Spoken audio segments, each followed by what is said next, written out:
the great-grandson of C. Rajagopalachari. He had very recently resigned from the Grand Old Party, saying that the party is not really looking into the national issues, and there are several issues. There were in fact several of those issues that were raised by C.R. Kesavan, after which we are now given to understand that he's all set to join the BJP.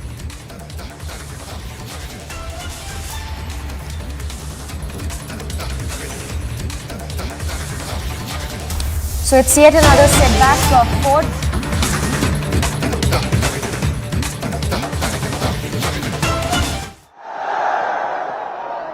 Bharat माता की। तेलंगाना की governor Tamilisai Soundararajan जी, केंद्रीय मंत्रिमंडल के मेरे साथी अश्विनी वैष्णव जी, इसी तेलंगाना की धरती के पुत्र और मंत्रिपरिषद में मेरे साथी श्री जी किशन रेड्डी जी, बहुत बड़ी संख्या में आए हुए तेलंगाना के मेरे प्यारे भाइयों और बहनों, प्रियమైన సోదరా సోదరి మణులారా, మీ అందరికీ నా హృదయపూర్వक నమస్కారములు।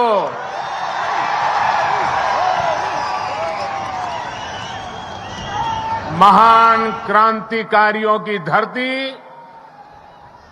तेलंगाना को मेरा शत शत प्रणाम।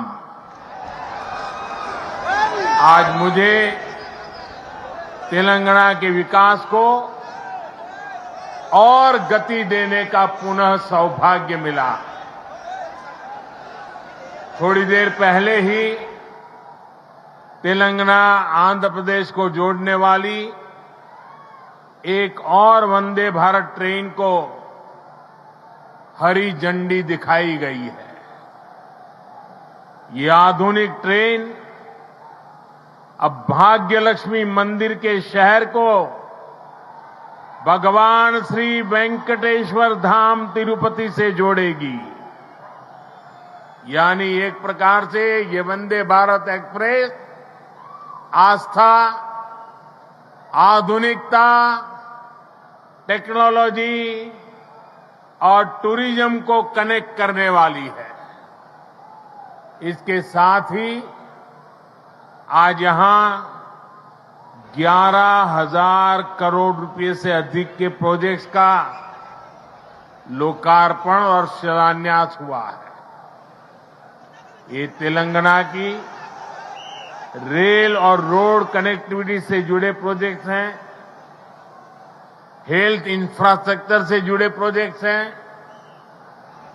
मैं विकास के इन सभी प्रोजेक्ट्स के लिए आपको, तेलंगाना की जनता को बहुत बहुत बधाई देता हूं, शुभकामनाएं देता हूं। साथियों, तेलंगाना को अलग राज्य बने करीब करीब उतना ही समय हुआ है जितने दिन केंद्र में एनडीए की सरकार को हुए हैं। तेलंगाना के निर्माण में, तेलंगाना के गठन में जिन सामान्य नागरिकों ने, यहां की जनता जनार्दन ने योगदान दिया है, मैं आज फिर एक बार कोटि कोटि जनों को आदरपूर्वक नमन करता हूं।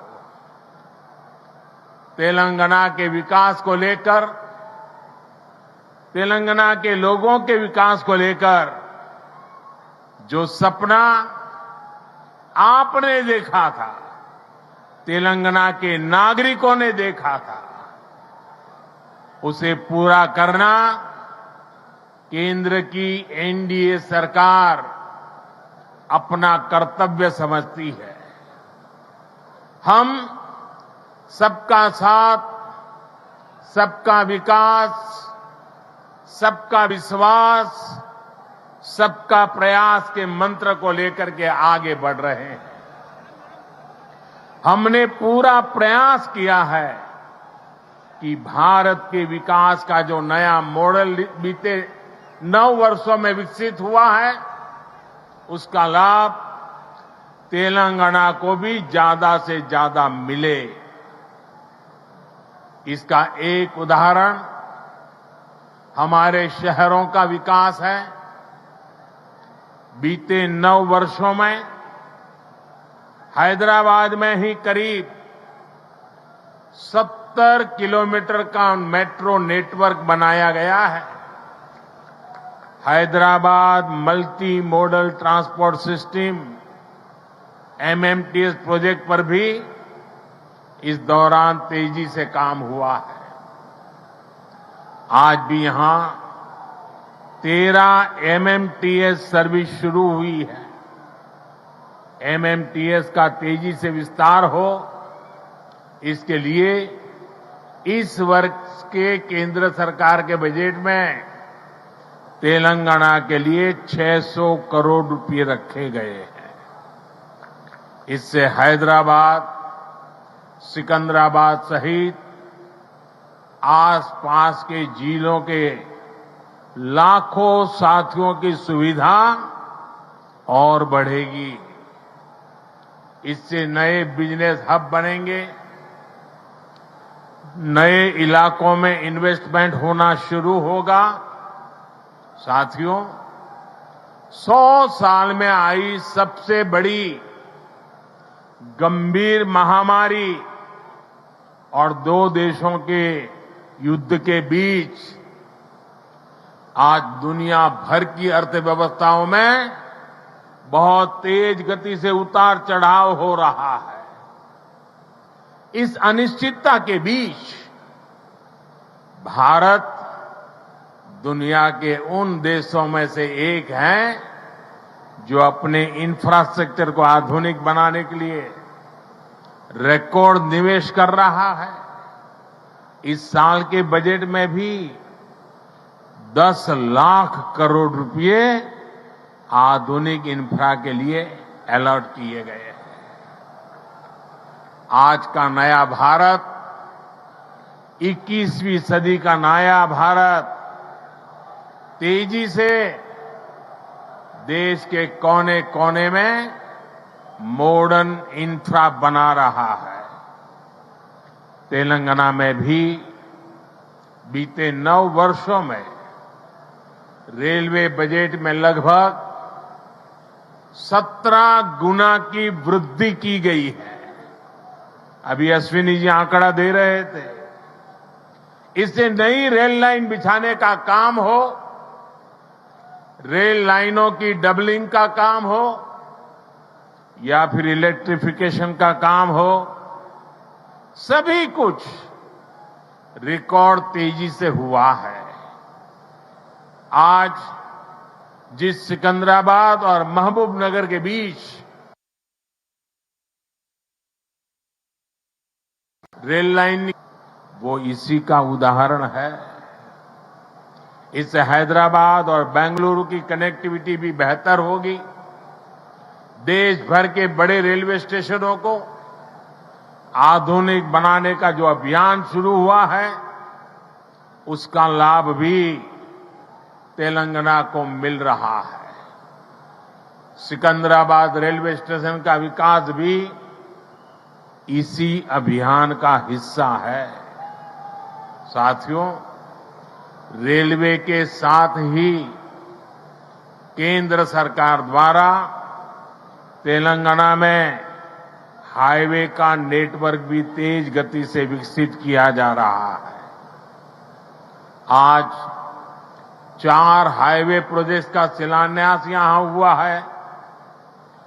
2300 करोड़ की लागत से अक्कलकोट कर्नूल सेक्शन को हो, 1300 करोड़ की लागत से महबूबनगर चिंचोली सेक्शन का काम हो, करीब 900 करोड़ रुपए की लागत से कलवाकुर्ती कोल्हापुर हाईवे का काम हो, 2700 करोड़ की लागत से खम्मम देवरापल्ली सेक्शन का काम हो, केंद्र सरकार तेलंगाना में आधुनिक नेशनल हाईवे निर्माण के लिए पूरी शक्ति से जुटी है।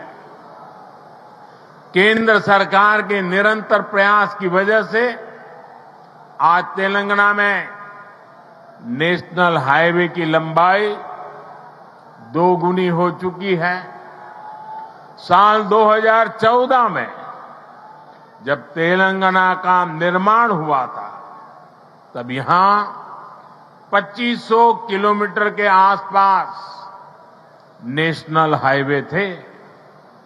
आज तेलंगाना में नेशनल हाईवे की लंबाई बढ़कर के 5000 किलोमीटर पहुंच गई है। इन वर्षों में केंद्र सरकार ने तेलंगाना में नेशनल हाईवे बनाने के लिए करीब करीब 35,000 करोड़ रुपए खर्च किए हैं। इस समय भी तेलंगाना में 60,000 करोड़ रुपए के रोड प्रोजेक्ट्स पर काम चल रहा है। इसमें game changer Hyderabad ring road का प्रोजेक्ट भी शामिल है। साथियों, केंद्र सरकार तेलंगाना में इंडस्ट्री और खेती दोनों के विकास पर बल दे रही है। टेक्सटाइल ऐसा ही उद्योग है जो किसान को भी और मजदूर को भी दोनों को बल देता है। हमारी सरकार ने देश भर में 7 मेगा टेक्सटाइल पार्क बनाना तय किया है। इनमें से एक मेगा टेक्सटाइल पार्क तेलंगाना में भी बनेगा। इससे युवाओं के लिए नए रोजगार का निर्माण होगा। रोजगार के साथ साथ तेलंगाना में शिक्षा और स्वास्थ्य पर भी केंद्र सरकार बहुत निवेश कर रही है।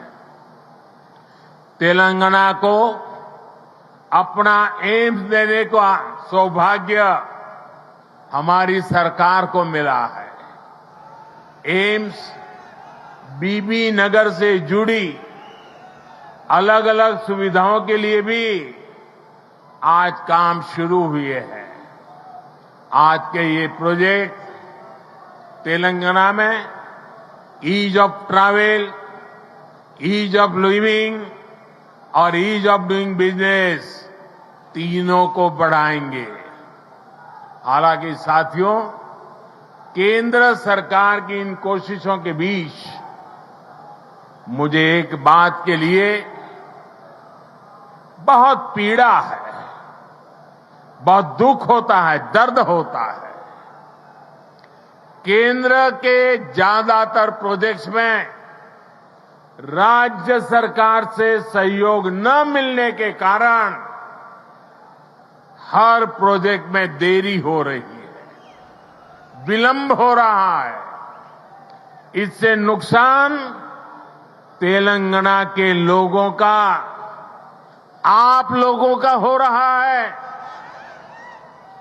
मेरा राज्य सरकार से आग्रह है कि वो विकास से जुड़े कार्यों में कोई बाधा न आने दे, विकास के कार्यों में तेजी लाएं। भाइयों और बहनों, आज के नए भारत में देशवासियों की आशाएं, आकांक्षाएं, उनके सपने पूरे करना हमारी सरकार की प्राथमिकता है। हम दिन रात मेहनत करके इसी कोशिश में जुटे हैं, लेकिन कुछ मुट्ठी भर लोग विकास के इन कार्यों से बहुत बौखलाए हुए हैं।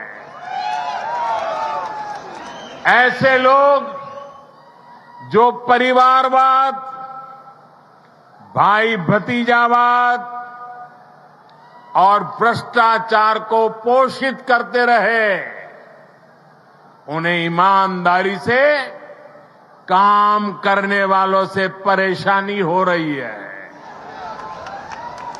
ऐसे लोगों को देश के हित से, समाज के भले से कोई लेना देना नहीं है। ये लोग सिर्फ और सिर्फ अपने कुनबे को फलता फूलता देखना पसंद करते हैं। हर प्रोजेक्ट में, हर इन्वेस्टमेंट में ये लोग अपने परिवार का स्वार्थ देखते हैं। तेलंगाना को ऐसे लोगों से बहुत सतर्क रहना जरूरी है।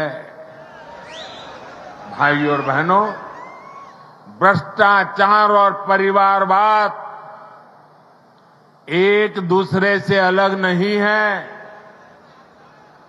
जहां परिवारवाद और भाई भतीजावाद होता है, वहीं से हर प्रकार का करप्शन फलना फूलना शुरू हो जाता है। परिवारवाद, वंशवाद का मूल मंत्र ही सब चीजों को कंट्रोल करना होता है। परिवारवादी हर व्यवस्था पर अपना कंट्रोल रखना चाहते हैं। उन्हें ये बिल्कुल पसंद नहीं आता कि कोई उनके कंट्रोल को चैलेंज करे। आपको मैं एक उदाहरण देता हूं। आज केंद्र सरकार ने डायरेक्ट बेनिफिट ट्रांसफर डीबीटी व्यवस्था विकसित की है।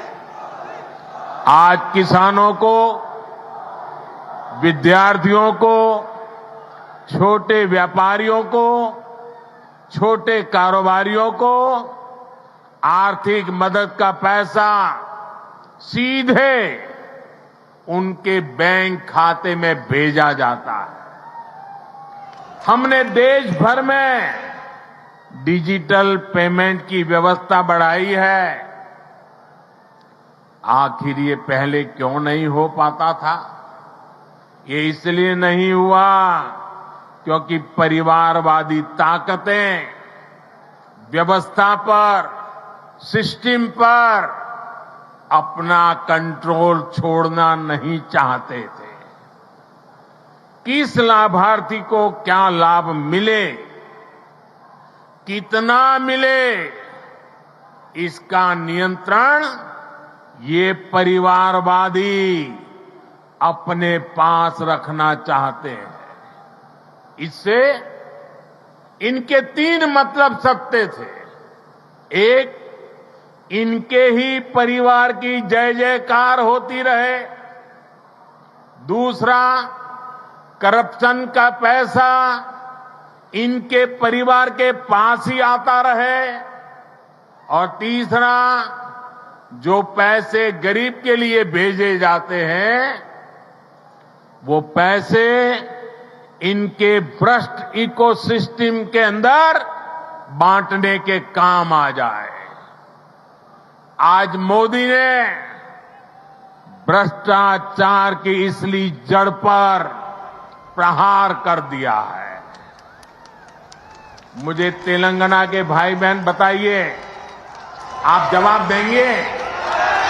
आप जवाब देंगे? भ्रष्टाचार के खिलाफ लड़ना चाहिए कि नहीं लड़ना चाहिए? भ्रष्टाचारियों के खिलाफ लड़ना चाहिए कि नहीं चाहिए? देश को भ्रष्टाचार भ्रष्टाचार से मुक्त करना चाहिए कि नहीं करना चाहिए? कितना ही बड़ा भ्रष्टाचारी हो, कानूनी कदम उठाने चाहिए कि नहीं उठाने चाहिए? भ्रष्टाचारियों के खिलाफ कानून को काम करने देना चाहिए कि नहीं करने देना चाहिए?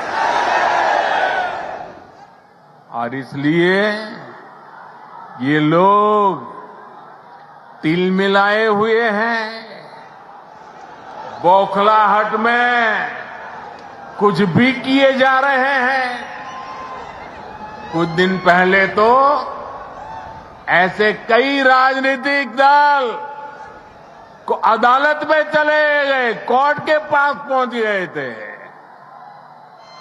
कि हमें सुरक्षा दो, ये हमारे भ्रष्टाचार की किताबें कोई खोले नहीं। कोर्ट के पास गए, कोर्ट ने वहां भी उनको झटका दे दिया और क्या वापस भेज दिया। भाई और बहनों, जब सबका साथ, सबका विकास की भावना से काम होता है तो सच्चे अर्थों में लोकतंत्र मजबूत होता है। तब वंचितों, शोषितों, पीड़ितों को वरीयता मिलती है। और यही तो बाबा साहब आम्बेडकर का सपना था, यही तो संविधान की सच्ची भावना है। जब 2014 में केंद्र सरकार परिवार तंत्र की बेड़ियों से मुक्त हुई तो क्या परिणाम आया, ये पूरा देश देख रहा है। बीते 9 वर्षों में देश की 11 करोड़ माताओं, बहनों, बेटियों को इज्जतघर टॉयलेट की सुविधा मिली है। इसमें तेलंगाना के भी 30 लाख से अधिक परिवारों की माताएं, बहनों को भी ये व्यवस्था मिली है। बीते 9 वर्षों में देश में 9 करोड़ से अधिक बहनों, बेटियों को उज्ज्वला का मुफ्त गैस कनेक्शन मिला है।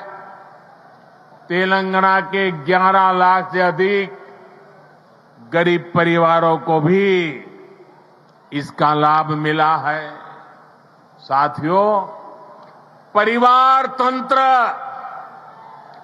तेलंगाना सहित देश के करोड़ों गरीब साथियों से उनका राशन भी लूट लेता था।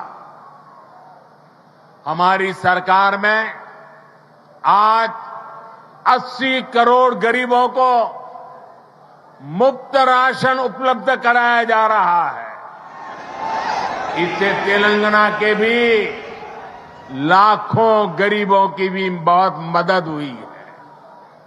हमारी सरकार की नीतियों की वजह से तेलंगाना के लाखों गरीब साथियों को 5 लाख रुपए तक के मुफ्त इलाज की सुविधा मिली है।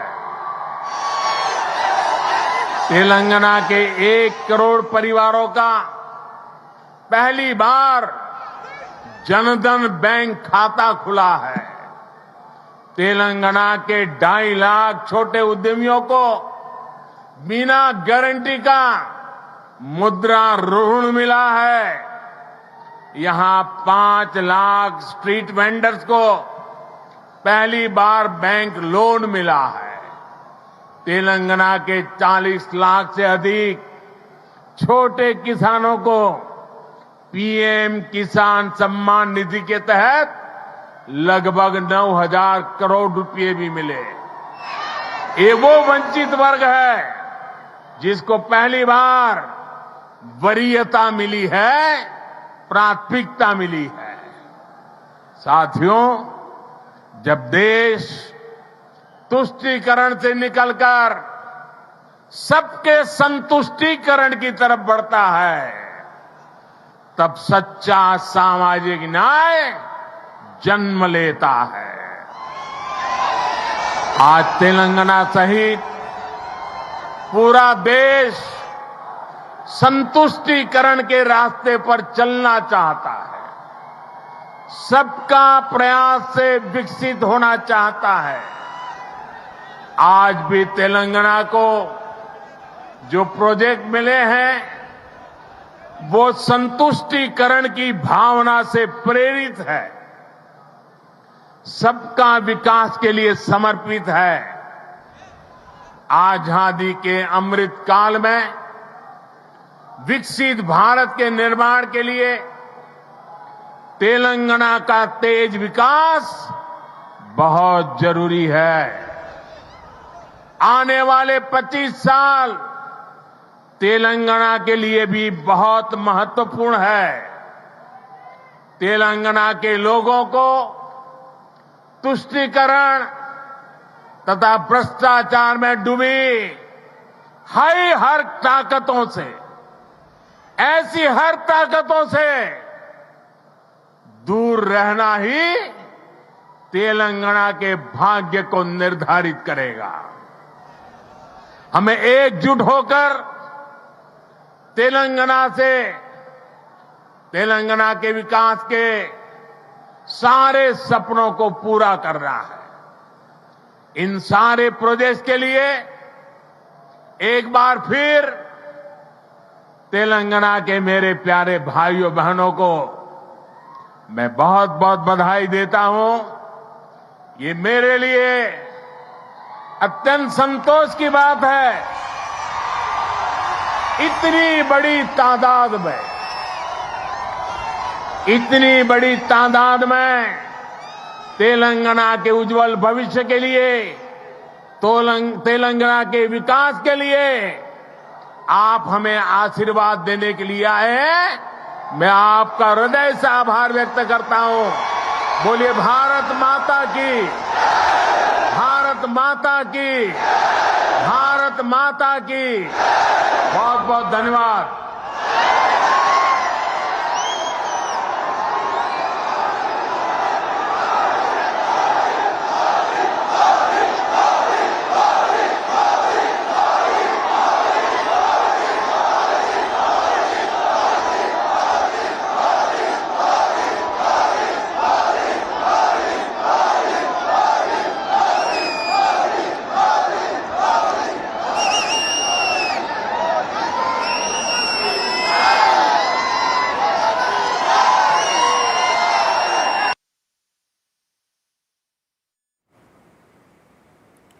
All right, so there you heard Prime Minister's address in Telangana, in Hyderabad. He says, and I quote, "Today's new India, the new India of the 21st century, is rapidly building modern infrastructure in every corner of the country. The central government is also rapidly developing the highway networks in Telangana, also taking on dynasty politics and parivarwad in the country." So Prime Minister taking a whale dig at the opposition and also talking about the infrastructure projects which are being taken up by the central government in the state of Telangana.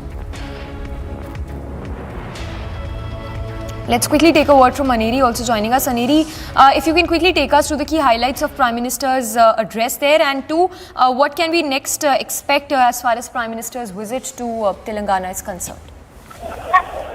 Well, Samika, we have been seeing that as Prime Minister Narendra Modi was in Hyderabad today and he started off the Vande Bharat train to Secunderabad to Tirupati, and also at the same time, after that, he addressed the public gathering here where he also launched various development projects worth rupees 11,300 crores.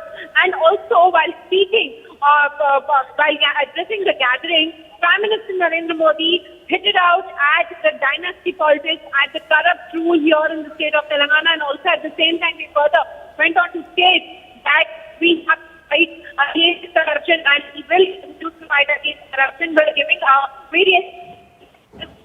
He also slammed the opposition party over the cases which are being booked against the opposition leaders or various other leaders in connection with any other scams where opposition leaders had moved inward, and afterwards we also saw how the Supreme Court orders had come up.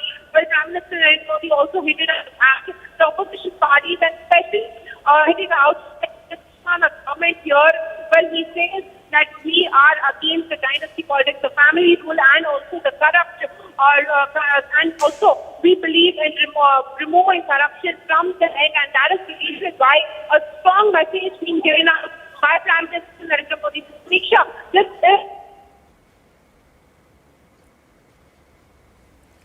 All right, we seem to have lost that connection with Aniri, but Prime Minister there in a veiled attack at the opposition says a few days back some political parties had gone to the court to seek protection so that no one opens their corruption books, but the court turned them back. So Prime Minister there making a very scathing remark there while he delivered that address in Hyderabad of Telangana.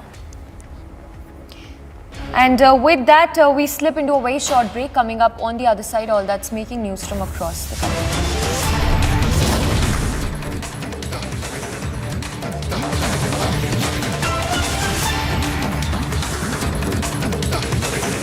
$13,000 placements last year. At Amity, we are committed to nurturing passionate, hardworking and proactive professionals. Mr. Ohana, you as a Speaker of Knesset, how do you see upholding the democracy? And I'm talking at a time when there have been protests, and in fact, the issues between the two countries are sort of on the same level. We want Israel to be a better democracy, which means more decisions should be taken by the public through their representatives. And unfortunately, we have an unbalanced situation, and we are trying to balance it. As you mentioned, it is a matter of dispute, and we have protests as we have in democracies.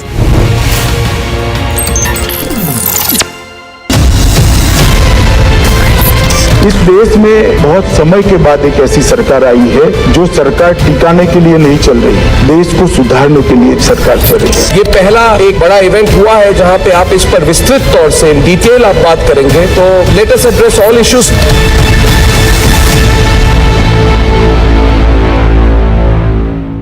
आपने 3 gold जीते, आपने world record create करा, जब podium पे number 1 spot में खड़ी हूँ और नेशनल एंथम ही नहीं है। नेशनल एंथम नहीं है हमारे पास। मैनेजर्स, कोचेस जो थे उनको कॉन्फिडेंस ही नहीं था कि भी हमारा कोई गोल्ड आ सकता है, हमारा नेशनल एंथम भी बज सकता है। मैंने वहाँ वर्ल्ड रिकॉर्ड भी क्रिएट किया और 3 गोल्ड मेडल भी जीते। नेशनल एंथम नहीं थी हमारी, वो रिकॉर्डेड जाता है ना, वो आई नहीं। फिर हमने खुद वहाँ मेरा टीम ने स्टेज पे क्रिस्टन पे मैं और नीचे से मेरा जो टीम थी पूरी, उन्होंने नेशनल एंथम गाया।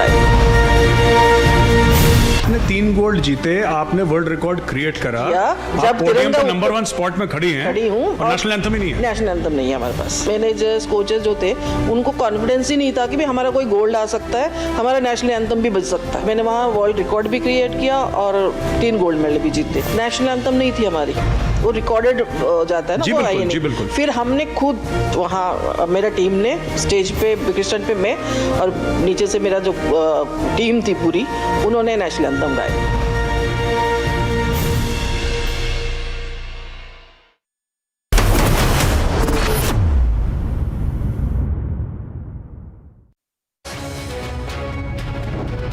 who are conducting massive protests in Chennai against the Prime Minister Narendra Modi coming to Chennai today ahead of various events that are going to happen in Chennai. You can see the posters saying "Go Back Modi" everywhere, and you can see how the people, the Congress cadres, have gathered here raising black flags, and "Go Back Modi" is written everywhere.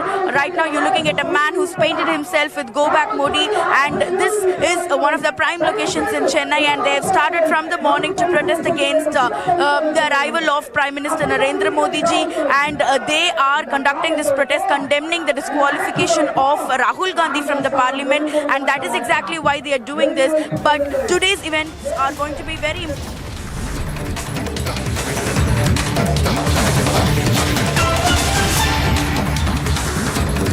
And coming up on the other side, we'll get you more as from Savarkar to Adani matter, Pawar blunts opposition card, a big strike in opposition unity attempt.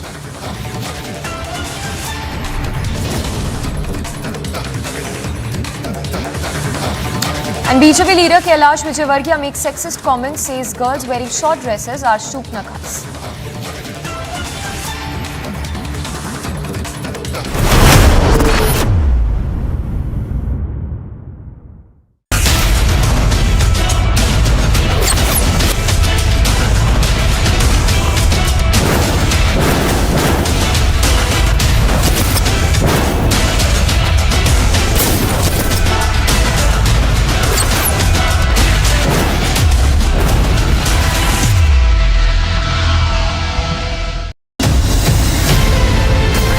सभी देश के जन जन तक सही सूचनाएं पहुंचाने में अहम भूमिका निभा रहे हैं। जब नेशन फर्स्ट होता है तब हमारे संकल्प भी बड़े होते हैं और उनको सिद्ध करने के प्रयास भी व्यापक होते हैं। प्रधानमंत्री जी, हमने भी ठान लिया है हमारा रिपब्लिक मीडिया नेटवर्क भी अपने कदम और भी तेज करेगा।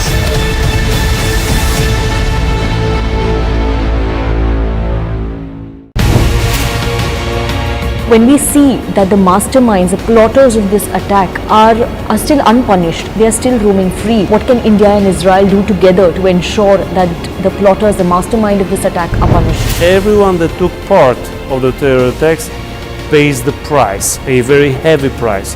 So we are still waiting for those who committed, those who sent, those who operated those terror attacks to be brought to justice. And indeed, we need to bring very serious pressure from all the world, from all the free world who stands against terrorism.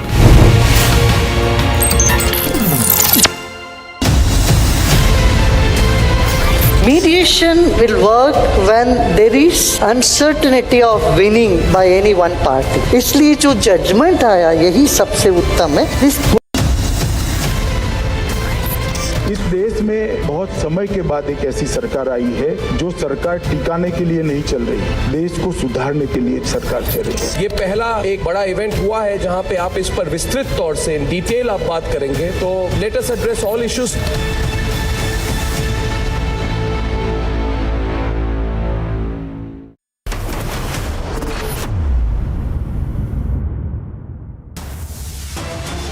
कहना है कि JPC की दीवार हमारे सब opposition के साथियों ने की, ये बात सच है। हमारे पार्टी के भी प्रतिनिधि उस मीटिंग के थे, ये भी बात सच है। Sharad Pawar strikes a discordant note once again, says JPC on Adani issue won't be effective. From Savarkar to Adani issue, Pawar blunts opposition card, a big strike in opposition unity attempt. In Hyderabad, Prime Minister takes on KCR government in an unrelenting attack again, says corruption and dynasty politics go hand in hand.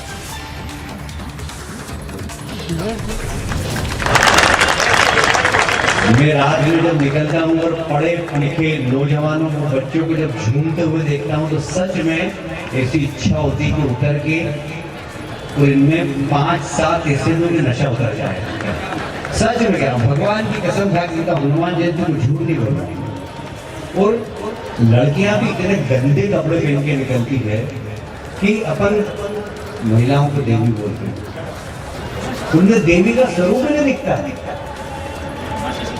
बिल्कुल सुपर्ण सा लगती है। BJP leader Kailash Vijayvargiya makes misogynist remarks, says girls wearing short dresses are shupnakhas. The all-important BJP meeting on Karnataka underway at Nadda residence, party to decide candidates. President Draupadi Murmu takes off from Tezpur IF station for a maiden Sukhoi sortie.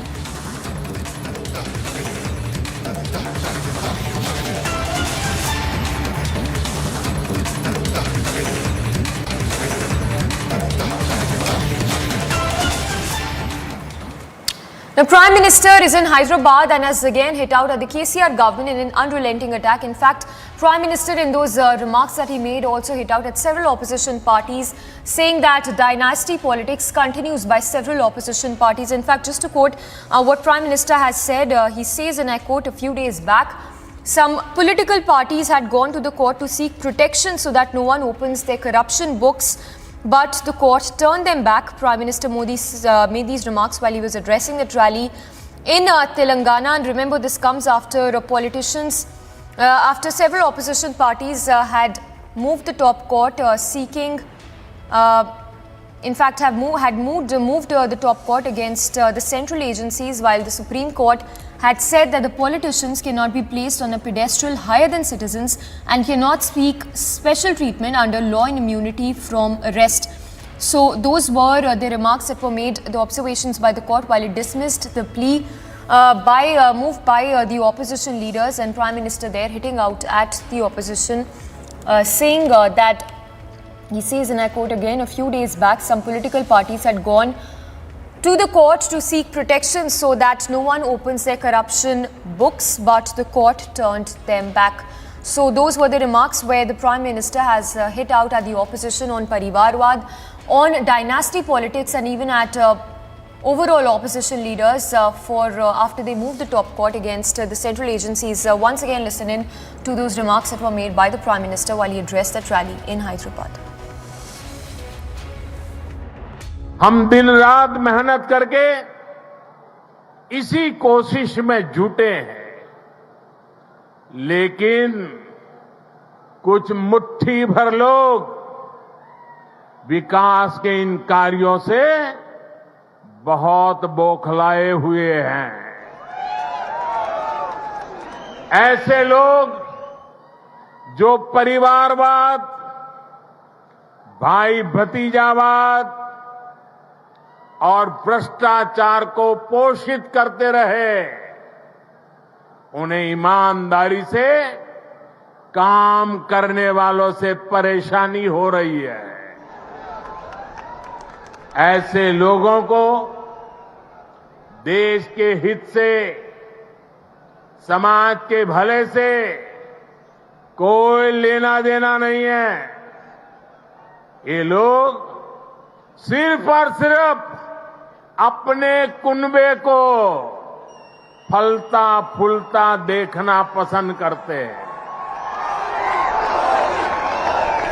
Her project में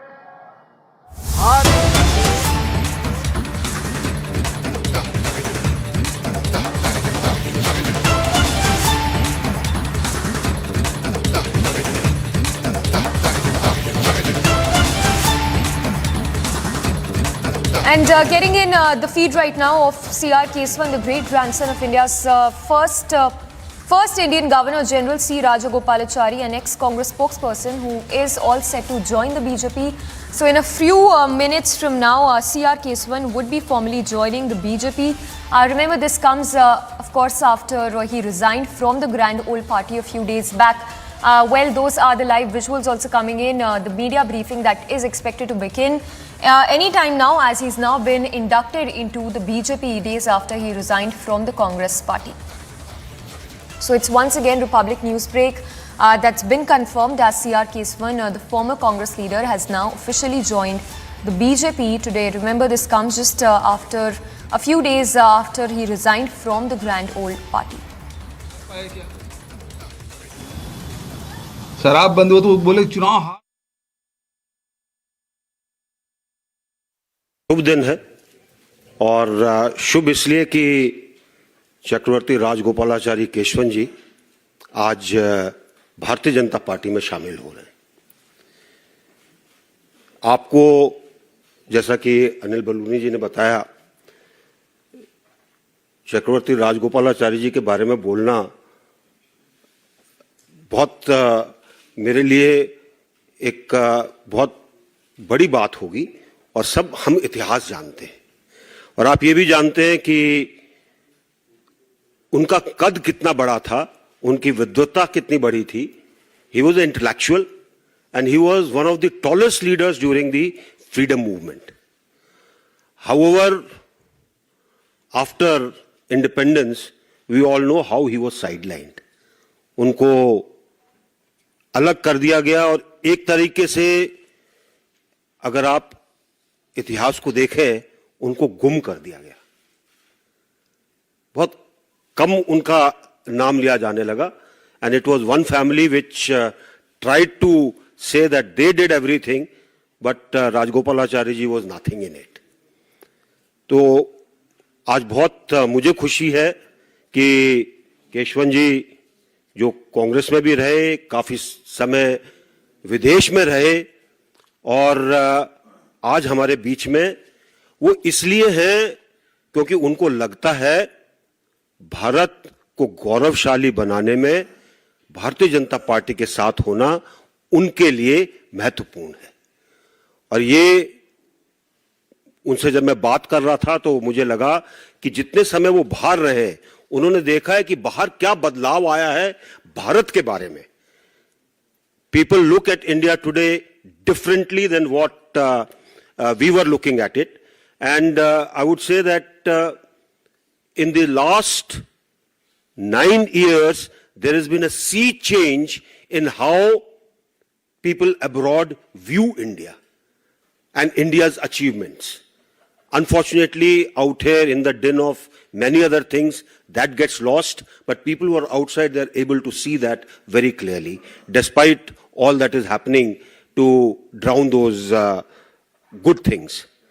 Kesavan ji has been an ardent follower of how things are moving in India. He understands what is the politics of development and what is the politics of ensuring that each and every section of society prospers in the country.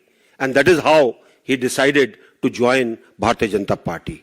I sincerely welcome him, and I'm sure that with him we will have a very strong voice, not only in Bharatiya Janata Party, but also in the politics of Tamil Nadu. Dhanyavad, Jai Hind. धन्यवाद. मेरा CR Kesavan जी से आग्रह है कि media के साथियों को संबोधित करें.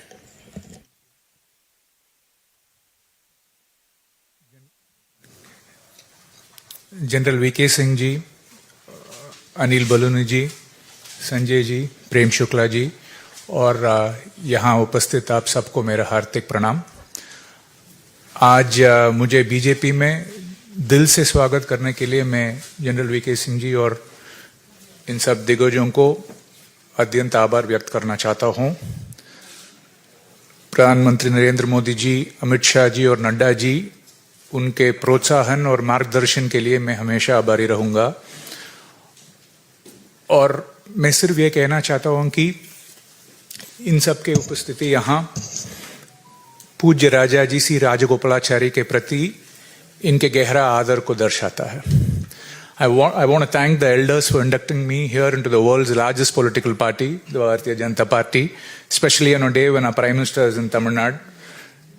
Their presence here reflects the deep respect the Bharatiya Janata Party has for the founding fathers and mothers of our great nation, including C. Rajagopalachari. I told you I'm coming from Tamil Nadu. It's the land of the great Thiruvalluvar, the great poet. And there is a couplet of Thiruvalluvar, I think it's number 621. It says, Idukkan varungal nagaga, adanai adutturvadu agtoppadil. It's a little difficult to pronounce. Idukkan varungal nagaga, 621. It broadly means when you're confronted with a crisis, you should face it with a smile. And that is the best way to vanquish the crisis. The quintessential example of this Thiruvalluvar quotation is our Honorable Prime Minister Narendra Modi ji. When we, not just India, the whole world was faced with the crisis of Corona, Narendra Modi ji calmly, with a smile, sternly took on this challenge with the help of selfless COVID warriors, health workers, ensured that the darkness and uncertainty enveloping us was prevailed upon and we were all safe. Narendra Modi ji trusted the Indian medicines, the Indian vaccinations. 225 crore vaccinations were given. 97% of Indians were given the first dose and about 90 of us have been fully vaccinated. So first I want to thank the Honorable Prime Minister and the selfless health officials who actually saved us. Narendra Modi ji's people-centric policies, their responsive corruption-free governance, very importantly, and reform-based inclusive growth agenda has transformed India from a very fragile economy into the 5th largest economy in the world. Now we've surpassed Britain. His vision of Ayodhya has empowered even the last person in the last mile. PM Kisan Samman Nidhi, the government has transferred about 2.25 lakh crores to 11.4 small farmers. When you take the Swachh Bharat Abhiyan, 11.3 crore toilets have been built, giving dignity to people. Jal Jeevan Yojana, Har Ghar Jal, about tap water has been given for 11 crore people. 81 crore people were given free ration during the COVID time. It still continues. About medical treatment for about 5 lakh rupees for 50 crore people has been assured. I know people in my house from Vanchit were got Pakka Ghar through PM Awas Yojana. 3 crore houses have been built. And PM Ujjwala Yojana, about 9.5 lakh connections have been given, and Ujjwala 2 migrants have been taken care of. I mean, I just want to say that this has been tectonic transformation in the domestic scene. And not just that, I come from a computer background. The digital transformation is, I mean, incomparable. I mean, we have about 48 crore Jan-Dhan accounts. And in the 48 crore Jan-Dhan accounts, 55% are women. And I remember Amit Shah ji once said, earlier DBT was dealer-broker transfer. Now it has become direct benefit transfer, where 28 lakh crore rupees under various government schemes have been directly given to the people. And more importantly, 2.3 lakh crore has been stopped before it was being pillaged by middlemen. That has been stopped. Not just, as I said, the tectonic transformation in the domestic policy, but what personally touches me is the way the Bharatiya Janata Party and our Honorable Prime Minister have cherished and celebrated our heritage and history. If you see Kashi Sangamam, Tamil Sangamam, that is again in Tamil Nadu. I mean, what more can you see in terms of national integration and pluralism? I mean, we were all so touched. And then if you take Azad Ka Amrit Mahotsav, I am not a Parivarvadi or a Vanshwadi. My father was an engineer, my grandfather was a news editor, my great-grandfather was in politics, but I joined as a new person. Hardly people remember the sacrifices of people. You may know me because I'm Rajaji's grandson, but there are so many unsung heroes and heroines we don't know. Azad Ka Amrit Mahotsav has ensured that unsung mileposts, unsung icons, unsung events have been given their due, which is very, very honorable. I mean, that is something which has to be commended. And our Honorable Prime Minister on the world stage, if you see, I mean, I don't need to say that the way he's put national security, sir is here, he knows. The way national security has been given primacy in a steadfast leadership has ensured we've been in the forefront in the Committee of World Nations, and the true reflection of that is that the presidency of the G20 summit is happening for the first time in India, and we are heading it. I don't want to take much time. Looking forward to the future, there is a beautiful quote from the Mahabharata. It says, Janani Janma Bhumishya Swargadapi Gariyasi. I think that is the motto of the Bharatiya Janata Party and our Honorable Prime Minister. The motherland and the mother and the motherland are greater than heaven. So motherland comes first, and he has very clearly laid his vision that in 2047, in 100 years of independence, we should be a Vishwaguru. And I'd like to say this, sir, in your presence.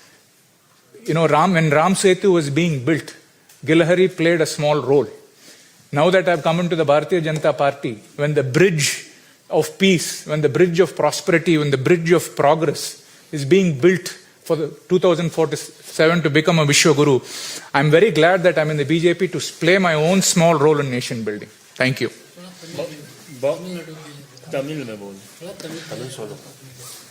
Tamil Nadu में चाहिए திருக்குறள் இன்று தமிழகத்திலே நமது பாரத பிரதமர் அவர்கள் நான் பேசிக் கொண்டிருக்கும் பொழுது பல திட்டங்களை நிறுவிக் கொண்டிருக்கிறார். தமிழ்நாட்டில் இருந்து வரும் நான் இன்று பாரதிய ஜனதா கட்சியில் இணைந்திருப்பதை ஒரு பெரிய பேராக கருதுகிறேன். அவரது தலைமையிலே நாம் ஒரு வல்லரசு ஆவது நிச்சயம். நான் பல திட்டங்களை பற்றி கூறியிருக்கிறேன். ஏழைகளுக்காக, கஷ்டப்படும் மக்களுக்காக பல நல்ல திட்டங்களை பிரதம மந்திரி அவர்கள் தந்திருக்கிறார்கள். வருகின்ற காலத்திலே அவர் தலைமையிலே இந்தியா ஒரு வல்லரசாகும் என்பதில் இம்மி கூட ஐயமில்லை. இன்று பாரதிய ஜனதா கட்சியிலே ஜெனரல் வி கே சிங்ஜி அவர்கள் முன்னிலையில் சேர்ந்ததை ஒரு மிகப்பெரிய பேராக கருதுகிறேன். நரேந்திர மோடி அவர்கள் அவர் வளர்ச்சி பாதையிலே நாட்டை வழிநடத்தும் பொழுது பாரதிய ஜனதா கட்சியில் இருந்து என்னாலும் ஒரு சிறிய பங்கை ஆற்ற முடியும் என்பதை நான் ஒரு பெரிய பெருமையாக கருதுகிறேன். நன்றி. बहुत बहुत धन्यवाद. Thank you, sir.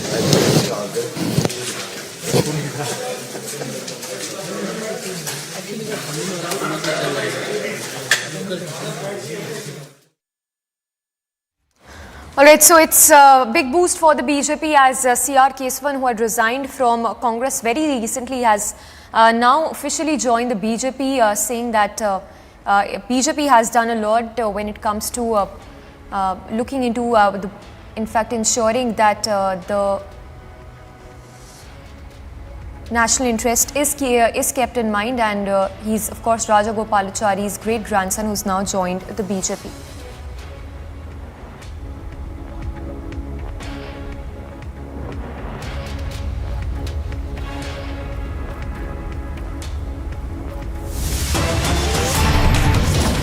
And we slip into a short break. Coming up on the other side, we'll get you more reactions from the opposition and the BJP as it's yet another jolt for the Congress.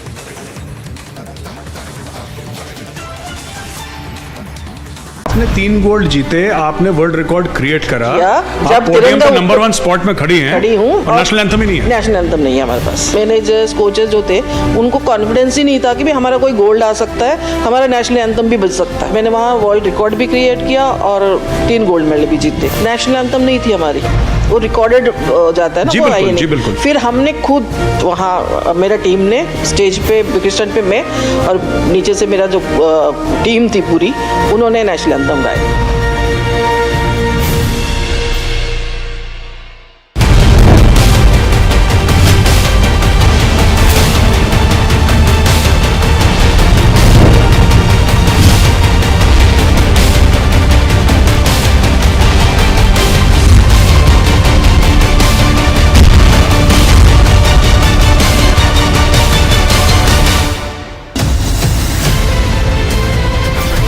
The India developmental model is the right model which the world can follow, and that is the opportunity that we have before us.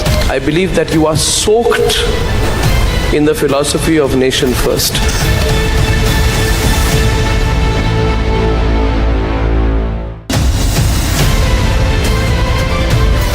Dragging back economic fugitives, fantastic. But a crackdown on corruption alone is not enough to steer the economy. That is where the reforms are not just to remove those who are with several cases of corruption and disproportionate assets. This will ensure that at a local level, no officer can go about saying, hey, I've come to inspect you, without the system approving it.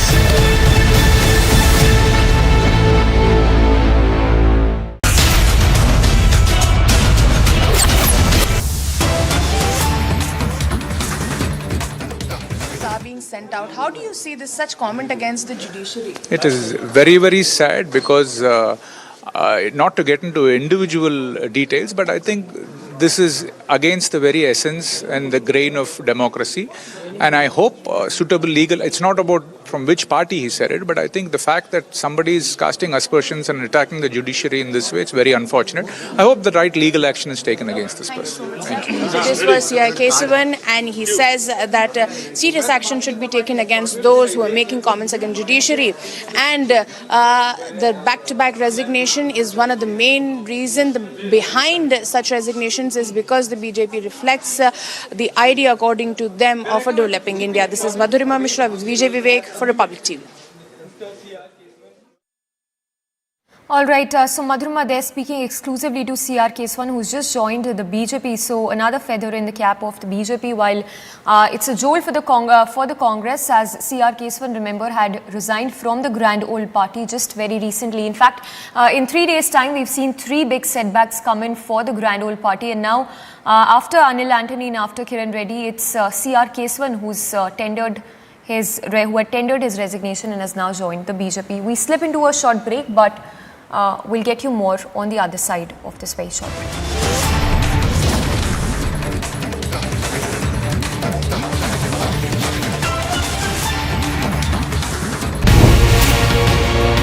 When we see that the masterminds, the plotters of this attack are still unpunished, they are still roaming free, what can India and Israel do together to ensure that the plotters, the mastermind of this attack are punished? Everyone that took part of the terror attacks pays the price, a very heavy price.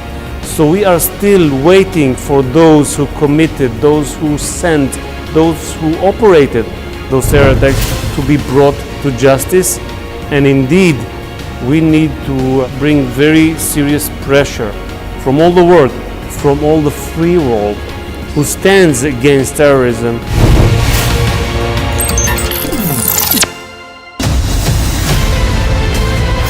Mediation will work when there is uncertainty of winning by any one party. इसलिए जो judgment आया यही सबसे उत्तम है. This puts an end to the whole issue. Assertive 1% that wants to open the wounds again. They do not operate only by the verdict of the court.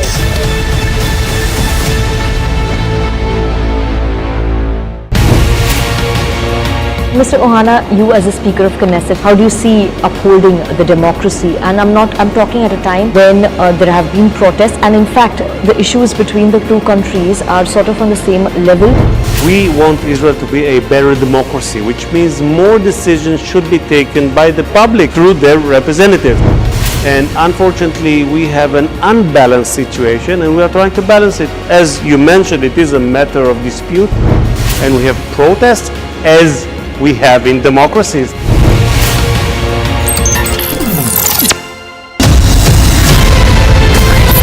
इस देश में बहुत समय के बाद एक ऐसी सरकार आई है जो सरकार When we see that the masterminds, the plotters of this attack are still unpunished, they are still roaming free, what can India and Israel do together to ensure that the plotters, the mastermind of this attack are punished? Everyone that took part of the terror attacks pays the price, a very heavy price.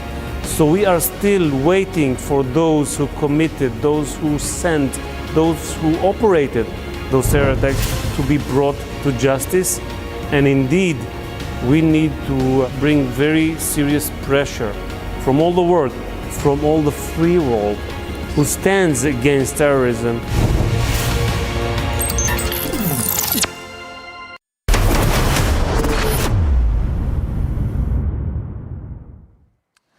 And a quick look at what's making headlines from across the globe. North Korea in the latest tested its latest underwater nuclear attack drone in a bid to give a stern warning to its enemies who had been engaging in military drills. Here's a quick 1-minute report.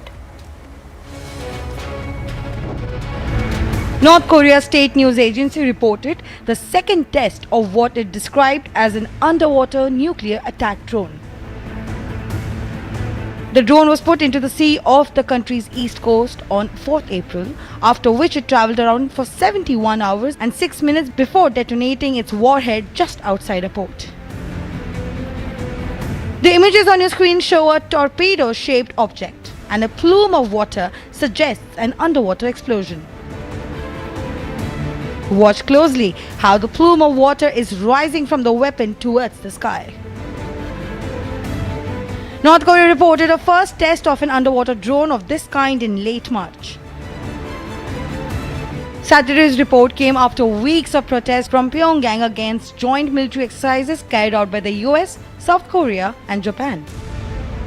Agency report, Republic TV.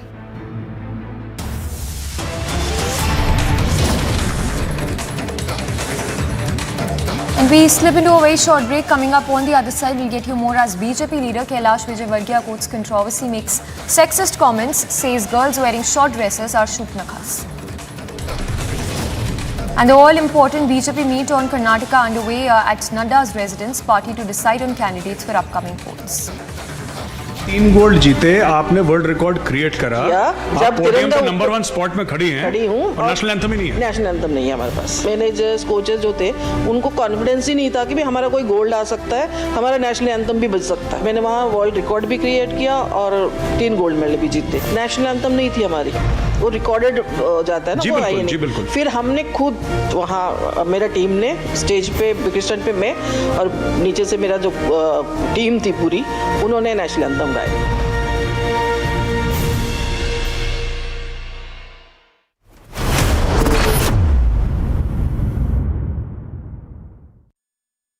13,000 placements last year. At Amity, we are committed to nurturing passionate, hardworking and proactive professionals.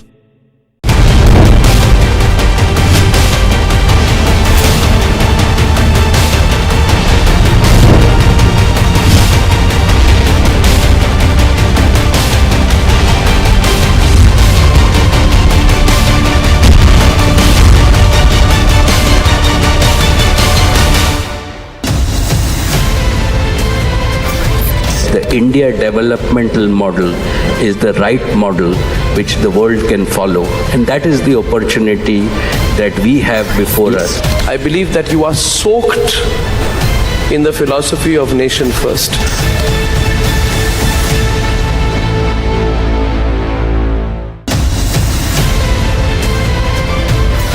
Dragging back economic fugitives, fantastic.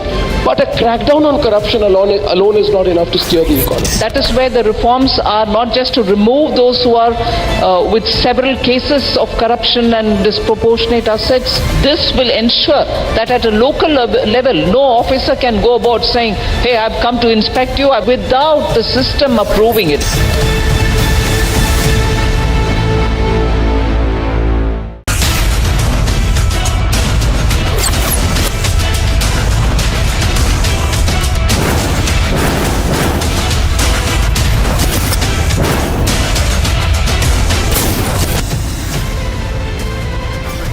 The India developmental model is the right model which the world can follow, and that is the opportunity that we have before us. I believe that you are soaked in the philosophy of nation first.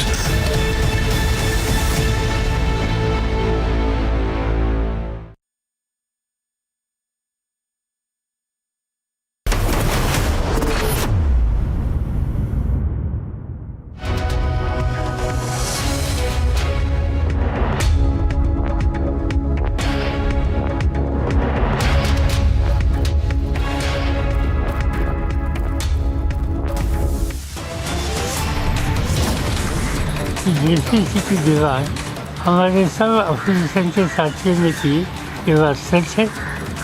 हमारे party के भी प्रतिनिधि उस meeting के थे, ये भी बात सच है।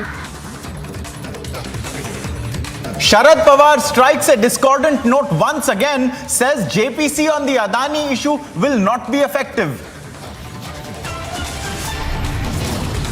From Savarkar to the Adani issue, Pawar blunts the opposition card, a big strike on opposition unity attempt.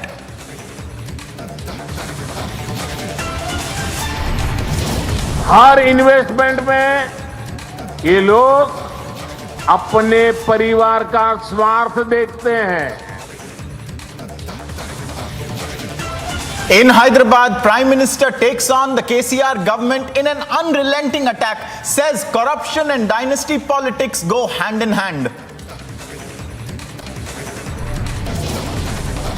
Yet another setback for the Vadra Congress. C. Rajagopalachari Rajaji's great-grandson joins the BJP months after quitting Congress.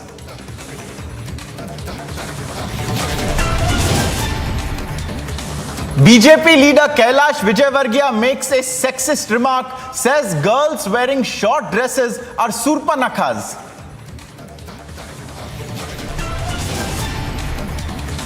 President Murmu takes off from Tezpur IAF station for her maiden Sukhoi sortie.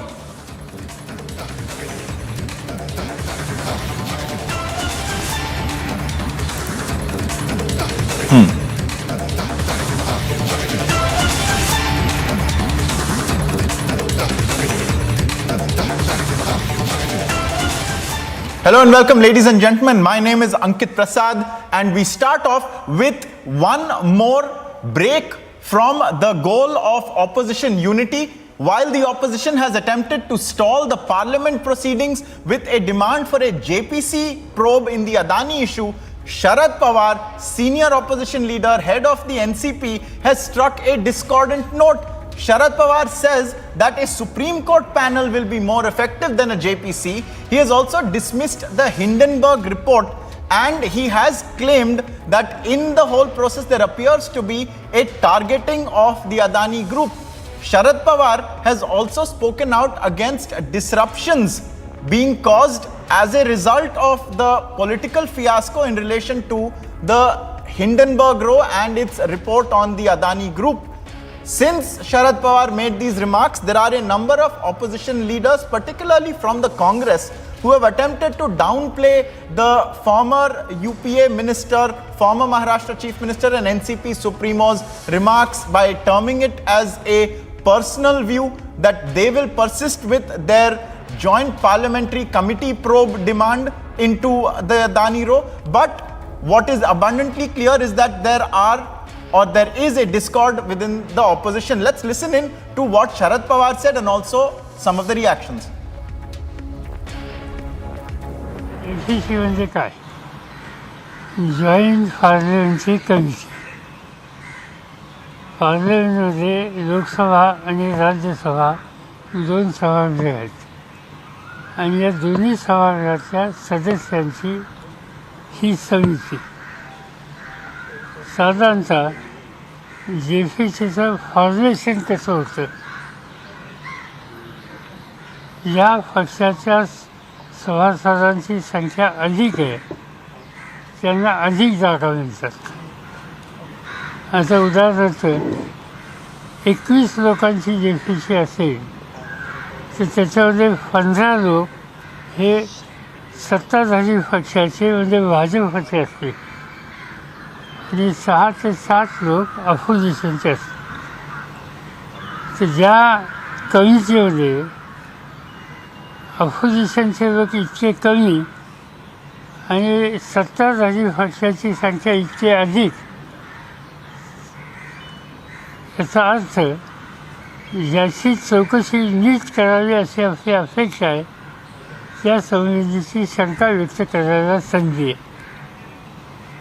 याऐवजी supreme कोर्टाने एक committee नियुक्त करण्याचा निर्णय घेतला ज्याच्यामध्ये निवृत्त supreme कोर्टचे जजेस आणि इतर काही लोक आहेत.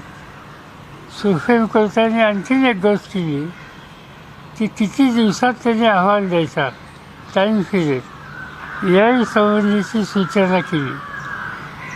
आणि माझं मत असं आहे की मी काही JPC सरसकट विरोध करत नाही. यापूर्वी JPC होती, काही JPCचा मी स्वतः चेअरमन होतो. पण JPC बहुमताच्या संख्येवर त्या ठिकाणी तिचं फॉर्मेशन होणार असल्यानं JPCपेक्षा सुप्रीम कोर्टाची कमिटी अधिक उपयुक्त आणि प्रभावी ठरेल असं माझं मत आहे. पॉईंट असा मला हिंदे कोण हे माहिती नाही. त्यांचा डिफॉल्ट वर्तमानपत्रात मी वाचला. एक कंपनी परदेशातली ती या देशातल्या परिस्थितीच्या संबंधीची काही भूमिका घेतली, त्याच्यावर किती आपण लक्ष केंद्रित करायचं याचा विचार केला पाहिजे. त्यापेक्षा सुप्रीम कोर्टाची कमिटी ही अधिक प्रभावी ठरेल असं मला वाटतं.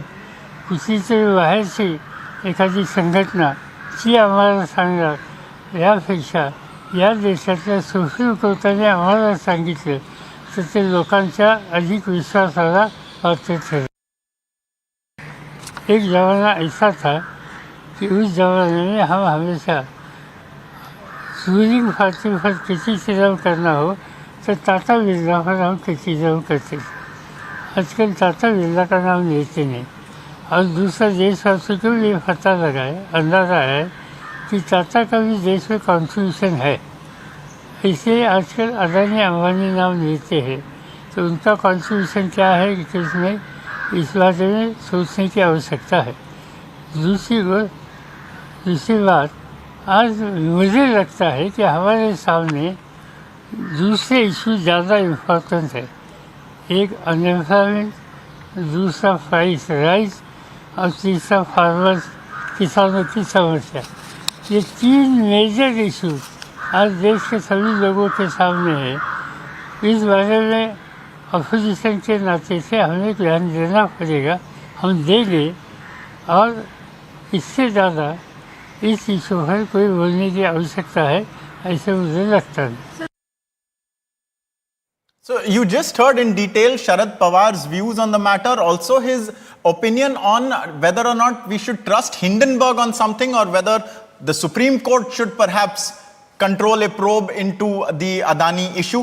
Regardless of this, it has set the cat amidst the pigeons as far as the opposition is concerned, and a number of opposition leaders are attempting to clarify and interpret Sharad Pawar's remarks. There is also the law minister who has spoken on the matter. Let's listen in to the reactions to the NCP president's words. देखिए मैं तो इस विषय में अंदर में अभी कुछ नहीं कहूँगा क्योंकि सुप्रीम कोर्ट ने कमेटी बना करके मामला देख रहे हैं, लेकिन मैं इतना कहना चाहता हूँ कि ये सारा मुद्दा राहुल गांधी का पॉलिटिकल करियर को चमकाने के लिए, वो पॉलिटिकली फेल हो गए हैं, तो फिर चमकाने के लिए विवादित चीज को लेकर के मुद्दा बनाया जा रहा है। हर चीज का अपना एक तरीका होता है हैंडल करने का। मला वाटत नाही की पवार साहेबांनी क्लीन चिट दिली आहे. पवार साहेबांनी क्लीन चिट दिली नसून चौकशीचे जे पर्याय आहेत त्या संदर्भात त्यांचं मत व्यक्त केलं. आम्ही सगळे जेपीसीचा आग्रह धरतो आहे आणि पवार साहेबांचं असं म्हणणं आहे की जेपीसीमध्ये चेअरमन त्यांचा असतो, जेपीसीमध्ये सदस्यांचं बहुमत त्यांचं असतं, त्यातून काय निष्पन्न होणार. एका विशिष्ट कालमर्यादेत न्यायालयीन चौकशी हा पर्याय त्यांनी सुचवला. मग तुम्हाला जेपीसी हवी आहे का सुप्रीम कोर्ट न्यायाधीशांकडून चौकशी हवी? आता देशाच्या गुन्हेगारांना ज्या पर्याय मार्गातून शिक्षा मिळेल असे कोणते पर्याय चालू शकतात, पण जेपीसीवरती विरोधी पक्षांची जी मागणी आहे ती ठाम आहे. I think this is an individual personal opinion of Shri Sharad Pawarji, who is a senior leader in the opposition. I think the united opposition altogether had decided that there should be a JPC form to go into the issues relating to the Adani issue. And that is why when this was unitedly decided, in which the NCP was also a part of it, I think the entire opposition should abide by it. But in spite of that, he still feels his opinion, as he has said, that this is his individual opinion. So, well, people may have opinions, but when the opposition together takes a call, I think that should be followed by each and every constituent of the opposition. देखो, उनका व्यक्तिगत मत हो सकता है. आपको याद होगा कि जब भी कोल स्कैम हुआ था, ऐसा जब आरोप हुआ था, तब भी कोर्ट की कमेटी बिठाई गई थी. तब भी अपोजिशन के कहने के आधार पर उस समय भी जेपीसी की गई थी. तो पवार साहब का व्यक्तिगत वो मत हो सकता है, लेकिन मोदी जी अदानी के मैटर में क्यों डर रहे हैं, ये सवाल अब देश की जनता पूछ रही है. शरद पवार जी का व्यक्तिगत मत हो सकता है. हम जनता की आवाज़ बनकर कांग्रेस ने ये भूमिका रखी. हमारे साथ कई दल हैं जिन्हें अदानी के बारे में सवाल पूछे हैं. तो इसलिए मैं ये नहीं कहता कि शरद पवार जी ने ये क्यों कहा है, हमें हमारा इशू नहीं है, वो शरद पवार जी का व्यक्तिगत मत हो. So you just heard a range of reactions there to what Sharad Pawar had to say on the Adani issue from the opposition. Some amount of damage control, some amount of straddling the thin line between what is a personal remark and a public opinion. But Sharad Pawar clearly has reasoned his views on it, and the law minister in response has said that the entire Adani issue is a figment made up by the Congress to relaunch Rahul Gandhi's career. So clearly a lot having been said. You can read more about it on republicworld.com. This is a smoldering controversy that we're following very closely, viewers. For the moment, let's move on to the top stories from around the country. President Draupadi Murmu performed a sortie on a Sukhoi 30 MKI fighter jet from the Tezpur Air Force Station today. Earlier, President Murmu was accorded a guard of honor on her arrival at the Tezpur Air Force Station. The Assam police arrested 3 leaders of the banned organization, the Popular Front of India and the Campus Front of India in Assam's Barpeta district. The police also recovered cash worth 1.5 lakh rupees, 4 mobile phones and a pamphlet of Social Democratic Party of India, the SDPI, in their possession. Telangana Chief Minister KCR skipped Prime Minister Modi's event in Hyderabad today despite being invited. Notably, Prime Minister Modi flagged off the Vande Bharat Express between Sikandrabad and Tirupati in Telangana. He will also inaugurate and lay the foundation stone for projects worth 11,300 crore today. Ahead of Prime Minister Narendra Modi's visit to Telangana, several Telangana Congress leaders were detained by the police, including Youth Congress President Shiv Sena Reddy, NSUI President Balamuri Venkat, Dalit Congress President Pritam, Women Congress President Sunita Rao. This comes as the Youth Congress has called for a protest during the visit. A Delhi police head constable shot himself dead early morning. The Delhi police said that Imran Muhammad has shot himself with his official weapon. They further said that he was immediately shifted to the Bada Hindu Rao Hospital, where he was declared brought dead on arrival.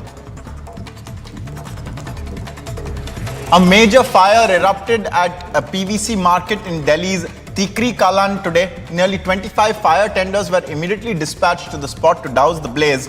As per the official statement, the fire was brought under control and the cooling operations were underway. In another episode of unruly behavior on board an aircraft, a 40-year-old allegedly inebriated and drunk passenger on a Delhi-Bengaluru Indigo flight has been arrested for trying to open the emergency door flap. According to Indigo officials, the unruly passenger has been handed over to the CISF upon his arrival in Bengaluru. Former UPA IT Minister Kapil Sibal attacked the centre over the fact-check provisions of the IT amendment rules, saying and asking whether now the government will decide what is fake. This is after Union Home Minister Amit Shah said that democracy is not in danger. A poster war had erupted between the Tamil Nadu government and the Governor R.N. Ravi. According to sources, anti-governor posters with hashtags Get Out Ravi and Dictator Ravi were seen at various places in Chennai. This comes after the governor has been accused of stalling a passage of various bills.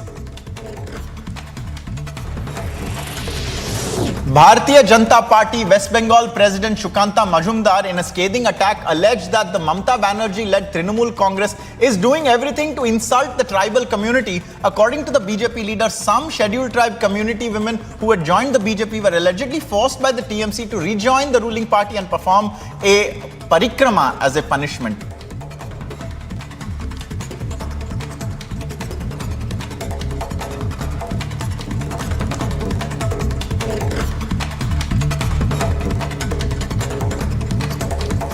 Viewers, just a short while ago, the Prime Minister was in Hyderabad, where he flagged off the 11th Vande Bharat Express and also laid the foundation stone for a revised terminal or the railway station at Secunderabad. In the process, one thing was very overwhelmingly in the air, which was the absence of KCR at the Prime Minister's event. The Telangana Chief Minister was not present, and the Prime Minister also made a number of attacks on dynasty politics and corruption, among other things. Let's listen in now to some reactions from the Prime Minister's fiery speech in Hyderabad. हम दिन रात मेहनत करके इसी कोशिश में जुटे हैं, लेकिन कुछ मुट्ठी भर लोग विकास के इन कार्यों से बहुत बौखलाए हुए हैं। ऐसे लोग जो परिवारवाद, भाई भतीजावाद और भ्रष्टाचार को पोषित करते रहे, उन्हें ईमानदारी से काम करने वालों से परेशानी हो रही है। ऐसे लोगों को देश के हित से, समाज के भले से कोई लेना देना नहीं है। ये लोग सिर्फ और सिर्फ अपने कुनबे को फलता फूलता देखना पसंद करते हैं। हर प्रोजेक्ट में, हर इन्वेस्टमेंट में ये लोग अपने परिवार का स्वार्थ देखते हैं। तेलंगाना को ऐसे लोगों से बहुत सतर्क रहना जरूरी है। भाइयों और बहनों, भ्रष्टाचार और परिवारवाद एक दूसरे से अलग नहीं है। जहां परिवारवाद और भाई भतीजावाद होता है, वहीं से हर प्रकार का करप्शन फलना फूलना शुरू हो जाता है। परिवारवाद, वंशवाद का मूल मंत्र ही सब चीजों को कंट्रोल करना होता है। परिवारवादी हर व्यवस्था पर अपना कंट्रोल रखना चाहते हैं। उन्हें ये बिल्कुल पसंद नहीं आता कि कोई उनके कंट्रोल को चैलेंज करे। तेलंगाना को अपना एम्स देने का सौभाग्य हमारी सरकार को मिला है। एम्स बीबी नगर से जुड़ी अलग अलग सुविधाओं के लिए भी आज काम शुरू हुए हैं। आज के ये प्रोजेक्ट तेलंगाना में ease of travel, ease of living और ईज ऑफ डूइंग बिजनेस तीनों को बढ़ाएंगे। हालांकि साथियों, केंद्र सरकार की इन कोशिशों के बीच मुझे एक बात के लिए बहुत पीड़ा है, बहुत दुख होता है, दर्द होता है। केंद्र के ज्यादातर प्रोजेक्ट्स में राज्य सरकार से सहयोग न मिलने के कारण हर प्रोजेक्ट में देरी हो रही है, विलंब हो रहा है। इससे नुकसान तेलंगाना के लोगों का, आप लोगों का हो रहा है। मेरा राज्य सरकार से आग्रह है कि वो विकास से जुड़े कार्यों में कोई बाधा न आने दे, विकास के कार्यों में तेजी लाए। मुझे तेलंगाना के भाई बहन बताइए, आप जवाब देंगे? आप जवाब देंगे? भ्रष्टाचार के खिलाफ लड़ना चाहिए कि नहीं लड़ना चाहिए?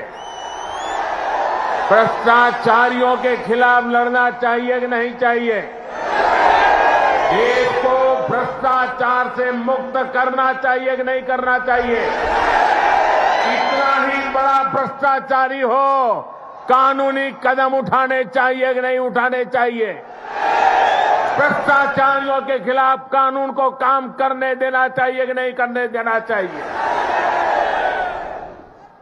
और इसलिए ये लोग तिल मिलाए हुए हैं, बौखलाहट में कुछ भी किए जा रहे हैं। Viewers, now access to the most commonly used method of abortion in the United States plunged into uncertainty following conflicting court rulings over the legality of the abortion medication mifepristone that has been widely available for more than 20 years. Take a look at this report. A US federal judge has halted the FDA approval of abortion pill, causing a row of political reactions across the country.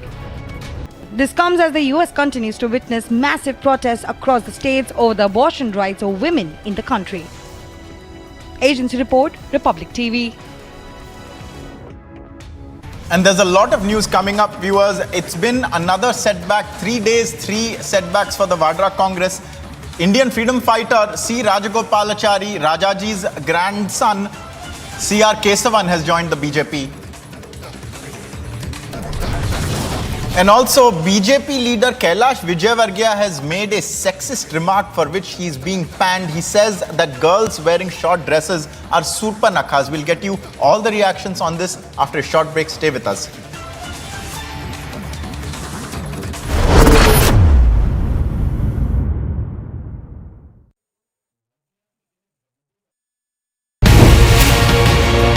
Mr. Ohana, you as a Speaker of Knesset, how do you see upholding the democracy? And I'm talking at a time when there have been protests, and in fact, the issues between the two countries are sort of on the same level.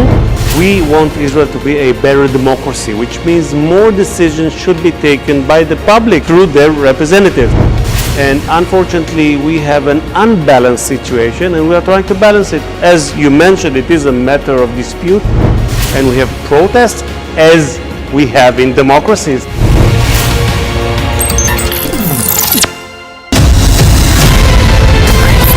इस देश में बहुत समय के बाद एक ऐसी सरकार आई है जो सरकार टिकाने के लिए नहीं चल रही, देश को सुधारने के लिए सरकार चल रही है। ये पहला एक बड़ा इवेंट हुआ है जहां पे आप इस पर विस्तृत तौर से इन डिटेल आप बात करेंगे, तो let us address all issues.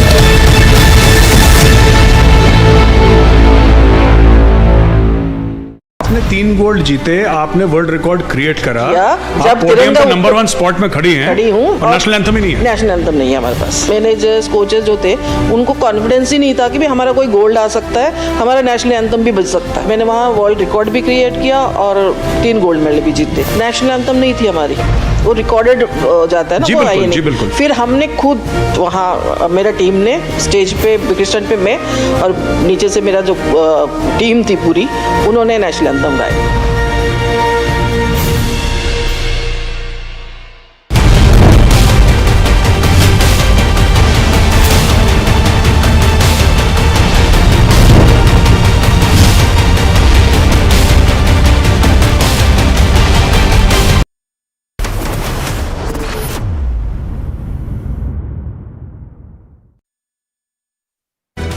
Sports update now, viewers. The Lucknow Super Giants moved to the top of the points table in the IPL after successfully chasing 122 runs in just 16 overs for their second successive win at home. The hosts beat the Sunrisers Hyderabad to register their second win of the season in 3 matches at the Bharat Ratna Shri Atal Bihari Vajpayee Ikana Stadium.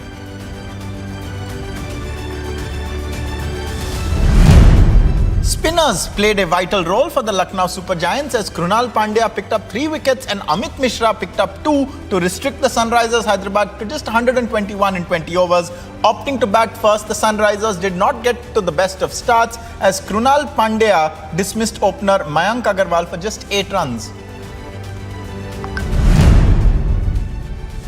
All-rounder Krunal Pandya was happy that all the hard work that he had put in over the last 4 months paid off in a crunch IPL 2023 match for Lucknow Super Giants against the Sunrisers Hyderabad. Krunal shone with 3 wickets in his 4-over spell on a slow pitch in Lucknow on Friday.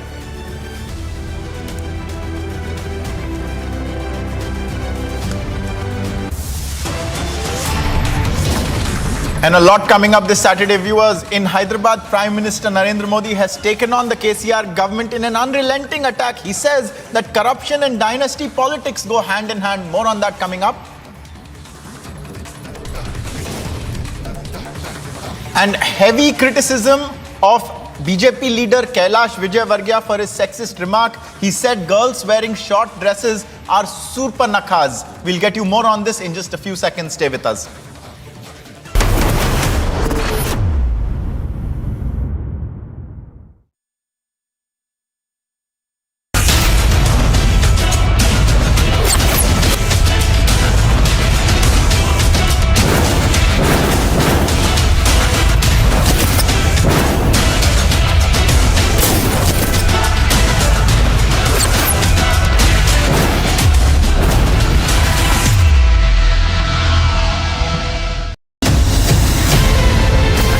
सभी देश के जन जन तक सही सूचनाएं पहुंचाने में अहम भूमिका निभा रहे हैं। जब नेशन फर्स्ट होता है तब हमारे संकल्प भी बड़े होते हैं और उनको सिद्ध करने के प्रयास भी व्यापक होते हैं। प्रधानमंत्री जी, हमने भी ठान लिया है, हमारा रिपब्लिक मीडिया नेटवर्क भी अपने कदम और भी तेज करेगा।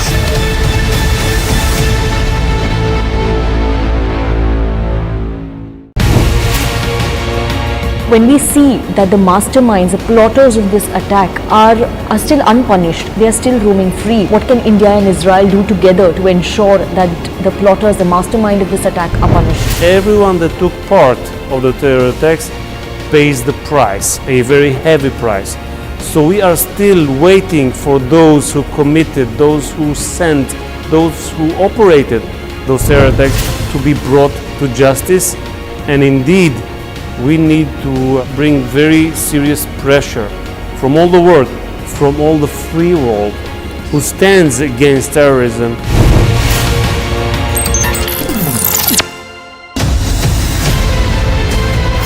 Mediation will work when there is uncertainty of winning by any one party. इसलिए जो judgment आया यही सबसे उत्तम है. This puts an end to the whole issue. Assertive 1% that wants to open the wounds again. They do not operate only by the verdict of the court.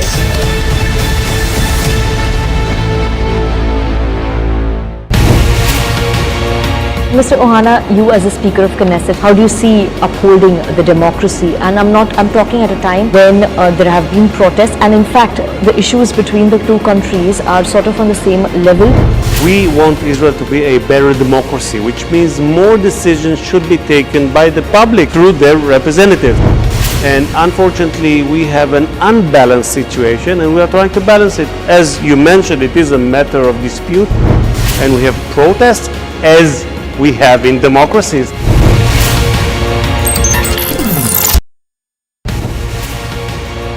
When we see that the masterminds, the plotters of this attack are still unpunished, they are still roaming free, what can India and Israel do together to ensure that the plotters, the mastermind of this attack are punished? Everyone that took part of the terror attacks pays the price, a very heavy price. So we are still waiting for those who committed, those who sent, those who operated those terror attacks to be brought to justice. And indeed, we need to bring very serious pressure from all the world, from all the free world who stands against terrorism.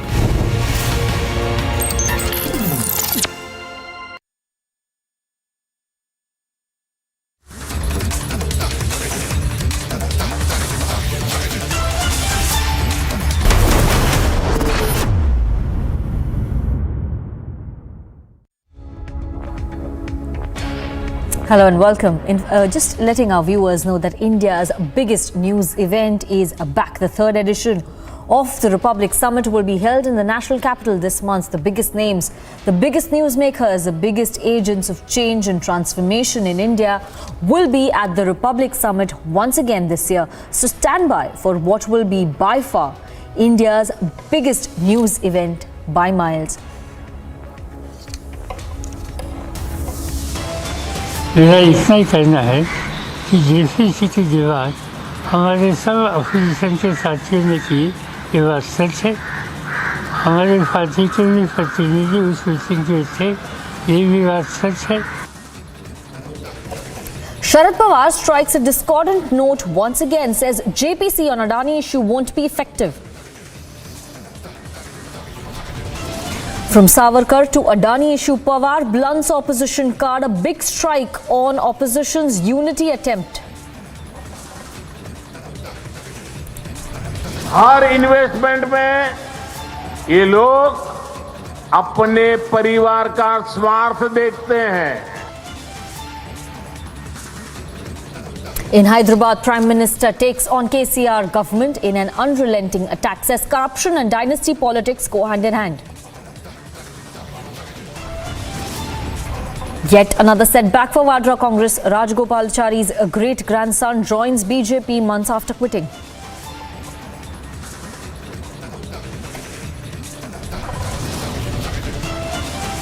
BJP leader Kailash Vijayvargiya makes sexist comments, says girls wearing short dresses are Shurpanakhas. President Murmu takes off from Tezpur IF station for her maiden Sukhoi sortie.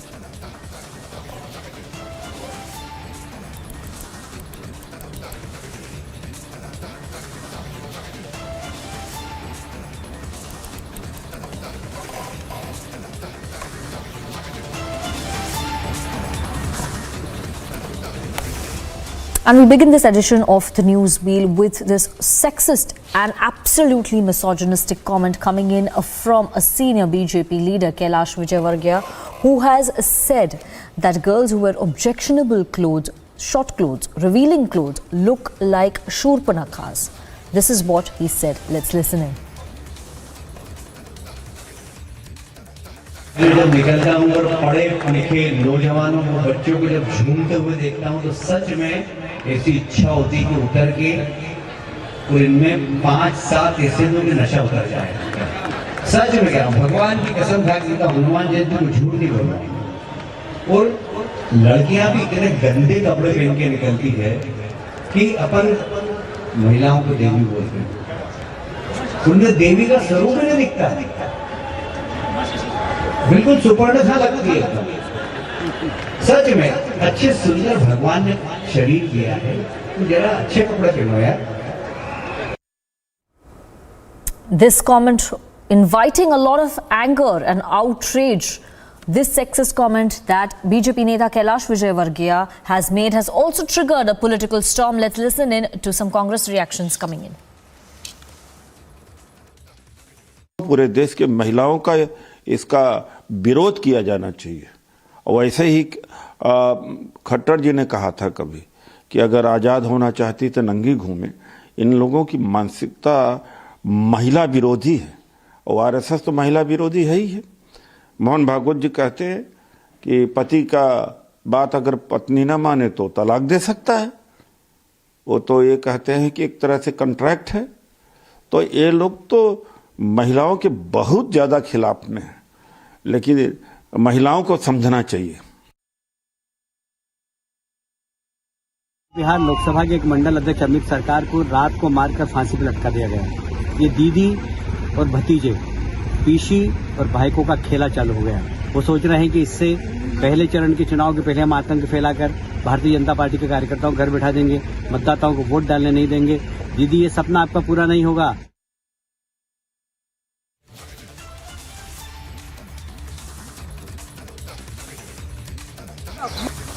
Bharatiya Janata party के नेता हैं कैलाश विजयवर्गीय, और उन्होंने कहा है कि महिलाएं जब साफ सुथरे कपड़े नहीं पहनते उनको लगते हैं राक्षस के तरह। आज हम लोग देखें कि भारतीय जनता पार्टी महिलाओं को असम्मान कर रही है। किस हद तक असम्मान कर रही है? भारत आगे बढ़ेगा ना भारत पीछे जाएगा? भारतीय नारी का अपमान कर रही है। और हम लोग जानते हैं, माँ बहन हम लोग सब जो काम करते हैं और उनके कपड़े उतने साफ ना भी हो तो इस तरीके से उनके संबंध में बोला जाएगा। ये लोग कहते हैं बेटी पढ़ाओ बेटी बचाओ के बारे में कहते हैं, और देखिए बात करते हैं एक और भाषण देते हैं और एक। हमने देखा किस तरीके से बिल्किस बानो बोली है, या जिन्होंने जिस तरीके से निर्यातन किया है, रेप किया है, उन रेपिस्ट को वो भारतीय जनता पार्टी में शामिल करते हैं मेंबर की तरह। तो ये हालत है भारतीय जनता पार्टी की, और केंद्र शासित जो हमारे भारतीय जनता पार्टी की जो सरकार है, हमारे भारतवर्ष को पीछे की तरफ ले जा रही है, आगे नहीं ले जा रही है। Moving on to the other big story of the day, C.R. Kesavan, who was once a very prominent face of the Vadra Congress on the television, who's also the great-grandson of C. Rajagopalachari, has joined the BJP today. He had resigned from the Congress a few months back. We have his exclusive interview. Let's listen in.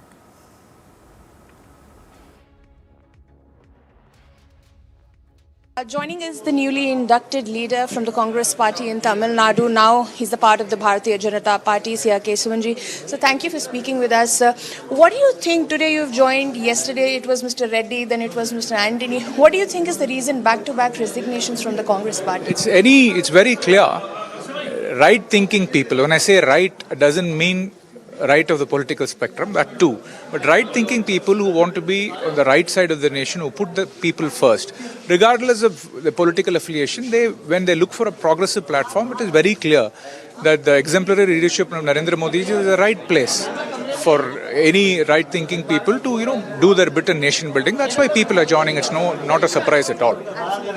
Sir, like you were telling about that how that your great-grandfather was sidelined and only a certain family was given their attention. How do you see the kind of brouhaha that has now been made even in the parliament session, and when they are being prosecuted, they are questioning the judiciary, they are questioning the investigative agencies. So how do you see that? I think the focus of any political party should be to take up people-centric issues, not individual-centric issues. You should take up people-centric issues, try to solve them in a way it helps the people, and so that you win the faith and trust. So my feeling is that when you talk about freedom fighters family, the Bharatiya Janata Party, the way they've honored Netaji, and Sardar Patel, I think Azad Ka Amrit Mahotsav has seen how they've given the unsung heroes and everybody their due. So I'm very happy. I'm sure Rajaji in his own way will, get his due here.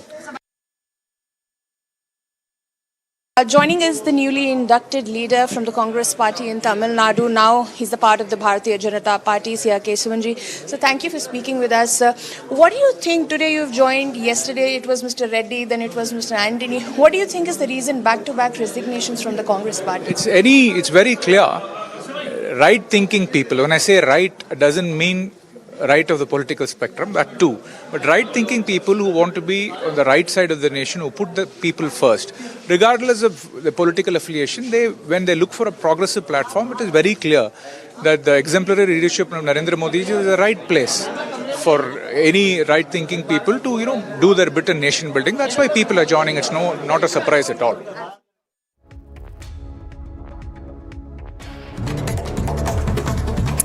President Draupadi Murmu took a sortie on the Sukhoi 30 MKI fighter aircraft from the Tezpur Air Force Station earlier today. President Draupadi Murmu was also accorded with Guard of Honour on her arrival at the Air Force Station. Assam police arrested 3 leaders of the banned organisation Popular Front of India and Campus Front of India in Assam's Barpeta district. Police has also recovered cash worth 1.5 lakh rupees, 4 mobile phones and a pamphlet of Social Democratic Party of India in their possession.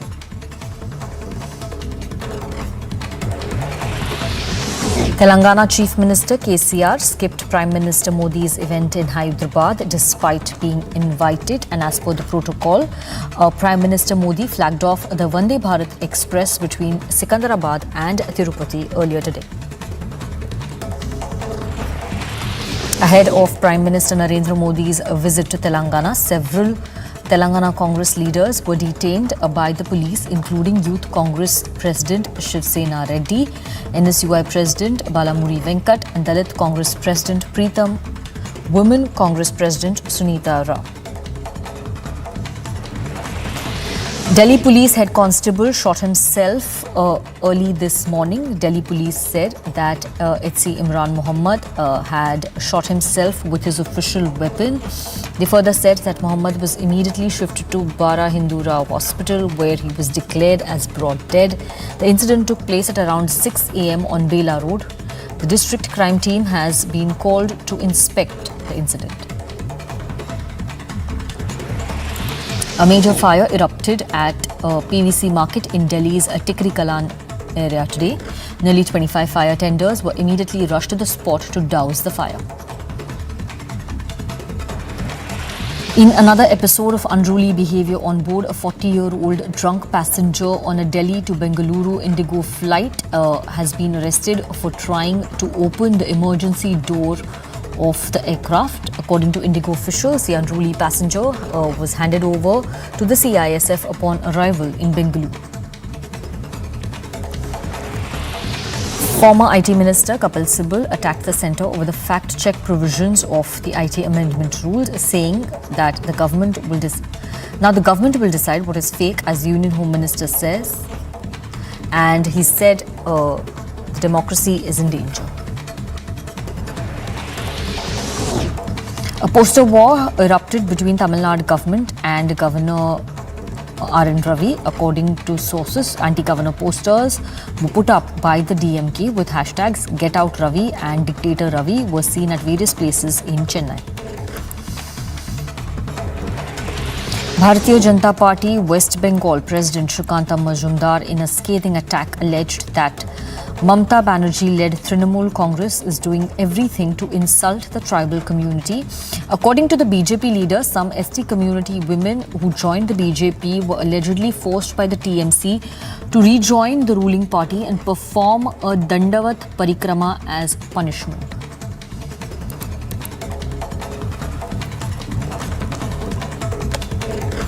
Getting some international news now. The North Korea tested its latest underwater nuclear attack drone in a bid to give a stern warning to its enemies who have been engaging in military drills. Here's a report.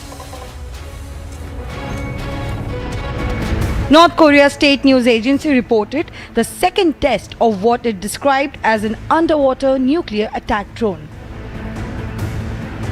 The drone was put into the sea off the country's east coast on 4th April, after which it travelled around for 71 hours and 6 minutes before detonating its warhead just outside a port. The images on your screen show a torpedo-shaped object, and a plume of water suggests an underwater explosion. Watch closely how the plume of water is rising from the weapon towards the sky. North Korea reported a first test of an underwater drone of this kind in late March. Saturday's report came after weeks of protests from Pyongyang against joint military exercises carried out by the US, South Korea and Japan. Agency report, Republic TV. And it's time to head into a short break right now. After the break, we'll get you all the live updates from Ayodhya as well as other things that are making news, including Pawar's comment against the JPC demand of the opposition.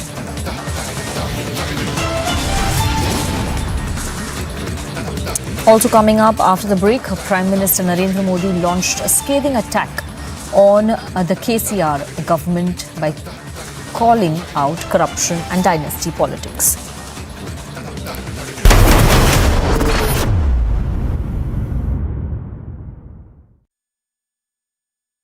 आपने 3 gold जीते, आपने world record create करा, जब podium पे number 1 spot में खड़ी हूँ और नेशनल एंथम ही नहीं है। नेशनल एंथम नहीं है हमारे पास। मैनेजर्स, कोचेस जो थे, उनको कॉन्फिडेंस ही नहीं था कि हमारा कोई गोल्ड आ सकता है, हमारा नेशनल एंथम भी बज सकता है। मैंने वहाँ वर्ल्ड रिकॉर्ड भी क्रिएट किया और 3 गोल्ड मेडल भी जीते। नेशनल एंथम नहीं थी हमारी, वो रिकॉर्डेड जाता है ना, वो आई नहीं। फिर हमने खुद वहाँ, मेरा टीम ने स्टेज पे, क्रिस्टन पे मैं और नीचे से मेरा जो टीम थी पूरी, उन्होंने नेशनल एंथम गाया।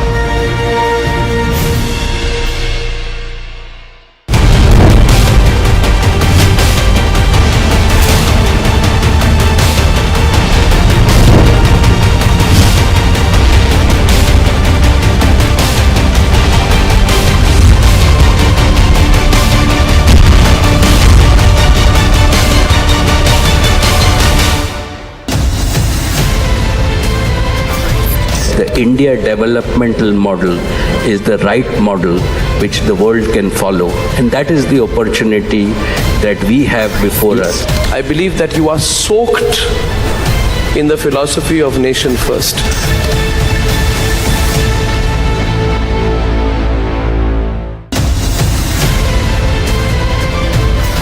Dragging back economic fugitives, fantastic.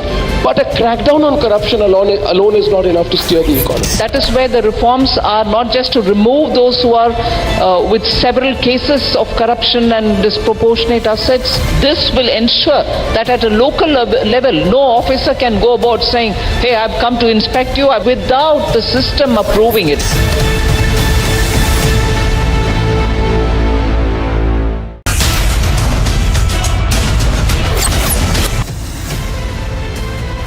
Mediation will work when there is uncertainty of winning by any one party. इसलिए जो judgment आया यही सबसे उत्तम है. This puts an end to the whole issue. Assertive 1% that wants to open the wounds again. They do not operate only by the verdict of the court.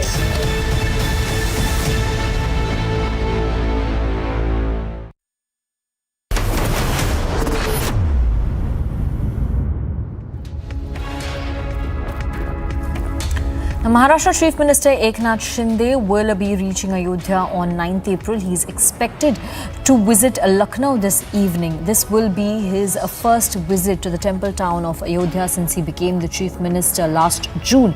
Now, thousands of Shiv Sainiks are expected to accompany Shinde to Ayodhya. In fact, yesterday we had these visuals of Eknath Shinde personally seeing off and bidding farewell to the workers at the railway station who were heading to Ayodhya. Now, as per the official program issued by the Maharashtra government, Eknath Shinde will reach Lucknow this evening and will stay in Lucknow tonight. On Sunday morning, that's tomorrow, he will reach Ayodhya by a chopper and land on the banks of the Sarayu River. Thousands of Shiv Sainiks are expected to welcome him in Ayodhya. It's going to be a political event to watch out for. Anamika from Republic Bharat team is joining us live. She's in Ayodhya covering this entire news event. Anamika, if you can give our viewers the sense of the preparations that have been made for Eknath Shinde's visit there. आप क्या बता पाएंगे हमारे दर्शकों को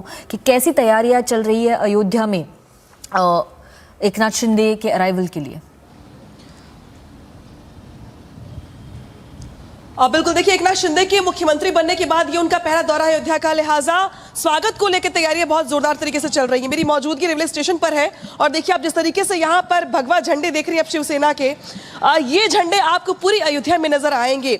railway station से लेकर के अयोध्या के रास्ते पर, साथ ही अयोध्या की गलियों में, इसके अलावा राम जन्मभूमि जाने वाले रास्ते में, इसके अलावा पूरी अयोध्या में आपको कुछ ऐसे झंडे दिखाई देंगे।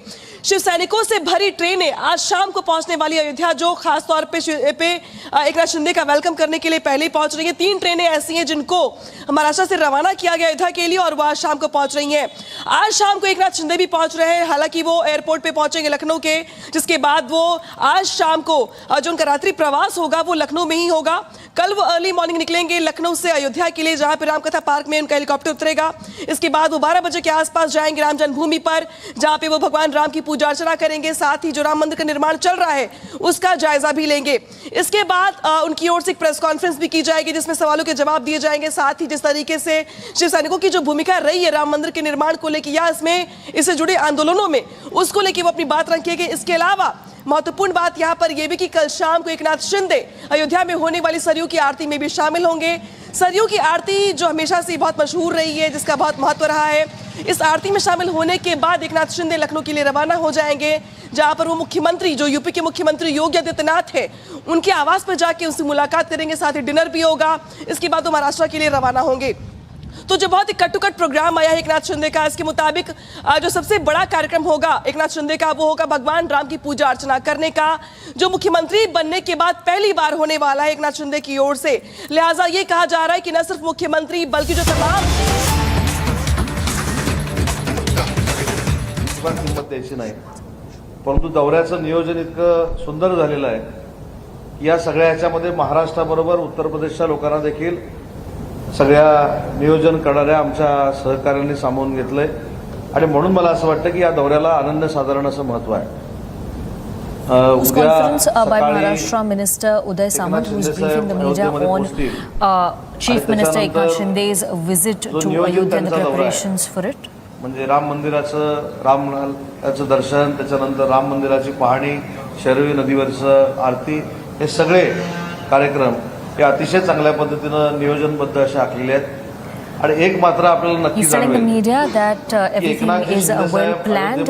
Chief Minister will visit the Ram Mandir site. He will also oversee the construction of the Ram temple and will also perform aarti on the banks of River Shari. हा दौरा होत असताना कुठेतरी काळा डाग लावला पाहिजे अशी काही लोकांची प्रथा आहे आणि म्हणून there is an attempt to bring some disrepute to this रावणाचं धनुष्य कोणतरी म्हणालं, हा धनुष्य पेलण्याची ताकद नाही एकनाथ शिंदे साहेबांमध्ये, असं कोणतरी म्हणालं। Some people have been saying that Mr. Eknath Shinde cannot carry the weight of the bow and arrow. कारण मागच्या 2 शिवसेनेच्या या दौऱ्याचं नियोजन ज्यांनी केलं होतं त्यांचीच आज सकाळची पत्रकार परिषद होती आणि त्यांच्या दौऱ्यामध्ये the person who had organized the earlier visits, Shiv Sena visits of Ayodhya, held a press conference this morning, probably a veiled reference to Mr. Sanjay Raut. हे कुणी ना कुणी त्याला सांगितलेलं असणार आणि म्हणून उद्याचा एकनाथ शिंदे साहेबांचा दौरा हा न भूतो न भविष्यती अशा पद्धतीचा होईल, या पोटदुखीतनं आजची सकाळची पत्रकार परिषद झाली आहे। मला असं वाटतं की रोज रोज सकाळी उठून फक्त एकनाथजी शिंदे साहेबांवर टीका करणं, त्यांना बदनाम करणं हा एकमेव कार्यक्रम काही लोकांचा महाराष्ट्रामध्ये सुरू आहे. There are some मला असं वाटतं की people त्यांनी काही गोष्टी there स्वीकारल्या are some पाहिजे. people who have 8-9 महिन्यापूर्वी ज्या who are घडामोडी harboring a cause only to malign Mr. Eknath Eknath Shinde Shinde. साहेबांना मिळालेलं आहे. हे काही लोकांनी स्वीकारलं पाहिजे, परंतु राजकारणामध्ये न स्वीकारण्याचा प्रकार Some हा काही people लोक must दाखवत आहेत. accept पण that J the bow and arrow त्यांच्या symbol सोबत has been बसतायत, given to त्यांचा Eknath थोडा तरी Shinde. आदर्श त्यांनी घेतला तर बरं होईल. कारण मला असं वाटतं की शरद पवार साहेबांचं मुख्यमंत्रीपद गेलेलं होतं, विलासराव देशमुखांचं मुख्यमंत्रीपद गेलेलं होतं, अशोक चव्हाणांचं मुख्यमंत्रीपद गेलेलं होतं, मनोहर जोशी साहेबांचं मुख्यमंत्रीपद गेलं, नारायणराव राणेंचं गेलं, देवेंद्रजींचं गेलं. पण लोकशाहीचा एक भाग म्हणून खिलाडू वृत्तीने त्यांनी ते स्वीकारलं. परंतु 8 महिन्यापूर्वी ज्यांचं From मुख्यमंत्रीपद गेलेलं Pawar आहे, to Devendra त्यांच्याकडनं Fadnavis, ज्या from Narayan पद्धतीनं Rane to Manohar आदळआपळ Joshi, everybody आणि has चिडचिड lost सुरू झालेली आहे. their CM ही अख्खा post देश at बघतोय. one point hey or the आमचं other, सगळ्यांचं but they दुर्दैव आहे. accepted खरं तर आजचा it. दौरा उद्याचा एकनाथ शिंदे साहेबांचा दौरा But there are certain people who cannot, who have still Shiv Sena not recovered आणि from the धनुष्यबाण loss of हे निवडणूक power. आयोगानं एकनाथ शिंदे साहेबांच्या ताब्यामध्ये दिलेला आहे. म्हणजेच वंदनीय बाळासाहेबांचा विचार हा कोण पुढे नेऊ शकतो हे निवडणूक आयोगानं निकालातनं जाहीर केलंय आणि त्याच भावनेतनं उद्याचा दौरा होतोय, तो यशस्वी होईल आणि हाच यशस्वी होणारा दौरा काही We will लोकांच्या ensure डोळ्यामध्ये that फुटतोय म्हणून या पत्रकार परिषद Chief सुरू आहे. Minister Eknath परंतु Shinde's दौरा visit to अतिशय Ayodhya यशस्वी होईल is आणि न successful. भूतो न भविष्यती असा होईल.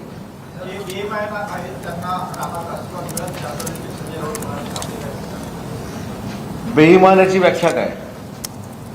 जे कायमस्वरूपी एकनाथ शिंदे साहेबांनी सांगितलं, आम्ही सगळे सांगतोय की ज्यांच्या बरोबर आम्ही निवडणूक लढवली, भाजपा आणि शिवसेना म्हणून एकत्र निवडणूक लढवली, There is आणि no निवडणूक question of एकत्र dishonesty लढवल्यानंतर because we in 2019 we आम्ही fought for सगळे फक्त elections with मुख्यमंत्री the पदासाठी बाजूला BJP. गेलो आणि राष्ट्रवादी काँग्रेस आणि काँग्रेस पक्षाची आघाडी But झाली. after the ही खरी elections, बेईमानी आहे. ही some खरी people गद्दारी decided to आहे. align with the त्याच्यामुळे Congress and Prabhu the NCP. श्रीरामांच्या चरणी नतमस्तक होत असताना आम्ही एवढंच सांगणार आहोत की यांचं देखील सगळ्यांचं भलं कर आणि याच्यापेक्षा महाराष्ट्रातल्या जनतेला सुखी समाधानी ठेव, हेच सांगणं Eknath.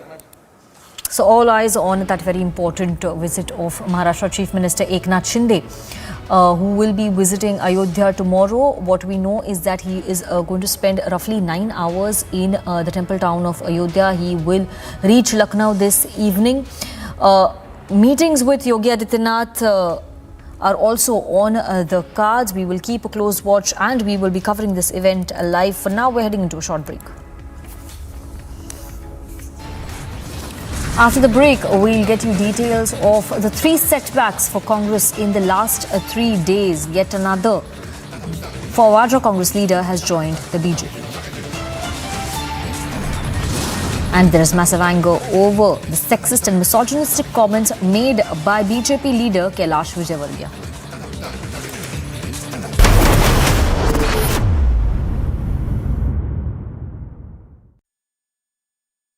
13,000 placements last year. At Amity, we are committed to nurturing passionate, hardworking and proactive professionals. When we see that the masterminds, the plotters of this attack are still unpunished, they are still roaming free, what can India and Israel do together to ensure that the plotters, the mastermind of this attack are punished? Everyone that took part of the terror attacks pays the price, a very heavy price. So we are still waiting for those who committed, those who sent, those who operated those terror attacks to be brought to justice. And indeed, we need to bring very serious pressure from all the world, from all the free world who stands against terrorism.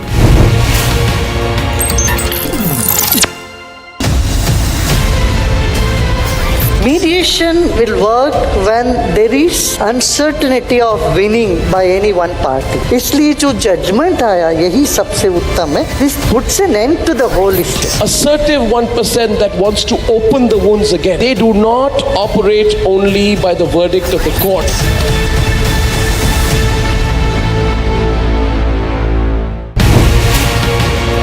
Mr. Ohana, you as a Speaker of Knesset, how do you see upholding the democracy? And I'm talking at a time when there have been protests, and in fact, the issues between the two countries are sort of on the same level. We want Israel to be a better democracy, which means more decisions should be taken by the public through their representatives. And unfortunately, we have an unbalanced situation and we are trying to balance it. As you mentioned, it is a matter of this. Dragging back economic fugitives, fantastic. But a crackdown on corruption alone is not enough to steer the economy. That is where the reforms are not just to remove those who are with several cases of corruption and disproportionate assets. This will ensure that at a local level, no officer can go about saying, hey, I've come to inspect you without the system approving it.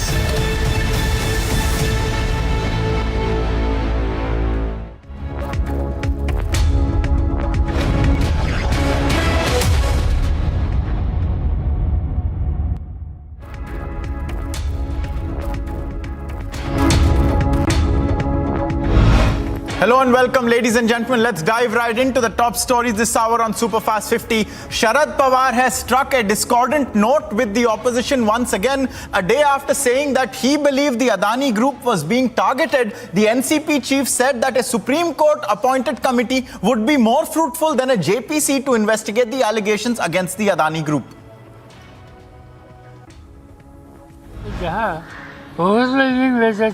Ruling party की है, वहाँ देश के सामने सच्चाई क्या है, वो कहाँ तक आएगी, इस बारे में कोई भी आशंका पैदा कर सकता है। और इसलिए हमारा कहना ये है कि इससे दूसरा एक अल्टरनेटिव सुप्रीम कोर्ट ने दिया है, वो खुद कमिटी अपॉइंट करना चाहते हैं, की उन्होंने, तो शायद इसकी क्रेडिबिलिटी वो ज़्यादा रहेगी।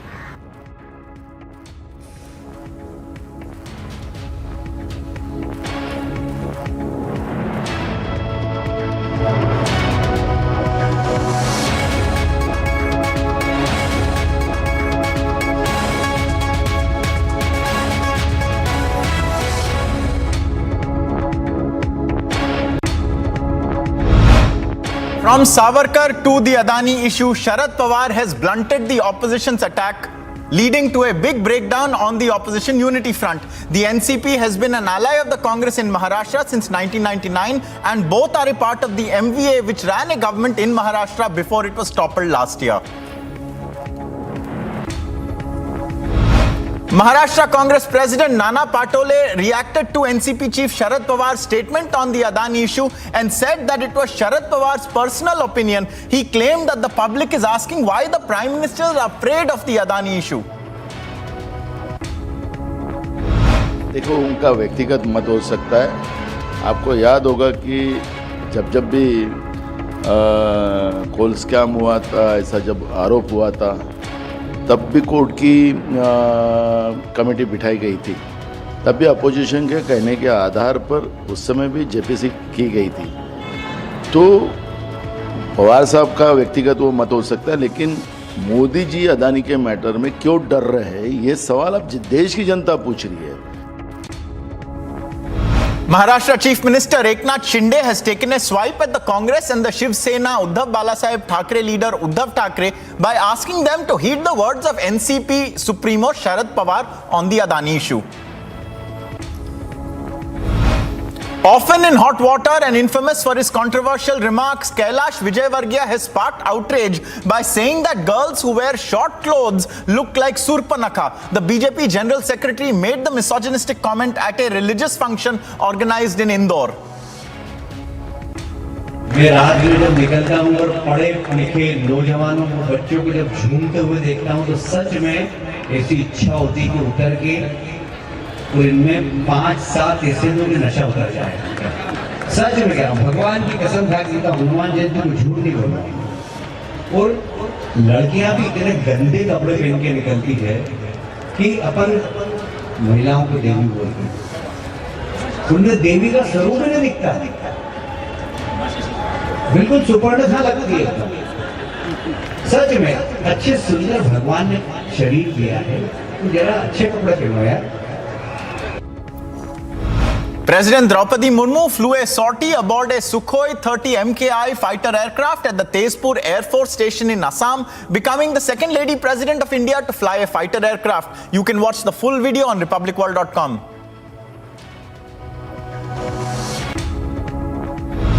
A BJP core committee meeting on the Karnataka elections got underway in Delhi at Party National President JP Nadda's residence. CM Basavaraj Bommai and former Chief Minister Yediyurappa, Karnataka BJP President Nalin Kumar Katil, Union Minister Mansukh Mandavia and other leaders are attending the meeting. Karnataka Chief Minister Basavaraj Bommai addressed the media ahead of the BJP's parliamentary board meeting for the assembly polls and said that today an important meeting is to be held under the guidance of JP Nadda. During this meeting, discussion over all 224 seats will be done and tomorrow a meeting of the parliamentary board will be held. Addressing the media, BJP national spokesperson Gaurav Bhatia slammed the Congress party over its attacks on Kicha Sudeep backing the Saffron party in the Karnataka polls. He questioned Rahul Gandhi as to why during the Bharat Jodo Yatra, people like Swara Bhaskar were seen supporting him. तो जो तर्क सामने आए वो चिंताजनक है. The targeting of Kicha Sudeep. I heard the Congress leader stating that it must be the fear of the investigating agencies.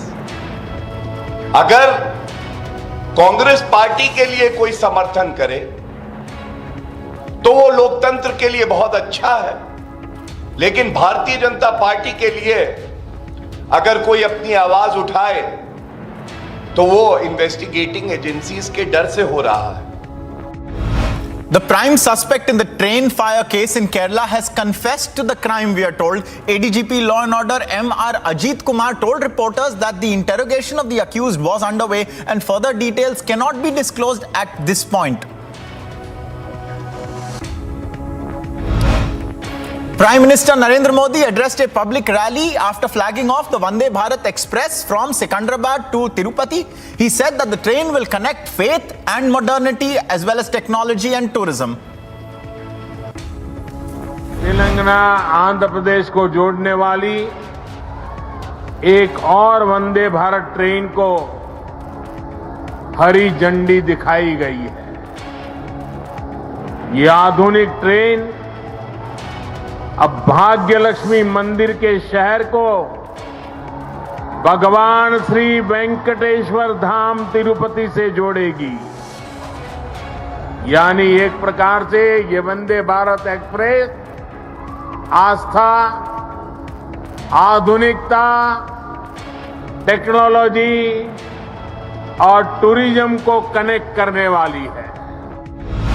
As Prime Minister Narendra Modi gave a massive developmental push to Telangana, Chief Minister K. Chandrasekhar Rao chose to skip the program entirely. Prime Minister Narendra Modi attacked the Telangana government, saying that he was pained at its non-cooperation with the centre's projects, which is affecting the dreams of the people of the state. भतीजावाद और भ्रष्टाचार को पोषित करते रहे, उन्हें ईमानदारी से काम करने वालों से परेशानी हो रही है. ऐसे लोगों को देश के हित से, समाज के भले से कोई लेना देना नहीं है. ये लोग सिर्फ और सिर्फ अपने कुनबे को फलता फूलता देखना पसंद करते हैं. A Congress leader in Tamil Nadu threatened to chop off the tongue of the judge who sentenced Rahul Gandhi to 2 years in jail in a 2019 criminal defamation case when the party comes to power. A case has been registered against him for his remark.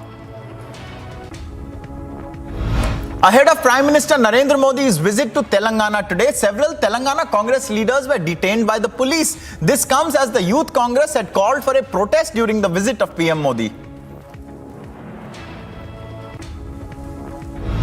The ruling DMK regime put up anti-governor posters across the streets of Chennai with the hashtag Dictator Ravi and Get Out Ravi. This is in connection with the controversy surrounding RN Ravi withholding bills passed by the Assembly.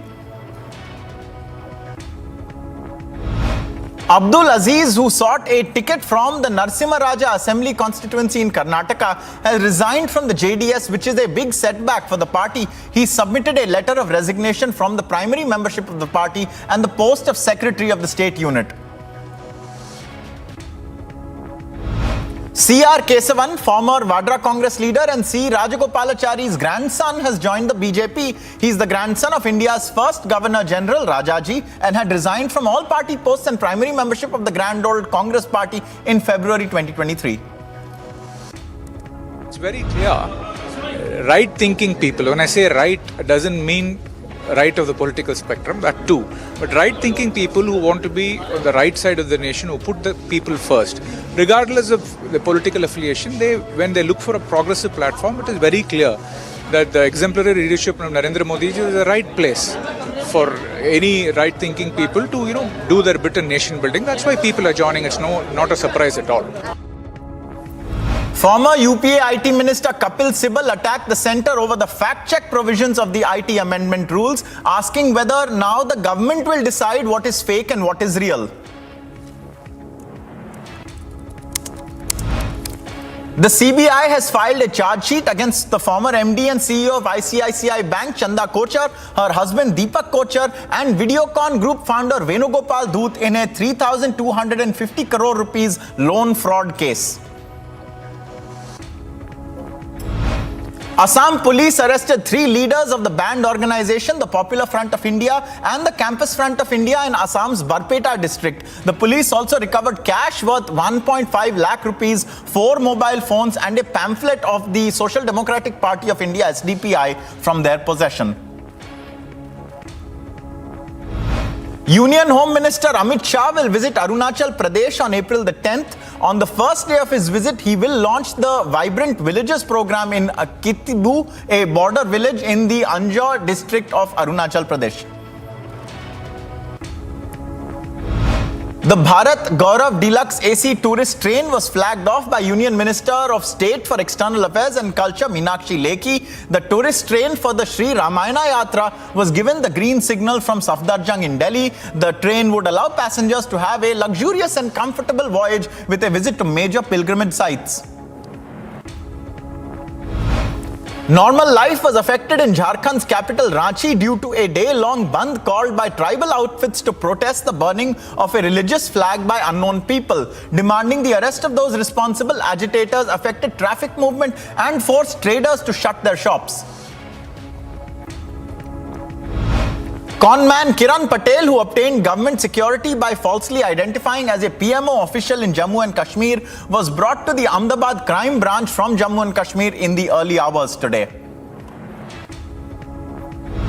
In another episode of unruly behavior on board an aircraft, a middle-aged, allegedly drunk passenger on a Delhi-Bengaluru Indigo flight has been arrested for trying to open the emergency door flap. According to Indigo officials, the unruly passenger has been handed over to the CISF upon his arrival in Bengaluru. India on Saturday recorded 6,155 fresh COVID-19 infections in the last 24 hours, while the number of active cases has increased to 31,194. The death toll overall has climbed to 5,30,954, with 11 deaths, including 2 being reconciled in Kerala in the last 24 hours. A Delhi police head constable, Imran Muhammad, shot himself with his official weapon. He was shifted to hospital where he was declared as brought dead on arrival.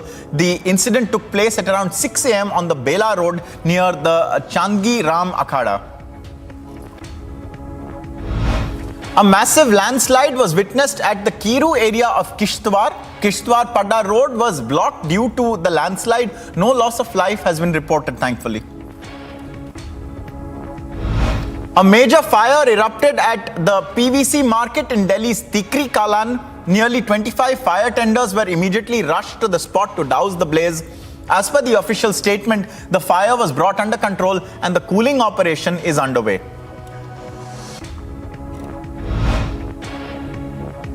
Meanwhile, viewers, in America, an active shooter was reported on campus at the University of Oklahoma in the city of Norman. The school informed about the active shooter situation at the Van Vliet Oval and also instructed everyone in and around the university to immediately run, hide or fight. The University of Oklahoma's campus in the city of Norman was secured nearly 90 minutes after the school flagged the active shooter. Oklahoma State Highway Patrol Trooper Eric Foster confirmed that the campus is safe and that no injuries were reported.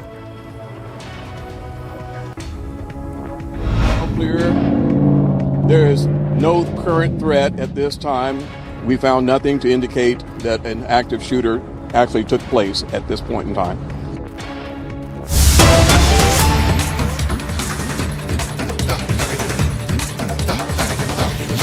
मंत्री 2 दिवसीय दक्षिण भारत की यात्रा पर हैं और चेन्नई पहुंचने से पहले वो तेलंगाना में मौजूद थे। वहां पर उन्होंने सिकंदराबाद में विकास की सौगात वहां के लोगों को दी।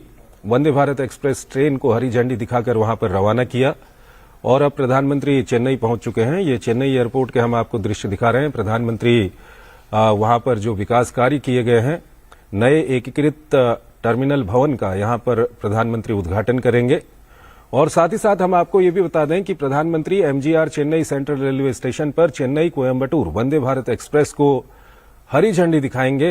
ये 13वीं वंदे भारत एक्सप्रेस ट्रेन होगी।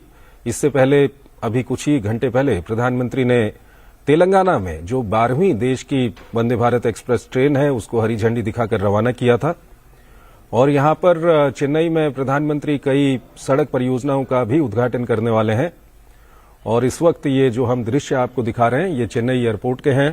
प्रधानमंत्री वहां पर पहुंच चुके हैं और यहां पर नया एकीकृत टर्मिनल भवन यहां पर बनाकर तैयार कर लिया गया है जिसका प्रधानमंत्री उद्घाटन करेंगे। केंद्रीय नागरिक उड्डयन मंत्री ज्योतिरादित्य सिंधिया भी वहां पर मौजूद हैं। एमके स्टालिन वहां पर मौजूद हैं। ये आप दृश्य देख रहे हैं कुछ देर पहले के प्रधानमंत्री चेन्नई एयरपोर्ट पर। वहां पर एक एयरपोर्ट के विकास कार्यों को लेकर के एक प्रदर्शनी वहां पर लगाई गई है। प्रधानमंत्री उसका जायजा ले रहे हैं, उसके बारे में जानकारी ले रहे हैं।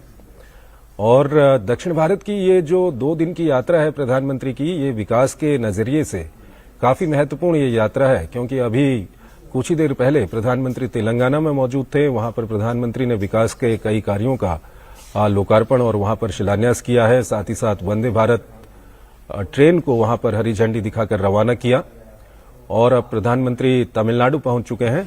तमिलनाडु में प्रधानमंत्री का जो पहला कार्यक्रम है वो यहीं पर है चेन्नई एयरपोर्ट पर। यहां पर एकीकृत टर्मिनल भवन यहां पर तैयार कर लिया गया है बनाकर, उसका प्रधानमंत्री उद्घाटन करेंगे।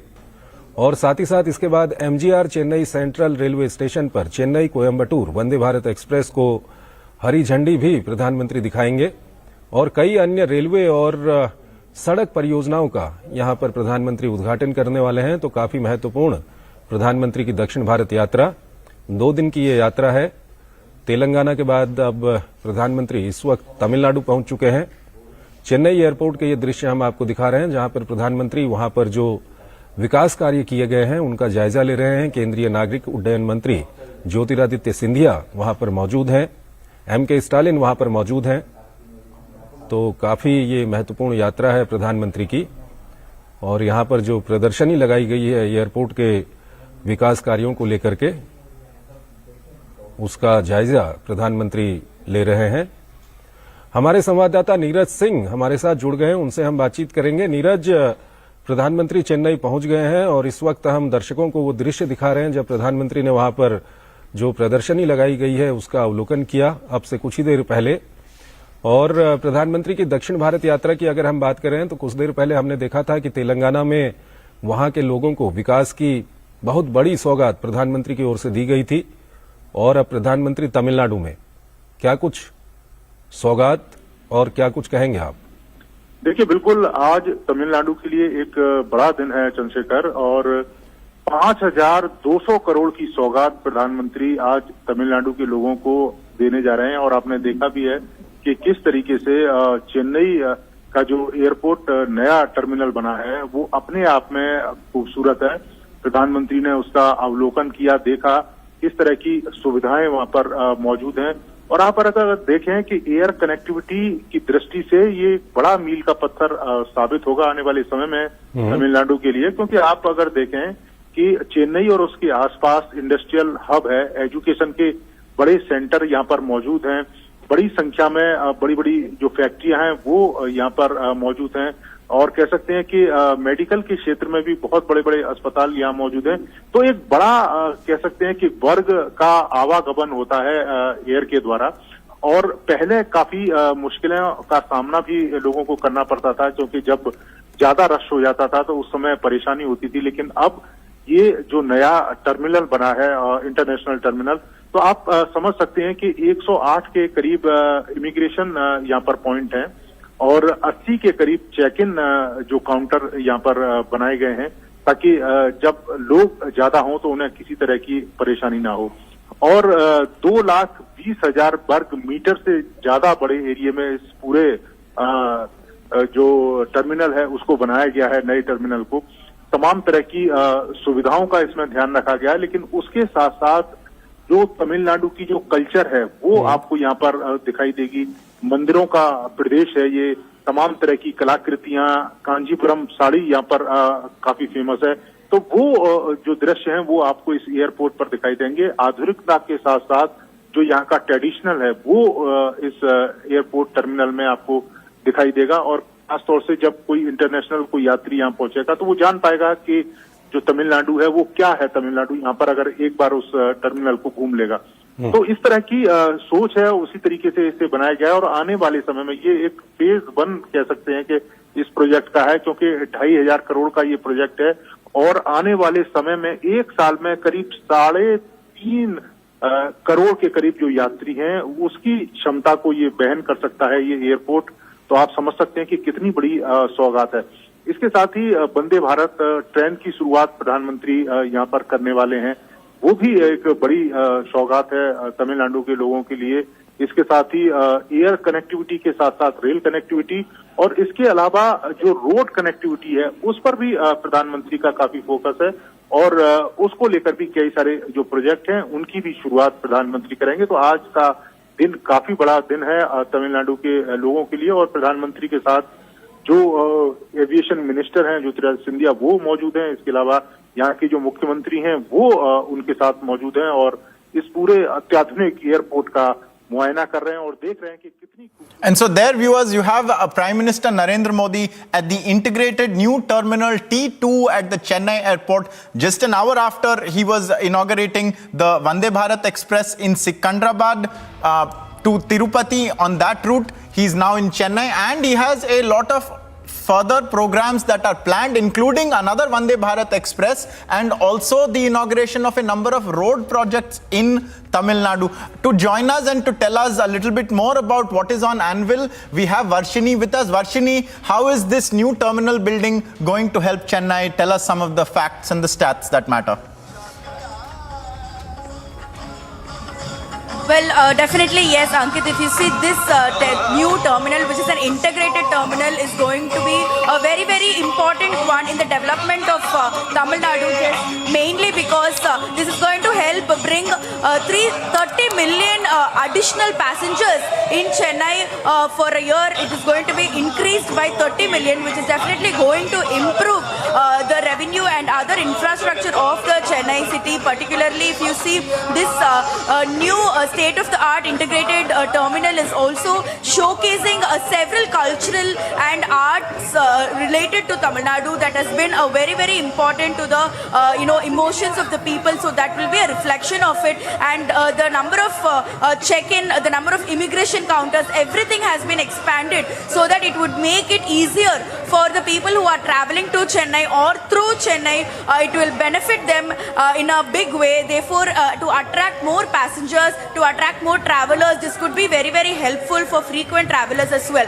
Therefore, this is a very important, inauguration that has been going on, and the plan for this has been happening for many years, and the construction was also going on in full swing, and finally now it has been inaugurated by our Prime Minister. So it will be coming to use for everybody very soon, and people can make use of this terminal in a much larger way. And we also the next program that the Prime Minister is participating, it will be the Vande Bharat Express that is going to be traveling from Chennai to Coimbatore. If you see, this is the first Vande Bharat train that is exclusively for Tamil Nadu alone, and this is going to be very helpful for the people of Tamil Nadu who are traveling from Chennai to Coimbatore, because the rail transport to Coimbatore has been a long one, and Vande Bharat, which is promising to travel within 6 hours, is going to make the travel time very easy. So people will be benefiting much from the Vande Bharat Express that is going to be flagged off by Prime Minister.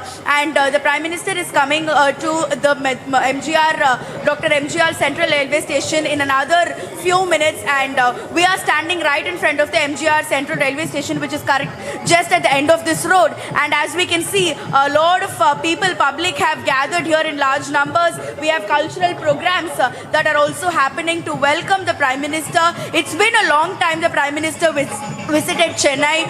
It was the last time he visited Chennai was 6 months ago, more than 6 months ago. So the people are absolutely thrilled to witness the Prime Minister once again coming down to Chennai, and that is why a grand welcome has been prepared and set up for the Prime Minister, and all the public are very excited to come and stand here to just take a glimpse of the Prime Minister.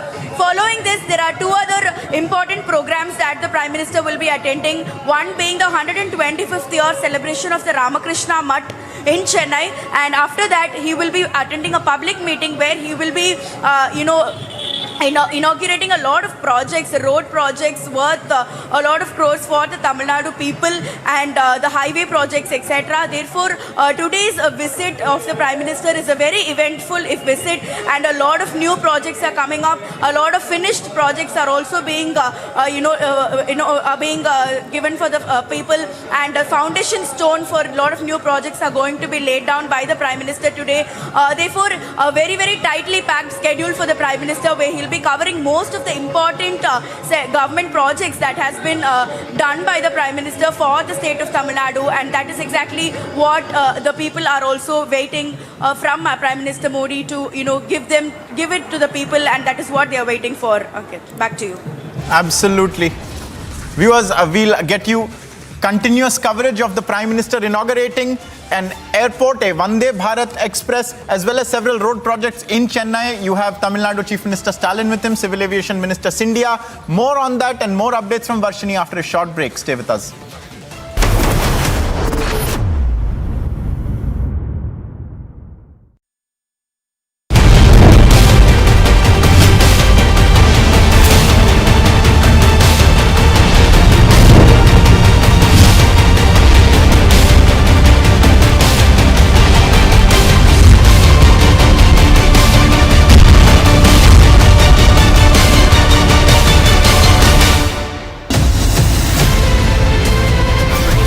The India developmental model is the right model which the world can follow. And that is the opportunity that we have before us. I believe that you are soaked in the philosophy of nation first.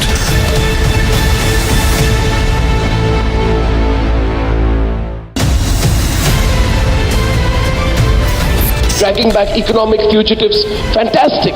But a crackdown on corruption alone is not enough to steer the economy. That is where the reforms are not just to remove those who are with several cases of corruption and disproportionate assets. This will ensure that at a local level, no officer can go about saying, hey, I've come to inspect you, without the system approving it.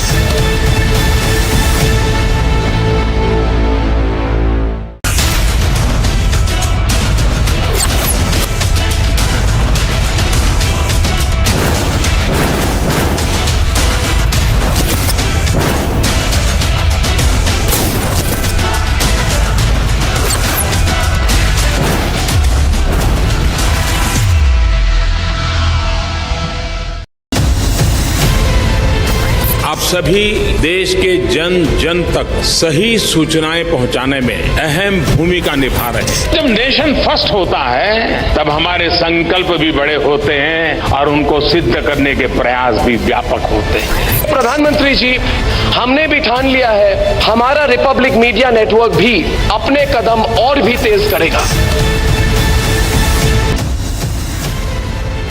आप सभी देश के जन जन तक सही सूचनाएं पहुंचाने में अहम भूमिका निभा रहे हैं। जब नेशन फर्स्ट होता है तब हमारे संकल्प भी बड़े होते हैं और उनको सिद्ध करने के प्रयास भी व्यापक होते हैं। प्रधानमंत्री जी, हमने भी ठान लिया है हमारा रिपब्लिक मीडिया नेटवर्क भी अपने कदम और भी तेज करेगा।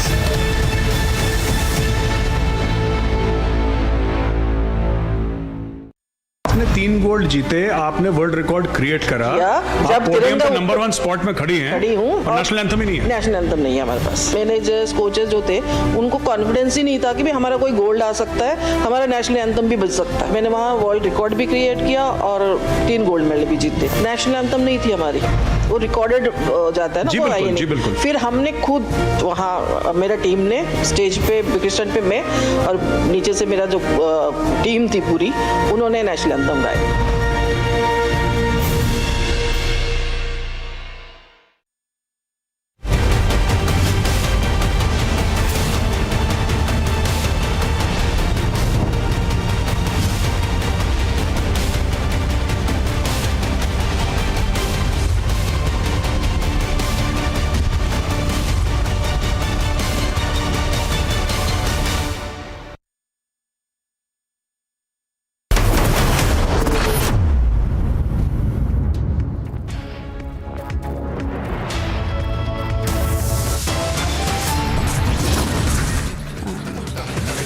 हमारे सब अपोजिशन के साथियों ने की ये बात सच है। हमारे पार्टी के भी प्रतिनिधि उस मीटिंग के थे, ये भी बात सच है। Okay Baba.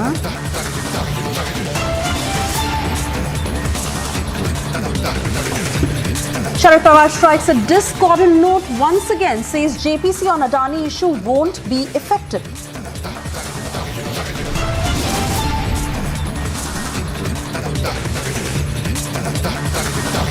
Sharad Pawar strongly opposes Congress demand. It is the Adani issue that is dividing the opposition now.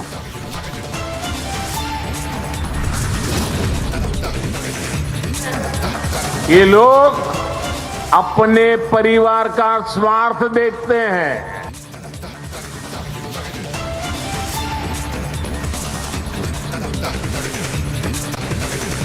In Hyderabad, Prime Minister takes on KCR government, says corruption and dynasty politics go hand in hand.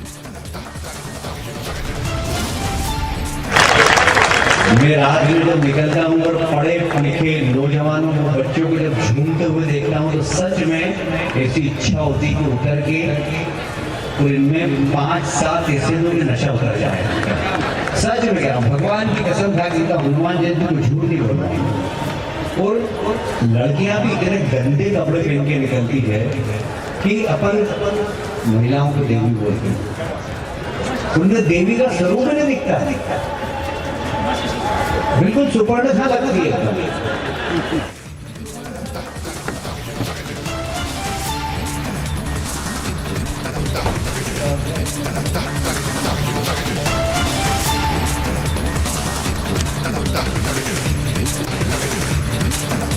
BJP leader Kailash Vijaywargiya makes sexist comments, says girls wearing short dresses are Shrupnakas.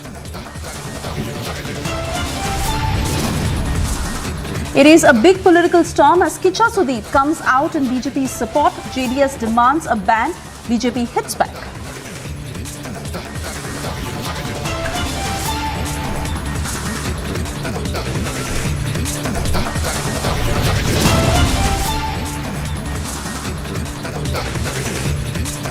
And the countdown to Shinde's Ayodhya visit has now begun. Stand by for live coverage.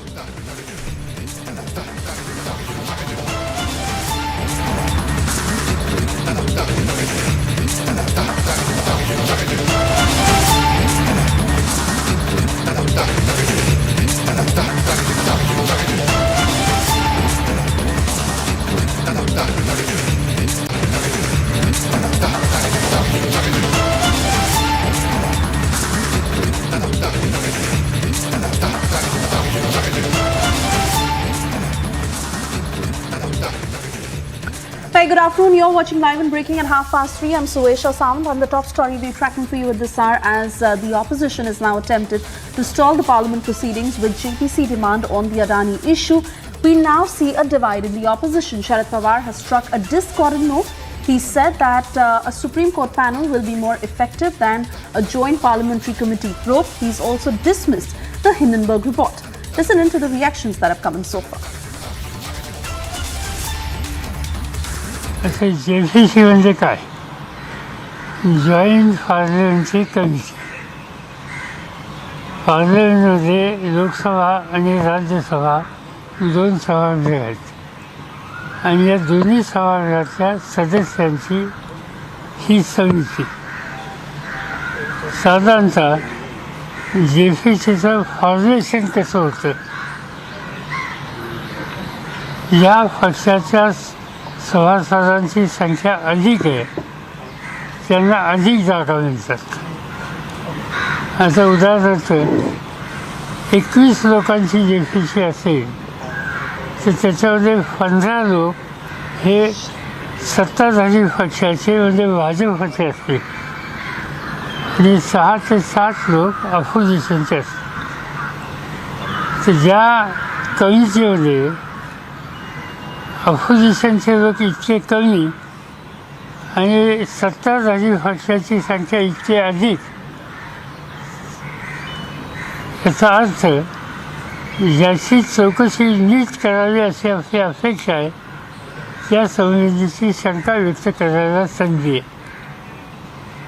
याऐवजी supreme कोर्टाने एक committee नियुक्त करण्याचा निर्णय घेतला ज्याच्यामध्ये निवृत्त supreme कोर्टचे जजेस आणि इतर काही लोक आहेत. सुप्रीम कोर्टाने आणखीन एक गोष्ट केली की किती दिवसात त्यांनी अहवाल द्यायचा, टाईम पिरियड, याही संबंधीची सूचना केली. आणि माझं मत असं आहे की मी काही JPC सरसकट विरोध करत नाही. यापूर्वी JPC होती, काही JPCचा मी स्वतः चेअरमन होतो. पण JPC बहुमताच्या संख्येवर त्या ठिकाणी तिचं फॉर्मेशन होणार असल्यानं JPCपेक्षा सुप्रीम कोर्टाची कमिटी अधिक उपयुक्त आणि प्रभावित आहे असं माझं मत आहे.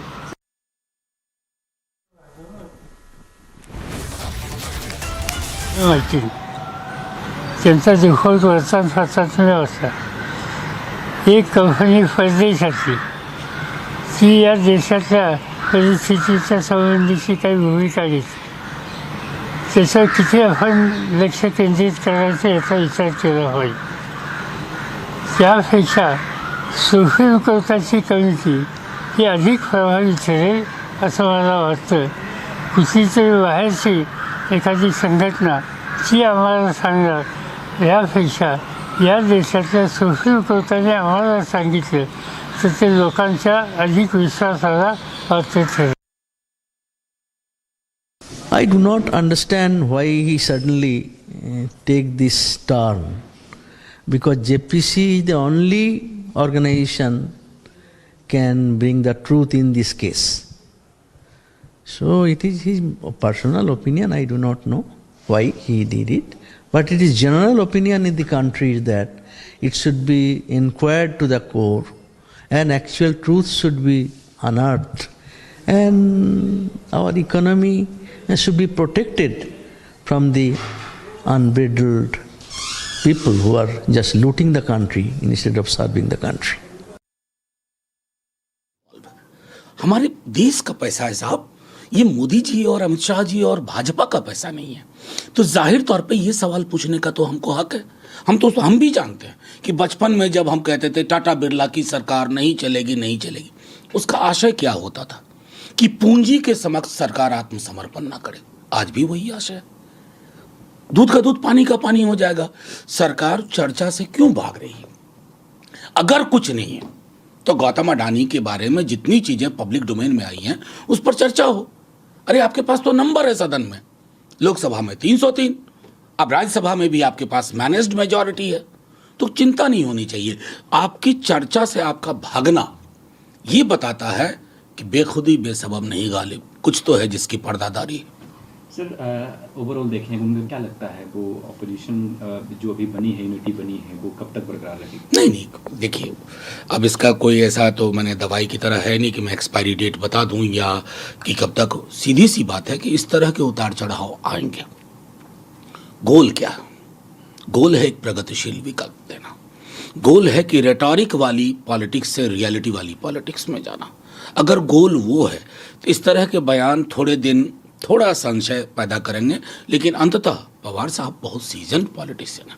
उनको पता है कि देश आज की इस परिस्थिति में किस प्रकार का विकल्प चाह रहा है, और वो उस विकल्प के मैं समझता हूँ स्क्रिप्ट राइटर्स जो कई हैं उनमें से एक है।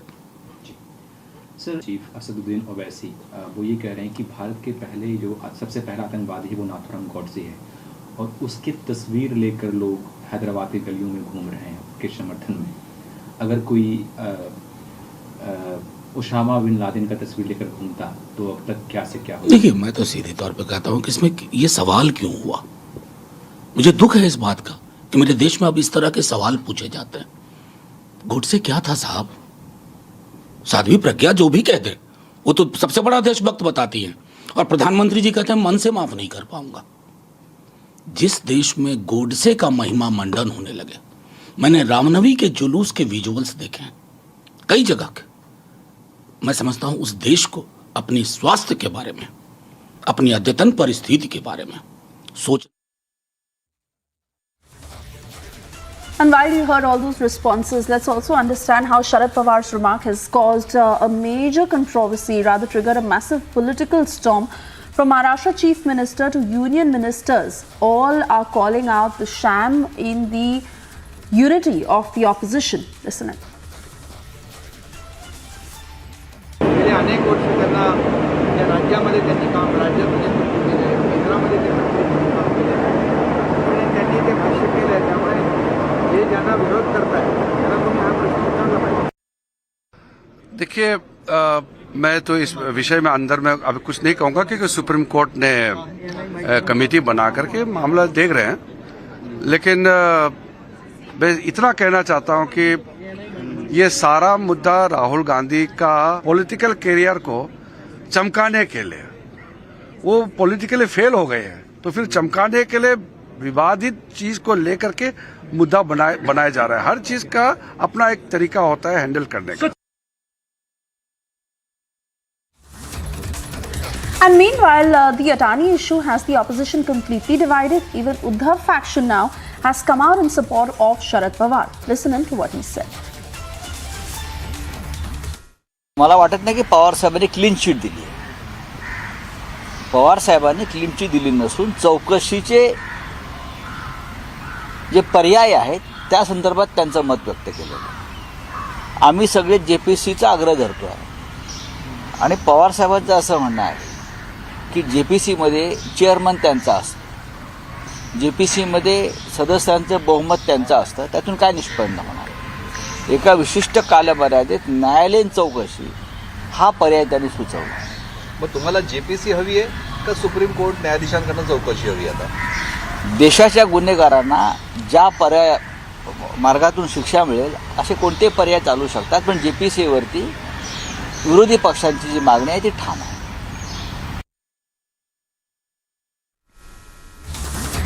Meanwhile, this statement by Sharad Pawar has clearly not gone down well with the Congress, as they are now calling it his personal opinion and also saying that it is not a reflection of the opposition unity.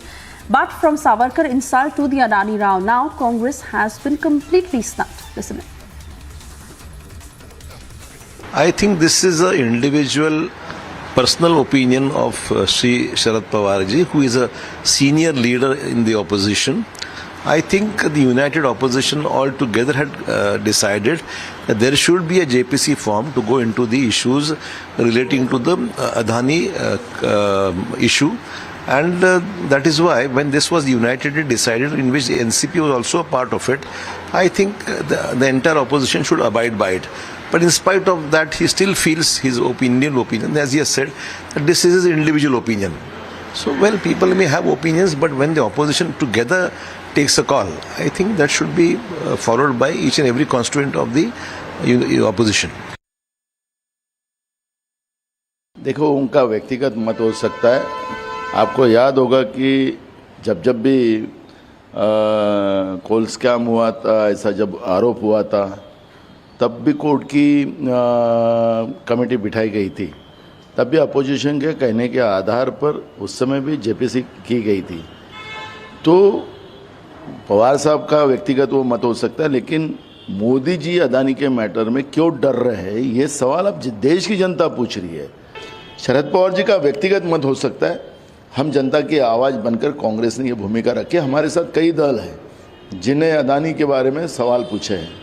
तो इसलिए मैं ये नहीं कहता कि शरद पवार जी ने ये क्यों कहा है, हमें हमारा इशू नहीं है. वो शरद पवार जी का व्यक्तिगत मत हो सकता है. अडानी के ऊपर आदरणीय शरद पवार जी का जो वक्तव्य है वो ये बताता है कि विपक्ष के अंदर संवाद जिंदा है, लोकतंत्र जिंदा है. अगर उनके कोई विचार बाकी की 19 पार्टियों से थोड़ा सा नहीं मिले तो उसे हम संवाद कहते हैं. हम प्रधानमंत्री नरेंद्र मोदी जी के जैसे तानाशाह नहीं हैं. शरद पवार जी ने कहीं भी ये नहीं कहा कि वो भारतीय जनता पार्टी की विचारधारा का समर्थन करते हैं. कहीं भी उन्होंने ये नहीं कहा कि बीजेपी की नीतियों का वो समर्थन करते हैं या जो विभाजनकारी राजनीति है उसका वो समर्थन करते हैं. कहीं भी ये नहीं कहा कि जो लोकतंत्र के ऊपर हमला हो रहा है उसका हम साथ देंगे. तो आदरणीय शरद पवार जी ने जो बात कही है उसे हम संवाद कहते हैं. वो लोकतंत्र की जीत है और लोकतंत्र में संवाद जिंदा रहना चाहिए. And shifting focus to the other part of the world now, where the police has said that the terrorists who carried out a car ramming and shooting attack in Tel Aviv was shot dead by officers. According to the police, an officer at a nearby gas station was had heard a commotion after the terrorists rammed into people at the Charles Clore Park on the Tel Aviv waterfront. Getting you all the details in this report. In the late night of April 7th, an alleged attacker rammed his car into civilians that resulted in death of one. Following the alleged attack, Palestinian assailants carried out a pair of attacks on the same day, killing 3 people and wounding at least 6. According to the Tel Aviv police, they have shot down the attacker, while 5 other British and Italian tourists, including a 74-year-old man and a 17-year-old girl, received medical treatment from mild to moderate injuries. The attack came hours after the British-Israeli women were shot to death near a settlement in the occupied West Bank. The latest spasm of violence in Israel and the West Bank has heightened fears of an even more intense surge, with the rare convergence of the holy Muslim month of Ramadan, the Jewish Passover holiday, and Easter currently underway. Agency Report, Republic TV.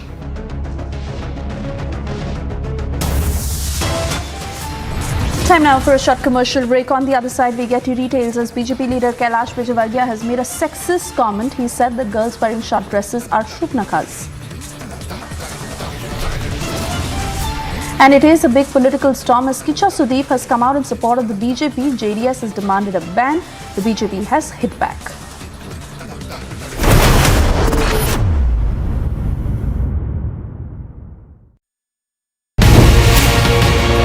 Mr. Ohana, you as a Speaker of Knesset, how do you see upholding the democracy? And I'm talking at a time when there have been protests, and in fact, the issues between the two countries are sort of on the same level. We want Israel to be a better democracy, which means more decisions should be taken by the public through their representatives. And unfortunately, we have an unbalanced situation, and we are trying to balance it. As you mentioned, it is a matter of dispute, and we have protests as we have in democracies.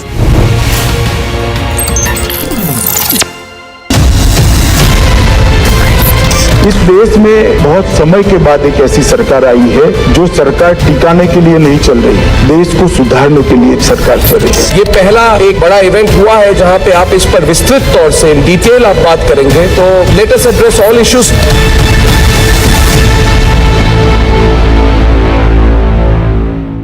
आपने 3 gold जीते, आपने world record create करा, जब podium पे number 1 spot में खड़ी हैं, खड़ी हूँ और नेशनल एंथम ही नहीं है। नेशनल एंथम नहीं है हमारे पास।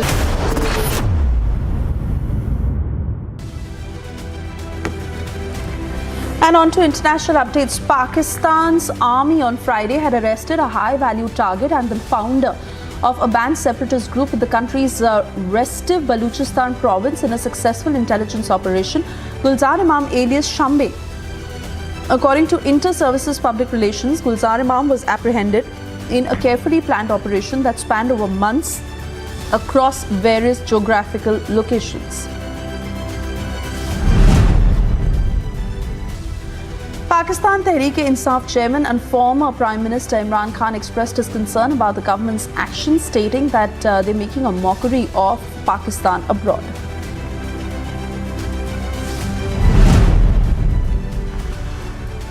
China announced that it is launching 3 days of military drills in the Taiwan Strait. Now, according to sources, People's Liberation Army's Eastern Theatre Command said that United Sharp Sword would run April 8, that is today, to April 10 for combat preparedness. Meanwhile, Taiwan Defense Ministry said that it detected 13 Chinese aircraft and 3 warships around island. North Korea carried out an underwater nuclear attack drone HAL-2 test from April 4 to April 7. According to officials, in the afternoon of April 7, it arrived in the waters of South Hamgyong province, the place of stimulated target where the test warhead accurately detonated underwater. Russian Federal Security Service investigators have formally charged Evan Gershkovich with espionage, but the Wall Street Journal reporter denied the charges and said that he is working as a journalist. Russia's Federal Security Service, the main successor to the Soviet-era KGB, said on March 30 that it had detained the man in the Ural city of Yekaterinburg and had opened an espionage case against the 31-year-old for collecting what it said were state secrets about the military-industrial complex. About a dozen people were hurt in an apartment building fire early Friday morning on Detroit's west side, according to Fire Chief Jamie Harris. 20 people were displaced and 11 people suffered injuries, including smoke inhalation, bumps and bruises. Harris further described the building as a total loss and said that at least some sections of the building's roof had appeared to have collapsed. Ukrainian President Volodymyr Zelensky announced on Friday the start of an annual special event of respect to mark the Islamic holy month of Ramadan, which will include Ukraine's head of state. It was held for the first time at the Crimean Tatar Cultural Center. He also went on to thank Muslims globally for their support in the conflict against Russia.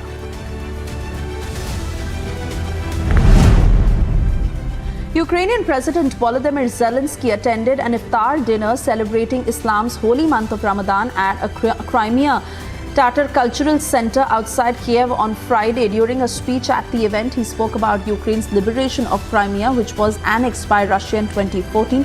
Zelensky even awarded medals to several Muslim servicemen.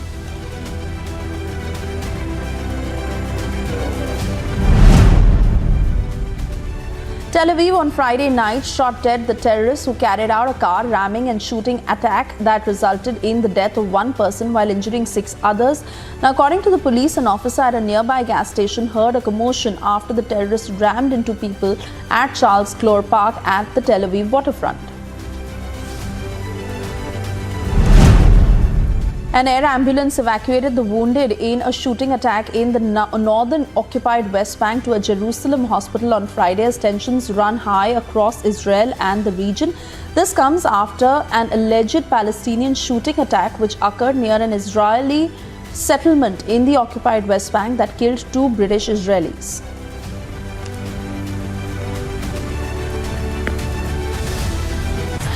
With that, it's time for us to slip into a very short commercial break. On the other side, we get you details as Sharad Pawar has struck a discordant note once again, where he said that JPC probe on Adani issue will not be effective.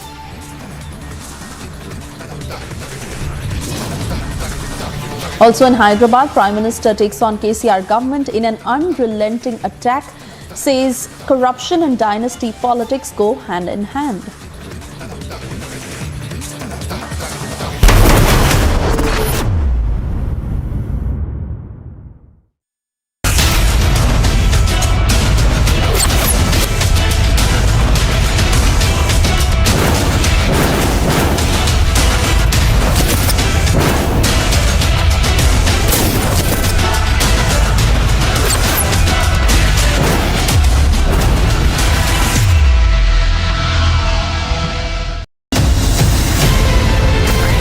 सभी देश के जन जन तक सही सूचनाएं पहुंचाने में अहम भूमिका निभा रहे हैं। जब नेशन फर्स्ट होता है तब हमारे संकल्प भी बड़े होते हैं और उनको सिद्ध करने के प्रयास भी व्यापक होते हैं।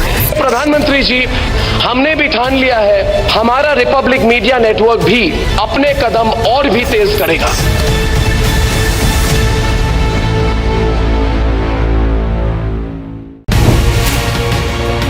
When we see that the masterminds, the plotters of this attack are still unpunished, they are still roaming free, what can India and Israel do together to ensure that the plotters, the mastermind of this attack are punished? Everyone that took part of the terror attacks pays the price, a very heavy price. So we are still waiting for those who committed, those who sent, those who operated those terror attacks to be brought to justice. And indeed, we need to bring very serious pressure from all the world, from all the free world who stands against terrorism.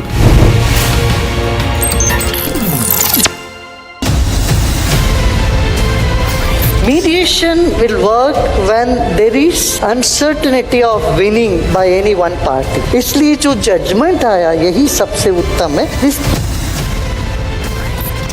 देश में बहुत समय के बाद एक ऐसी सरकार आई है जो सरकार टिकाने के लिए नहीं चल रही, देश को सुधारने के लिए सरकार चल रही है। ये पहला एक बड़ा इवेंट हुआ है जहां पे आप इस पर विस्तृत तौर से इन डिटेल आप बात करेंगे, तो let us address all issues.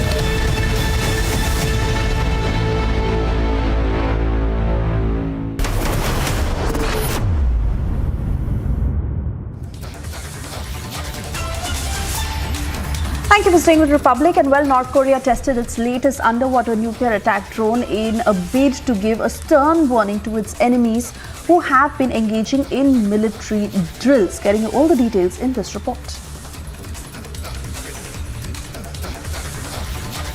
State news agency reported the second test of what it described as an underwater nuclear attack drone. The drone was put into the sea off the country's east coast on 4th April, after which it travelled around for 71 hours and 6 minutes before detonating its warhead just outside a port. The images on your screen show a torpedo-shaped object, and a plume of water suggests an underwater explosion. Watch closely how the plume of water is rising from the weapon towards the sky. North Korea reported a first test of an underwater drone of this kind in late March. Saturday's report came after weeks of protests from Pyongyang against joint military exercises carried out by the US, South Korea and Japan. Agency report, Republic TV.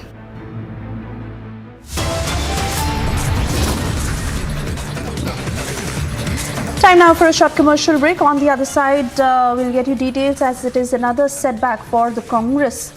Raja Gopalachari's great-grandson has also now joined the BJP.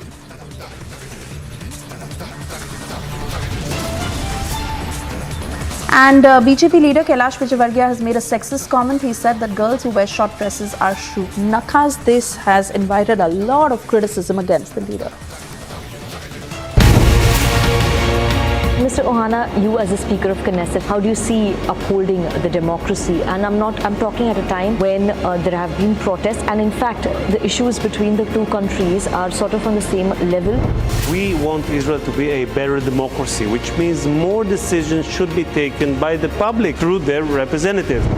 And unfortunately, we have an unbalanced situation, and we are trying to balance it. As you mentioned, it is a matter of dispute, and we have protests as we have in democracies.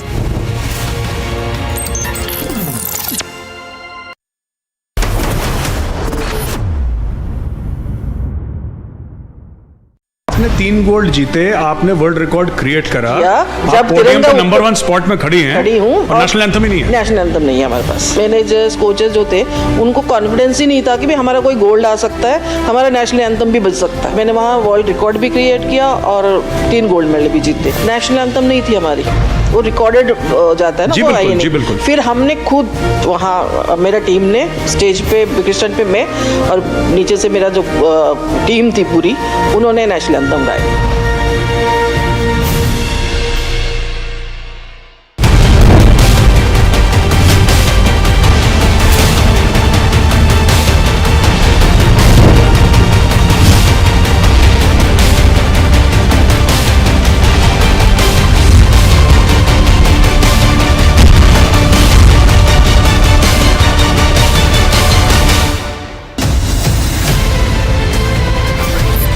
India developmental model is the right model which the world can follow. And that is the opportunity that we have before us. I believe that you are soaked in the philosophy of nation first.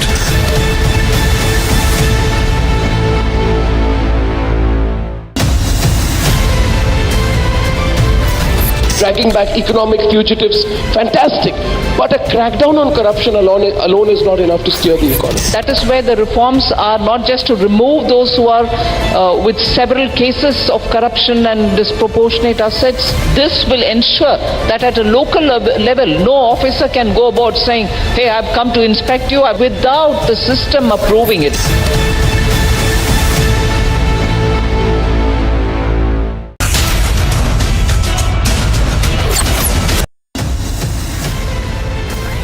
सभी देश के जन जन तक सही सूचनाएं पहुंचाने में अहम भूमिका निभा रहे हैं। जब नेशन फर्स्ट होता है तब हमारे संकल्प भी बड़े होते हैं और उनको सिद्ध करने के प्रयास भी व्यापक होते हैं।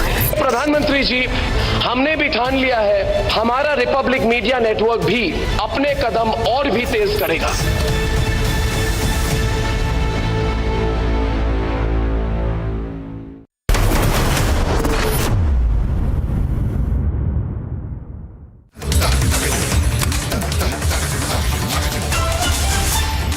Hello and welcome. You're watching Republic TV. Sharad Pawar's comments differing with the other opposition parties on the Adani issue has caused a huge political storm with back-to-back responses on it. We'll get you all the updates on that. First up, let's have a quick check of the headlines. कहना है कि JPC की जो बात हमारे सब opposition के साथियों ने की, ये बात सच है। हमारे पार्टी के भी प्रतिनिधि उस मीटिंग के थे, ये भी बात सच है। Sharad Pawar strikes a discordant note once again, says JPC on Adani issue won't be effective. Sharad Pawar strongly opposes Congress demand. It's the Adani issue that's dividing the opposition now.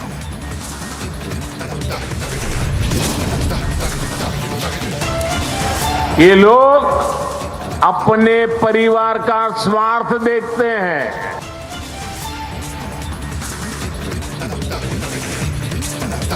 In Hyderabad, Prime Minister Modi takes on KCR government, says corruption and dynasty politics go hand in hand.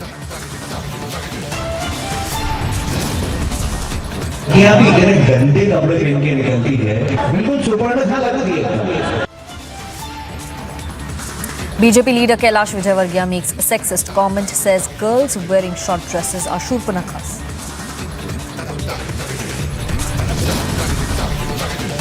Big political storm as Kicha Sudeep, as BJP reacts on a Kicha Sudeep controversy. JDS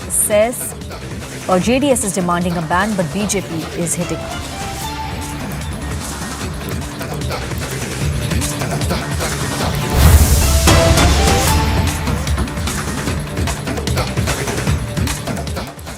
And we're getting these latest pictures from Chennai, where Prime Minister Modi is carrying out an impromptu roadshow, is what we are getting to know. He just inaugurated the Terminal 2 of the Chennai airport.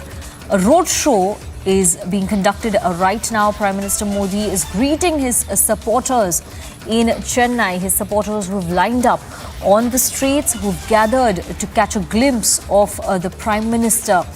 There on the streets of Chennai, Prime Minister Modi is greeting them. He is now slated to go for another event in Chennai. He is going to inaugurate the Chennai-Coimbatore Vande Bharat Express, after which he will be at the 125th anniversary of Sri Ramakrishna Math. He is going to attend the celebrations there, and he will then launch development projects in Chennai. Varshini has been covering this entire visit of the Prime Minister to Chennai very closely.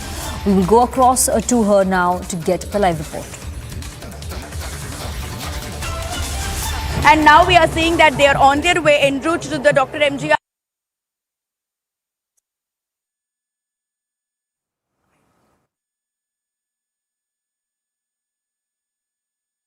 Back on the live line, and we will get her latest report from Chennai. We can see, in fact, a huge crowd gathering to catch a glimpse of Prime Minister Modi in Chennai. Supporters lining up, showering flowers, and in fact greeting the Prime Minister, welcoming him in Chennai. We will get a live commentary from Doordarshan on Prime Minister's visit in Chennai.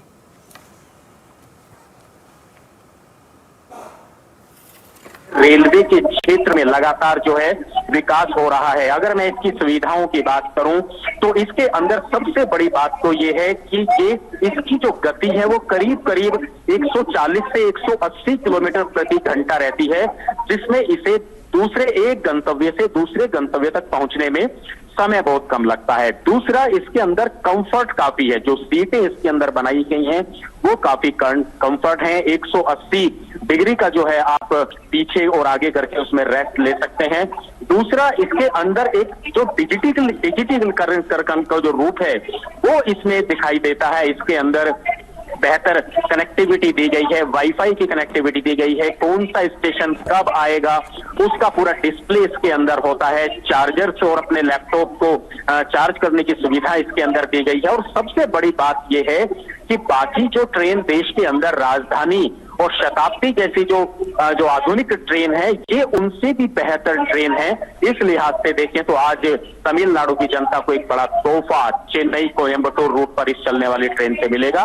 प्रधानमंत्री नरेंद्र मोदी अब से कुछ ही Images from Chennai of Prime Minister's visit there. We have Varshini joining us on this live broadcast, getting us a live report, giving us a sense of the anticipation and the celebrations that are taking place on the streets of Chennai to welcome Prime Minister Modi. Varshini, over to you. Well, Sanika, if you see, this is a very important day for the people of Tamil Nadu. As you know that the Prime Minister is visiting Chennai after almost 8 months, and today while his visit to Chennai, he's been inaugurating a lot of important things that would be very, very beneficial for the people. Particularly initially we saw him inaugurating the integrated terminal at the Chennai International Airport, and now as we speak he's flagging off the Vande Bharat Express from Chennai to Coimbatore. And if you see, this is the hugely benefited from this. 530 passengers can travel in this train at a time, and there are so many other benefits from the Vande Bharat Express as well. And what is more important is that the travel from Chennai to Coimbatore, the two most important cities of Tamil Nadu, will take a lot of time, but this Vande Bharat will be reaching in only 6 hours, so that it is going to make it a lot easier for a lot of people who travel frequently from Chennai to Coimbatore. Therefore, this Vande Bharat Express is going to benefit a lot of people, and that is why huge number of people have gathered here because Modi ji is coming to Chennai after a long time, so they wanted to take a glimpse at the Prime Minister. Throughout his travels through roads from INS Adayar to the Dr. MGR Chennai Central Railway Station, there were people who thronged this entire stretch of road to get a glimpse of the Prime Minister. And now, after flagging off this, he will be moving forward to the next event, which is the celebrations of the 125th year of the Ramakrishna Mutt in Chennai at the Vivekananda House. Therefore, today is absolutely an eventful day, packed with back-to-back events for the Prime Minister. The final event will be another event where he will be inaugurating and laying foundation stones for many highway projects. Therefore, as we see, this is the second event happening today, and few more events are also pending. Therefore, this is a very, very important day, like I already mentioned, since Prime Minister Narendra Modi is coming back to Chennai after 8 long months, with a lot of benefits for the people, a lot of projects that is very important for the state of Tamil Nadu, and that is what we are picking up from the ground as well, Sanika. In fact, Varshini, just a few minutes back, we also had these pictures from Chennai while Prime Minister Modi was inaugurating the Terminal 2 of the Chennai airport, and we would like to also show those images also on the screens after a bit. But you know, what we saw in those pictures were like there's a warm relationship, a warm moment between Prime Minister Modi and Tamil Nadu Chief Minister M.K. Stalin as well. There was an interaction between the two leaders as well. If you can also tell our viewers about the kind of interaction that these two leaders, brief interaction probably, what these two leaders may have had. Absolutely, Sanika. If you see, the Chief Minister M.K. Stalin and Prime Minister Narendra Modi seem to have a very warm time at the international airport terminal, where the Prime Minister was explained about every single thing in the new integrated terminal, what and all will be available for the people, what kind of new concepts that these people have come up with in the integrated terminal. Everything was explained to the Prime Minister, and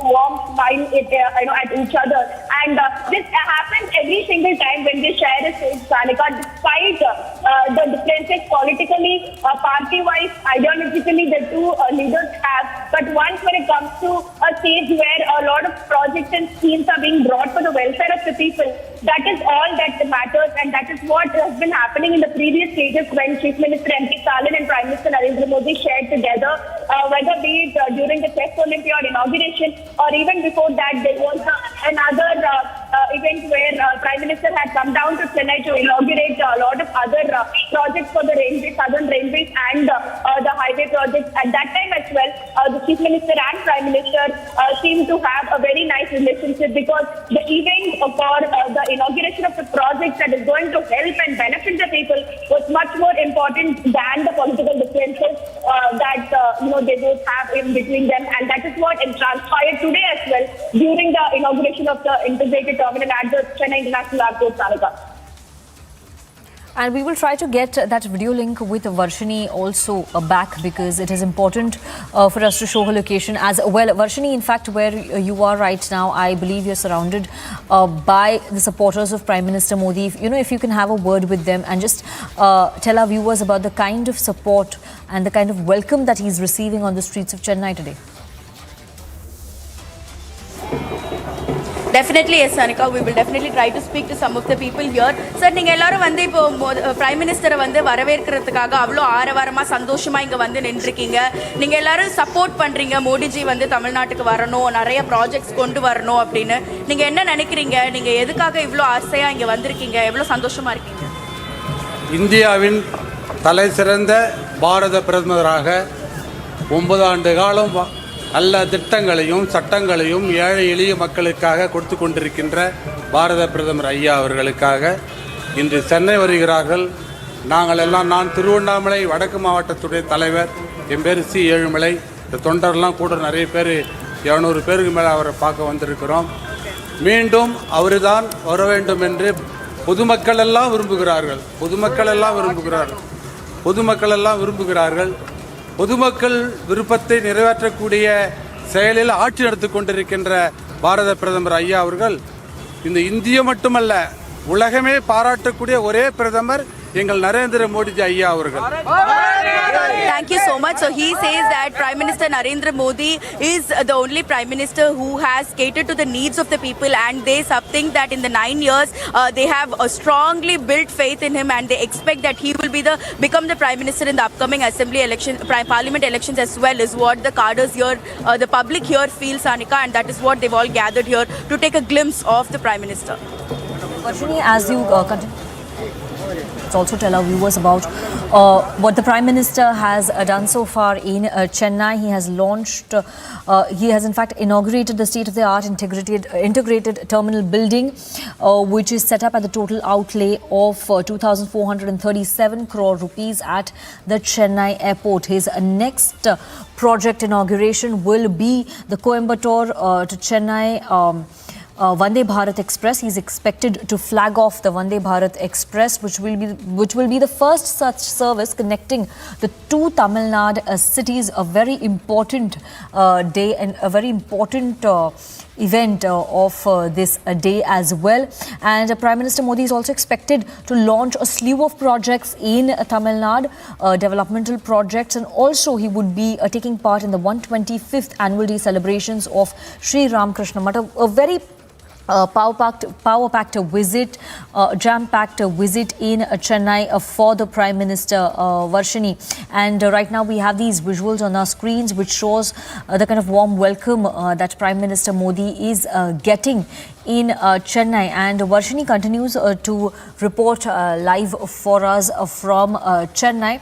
If Varshini can also tell us about the kind of importance that this Vande Bharat Express will have for the people of Chennai. Varshini.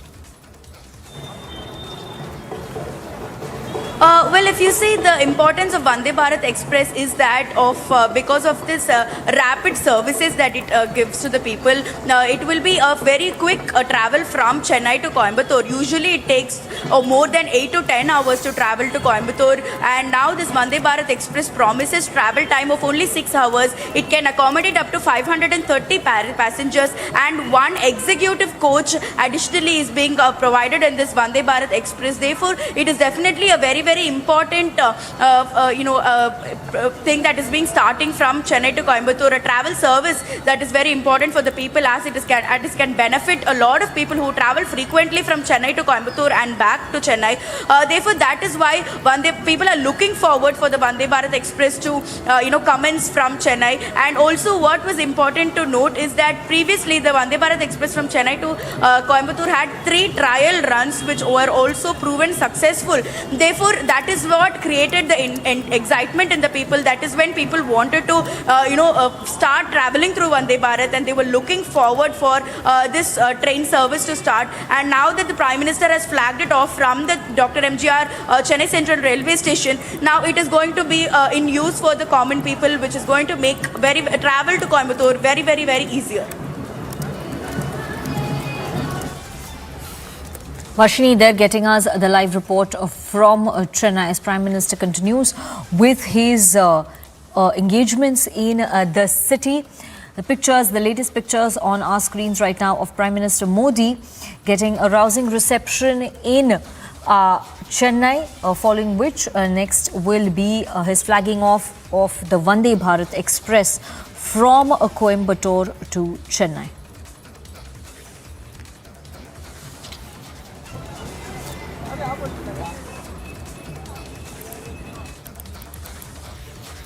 Varshini, if you can continue to give our viewers a sense of the celebrations that are taking place in Chennai, what's happening around you, the kind of welcome that Prime Minister Modi is receiving. Okay, we have lost that connection with Varshini, but we will try to get her back on the live link where she can give our viewers a sense of how this entire visit is panning out for the Prime Minister.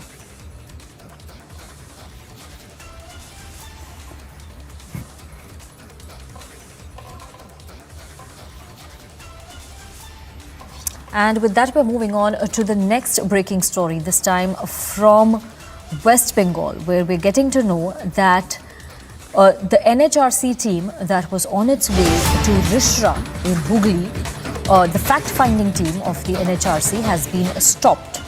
They've been blocked from their visit. There is some sort of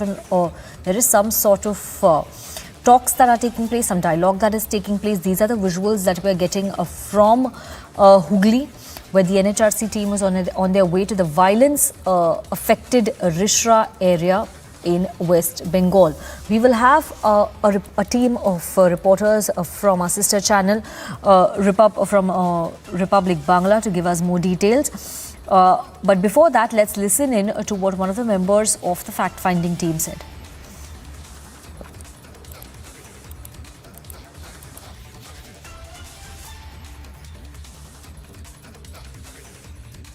मैं ये कह रहा हूँ कि हम civil society के लोग हैं. We are not political person.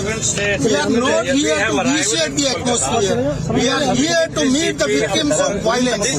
And I mean, this arbitrary action cannot be taken. He can meet in his office. There, 144 is not there. Why they are reluctant? They cannot refuse it. But there is 144 in. But 144 is not in his chamber. That is not in his chamber. I mean, they are duty bound to meet us. Because they are not allowed. You see, if they are reluctant to allow us to visit that particular area, he should convince us. Why he is shy to meet us? We are a democracy. Why they are saying we are ready to visit as per their conditions? We are ready to visit with their staff. In their presence, we are ready to talk. So those were the agitated voices of the fact-finding team of the NHRC that were on their way to Rishra, to the violence-affected Rishra area in Hooghly, where violence had taken place last week. We have, in fact, one more reaction coming in from the fact-finding team there in Rishra. Let's listen in. That is not acceptable. You say they have conveyed our message. Let them take a decision. You take also our decision. My name is Prakash Vyas. I am an advocate in the Supreme Court and former joint registrar law in the National Human Rights Commission. And human rights activists का problem क्या है? We will certainly do, but whatever we do in accordance with the law. अभी कोशिश कर रहे हैं, बात कर रहे हैं, रिक्वेस्ट कर रहे हैं. ये तो इसमें तो कुछ हम कोई अनलॉफुल तो बात कर ही नहीं रहे हैं. 5 लोग भी नहीं जा रहे, 4 भी नहीं जा रहे, 2 लोग चले जाएंगे, कोई भी 2 लोग. और हमने ये भी बोला है कि आप हमारे साथ चलिए, अगर आपको लगे हम कुछ उनके साथ गलत तरीके से बात, आप हमें वापस ले आइए, आप हमारे साथ खड़े रहिए.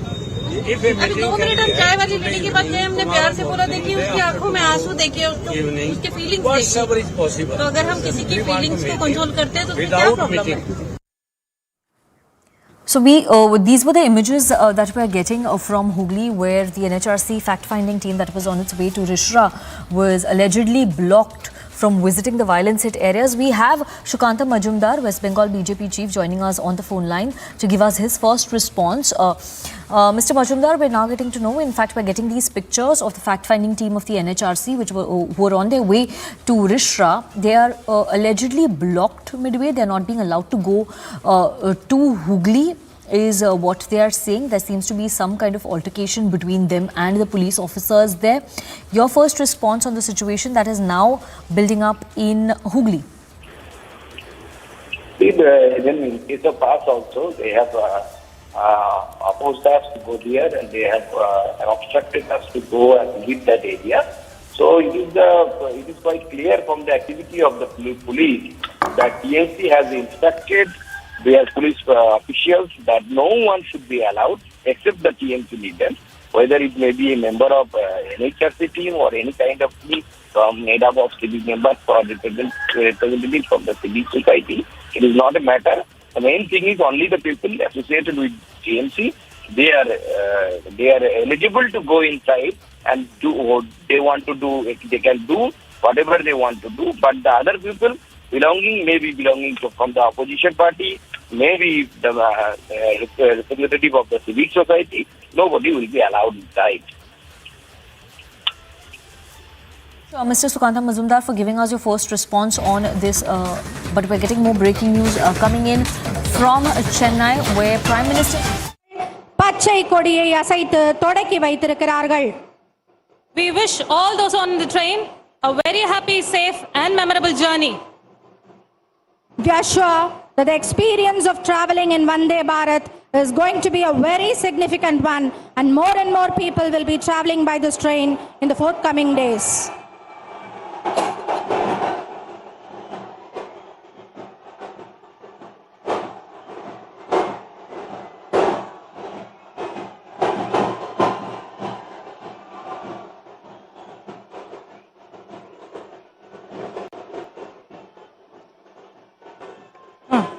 The grand function has come to an end.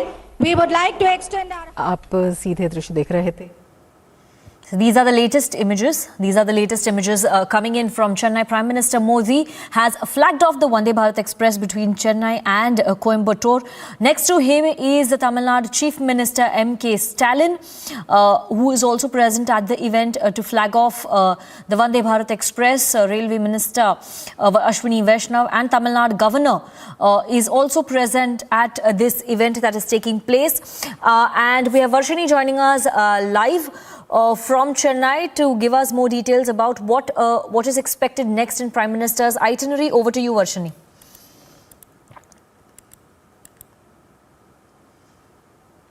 Well, if you see, this Vande Bharat Express has been now flagged off by our Prime Minister, and this is going to be, as we've been speaking about, this is going to be a very important train service that is going to be happening between Chennai and Coimbatore, which is going to benefit a lot of people. And as we speak about the upcoming events, now that this Vande Bharat Express has been launched, now he will be moving from the Dr. MGR Chennai Central Railway Station to the Vivekananda House, which is in the Marina Beach Road, where the 125th year of the Ramakrishna Mutt will be celebrated. He will be participating in that event as well. He will be there honoring and talking to the people there about the legacy of the Ramakrishna Mutt, which is located in Mylapore, Chennai. And from there, he will be moving to a public meeting which is happening in Pallavaram, where he will be launching the foundation stone for 11 projects worth of around 3,000 crores. And these will all be national highway projects that he will be launching, one for Madurai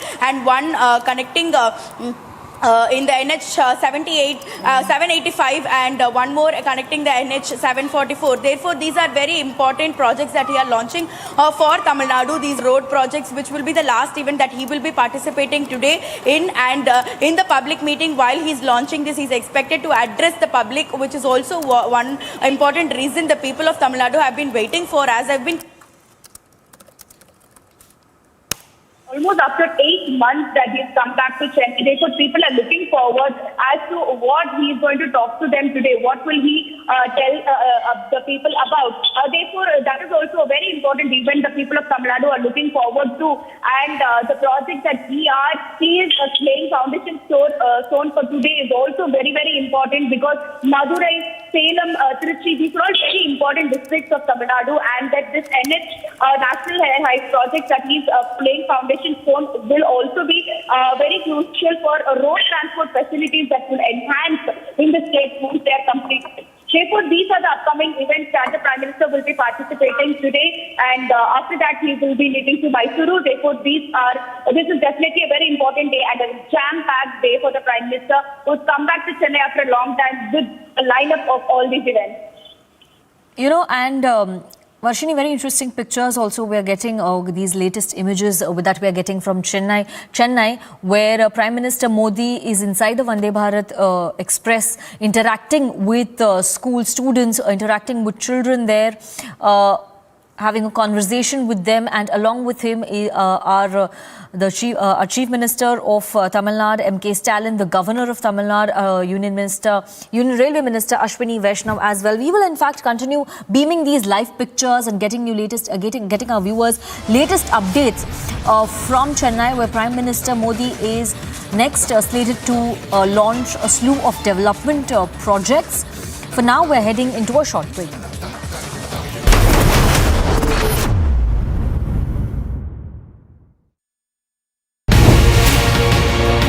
When we see that the masterminds, the plotters of this attack are still unpunished, they are still roaming free, what can India and Israel do together to ensure that the plotters, the mastermind of this attack are punished? Everyone that took part of the terror attacks pays the price, a very heavy price. So we are still waiting for those who committed, those who sent, those who operated those terror attacks to be brought to justice. And indeed, we need to bring very serious pressure from all the world, from all the free world who stands against terrorism.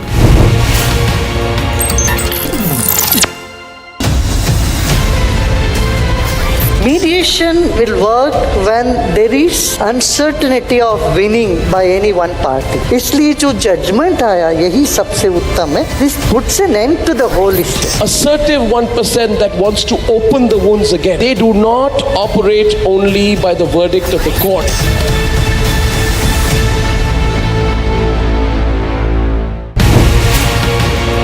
Mr. Ohana, you as a Speaker of Knesset, how do you see upholding the democracy? And I'm talking at a time when there have been protests, and in fact the issues between the two countries are sort of on the same level. We want Israel to be a better democracy, which means more decisions should be taken by the public through their representatives. And unfortunately, we have an unbalanced situation, and we are trying to balance it. As you mentioned, it is a matter of dispute, and we have protests as we have in democracies.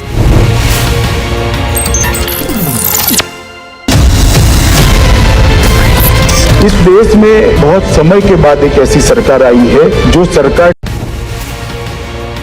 When we see that the masterminds, the plotters of this attack are still unpunished, they are still roaming free, what can India and Israel do together to ensure that the plotters, the mastermind of this attack are punished? Everyone that took part of the terror attacks pays the price, a very heavy price. So we are still waiting for those who committed, those who sent, those who operated those terror attacks to be brought to justice.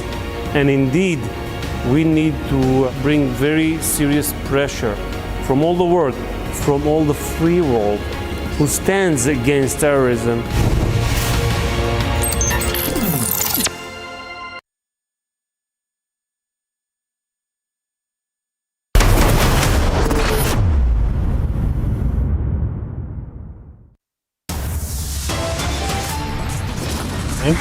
JPC की दीवार हमारे सब opposition के साथियों ने की, ये बात सच है। हमारे पार्टी के भी प्रतिनिधि उस मीटिंग के थे, ये भी बात सच है। Sharad Pawar strikes a discordant note once again, says JPC on Adani issue will not be effective. Sharad Pawar strongly opposes Congress demand. It is the Adani issue that is dividing the opposition now. In Hyderabad, Prime Minister Modi takes on KCR. Government says corruption and dynasty politics go hand in hand.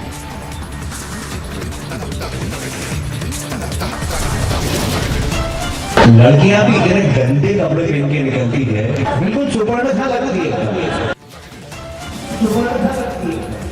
BJP leader Kailash Vijayvargiya makes a sexist comment, says girls wearing shut dresses are shuknakas. It is a big political storm as Kicha Sudeep comes out in BJP's support. BJP hits out after JDS and Congress over ban demand.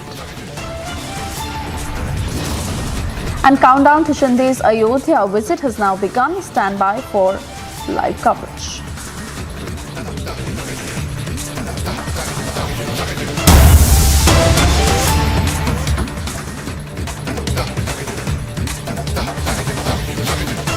And first up at 4:30, we got across to this breaking news just coming in as after the Adani issue, it is EVM bouncer that has now become a point for the opposition, where Ajit Pawar has gone on to say that it is not right for opposition parties to blame EVM for defeat in elections. This is a big statement coming in and further causes a trigger after what Sharad Pawar had said, where he went on to say that JPC probe on the Adani issue will not be effective. This is, we've been seeing how the opposition has been harping upon calling for a JPC probe on the Adani issue.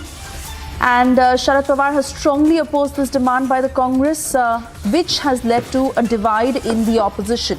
We've not just seen union ministers, but several opposition leaders also react to that. And the latest, of course, coming in as Ajit Pawar of the NCP has said that it is not right for the opposition parties to blame EVM for defeat in elections. This, as we've seen and heard from the Congress time and again, after several defeats that they've seen in the assembly elections, that they've gone on to blame the EVM and raised that point time and again. This is Ajit Pawar who's gone on to say that opposition parties should not do so. Let's listen into that statement. आज विरोधी पक्ष तिथं काम करत असतानाचं चित्र आपण पाहतोय आणि थोडेच दिवसात कर्नाटकची पण निवडणूक आहे, त्याही वेळेस आपण ते पाहू. आणि एवढ्या मोठ्या देशामध्ये हे काही एक व्यक्ती काही गडबड करायची म्हटलं तर करू शकत नाही. एवढी यंत्रणा त्याच्यामध्ये असते, अनेक अधिकारी असतात, ते तपासतात. उद्याच्याला जर कुणी असं ह्याच्यातनं वेडवाकडं करण्याचा प्रयत्न केला आणि ते सिद्ध झालं तर पुन्हा भारत देश पेटून उठेल. त्याच्यामुळं एवढं कुणी करणार नाही. ठीक आहे, काही जण पराभूत झाली की त्यांना वाटतं की आपला पराभव झालाच नसता, त्या ईव्हीएम मशीनमुळे झाला आणि त्या मशीनवर ढकलून मोकळे होतात. वास्तविक Some people blame the Kaul असतो EVMs असं माझं and वैयक्तिक मत आहे.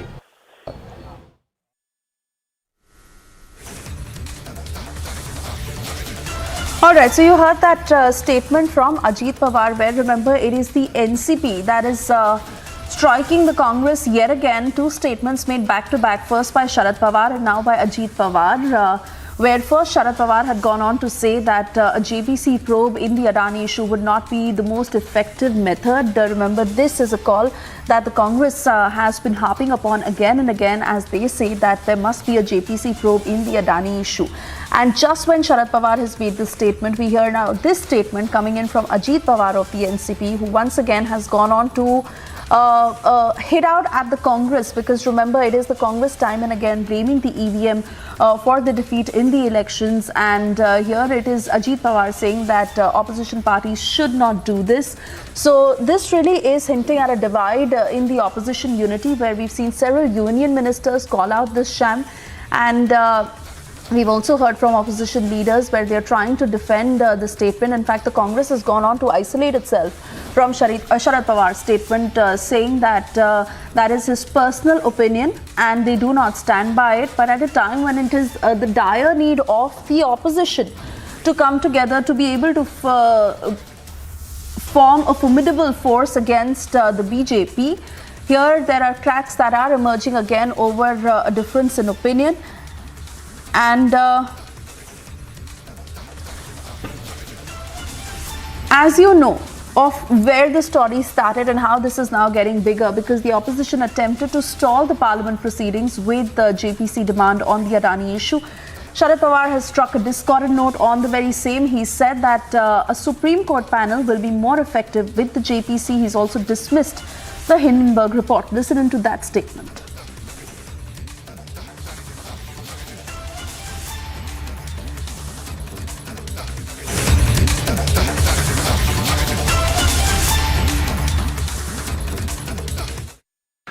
असं JPC म्हणजे काय? Joint parliamentary committee. पार्लमेंटमध्ये लोकसभा आणि राज्यसभा दोन सभागृह आहेत आणि या दोन्ही सभागृहातल्या सदस्यांची ही समिती. साधारणतः JPCचं फॉर्मेशन कसं होतं, या पक्षाच्या सभासदांची संख्या अधिक आहे त्यांना अधिक जागा मिळतात. आता उदाहरणार्थ 21 लोकांची JPC असेल तर त्याच्यामध्ये 15 लोक हे सत्ताधारी पक्षाचे म्हणजे भाजपचे असतील आणि 6 ते 7 लोक अपोजिशनचे असतील. तर ज्या कमिटीमध्ये अपोजिशनचे लोक इतके कमी आणि सत्ताधारी पक्षाची संख्या इतकी अधिक, याचा अर्थ याची चौकशी नीट करावी अशी आपली अपेक्षा आहे. त्या संवेदनेची शंका व्यक्त करायला संधी आहे. याऐवजी सुप्रीम कोर्टाने एक कमिटी नियुक्त करण्याचा निर्णय घेतला, ज्याच्यामध्ये निवृत्त सुप्रीम कोर्टाचे जजेस आणि इतर काही लोक आहेत. सुप्रीम कोर्टाने आणखीन एक गोष्ट केली की किती दिवसात त्याने अहवाल द्यायचा, टाईम पिरियड, याही संबंधीची सूचना केली. आणि माझं मत असं आहे की मी काही JPC सरसकट विरोध करत नाही. यापूर्वी JPC होती, काही JPCचा मी स्वतः चेअरमन होतो. पण JPC बहुमताच्या संख्येवर त्या ठिकाणी तिचं फॉर्मेशन होणार असल्यानं JPCपेक्षा सुप्रीम कोर्टाची कमिटी अधिक उपयुक्त आणि प्रभावित आहे असं माझं मत आहे. पॉईंट असा मला हिंदे कोण हे माहिती नाही. त्यांचा डिफॉल्ट वर्तमानपत्रात असता. एक कंपनी परदेशातली, ती या देशातल्या परिस्थितीच्या संबंधीची काही भूमिका घेतली, त्याच्यावर किती आपण लक्ष केंद्रित करायचं याचा विचार केला पाहिजे. त्यापेक्षा सुप्रीम कोर्टाची कमिटी ही अधिक प्रभावी ठरेल असं मला वाटतं. कुठलीतरी बाहेरची एखादी संघटना जी आम्हाला सांगणार यापेक्षा या देशातल्या सुप्रीम कोर्टाने आम्हाला सांगितलं तर ते लोकांच्या अधिक विश्वासाला पात्र ठरेल.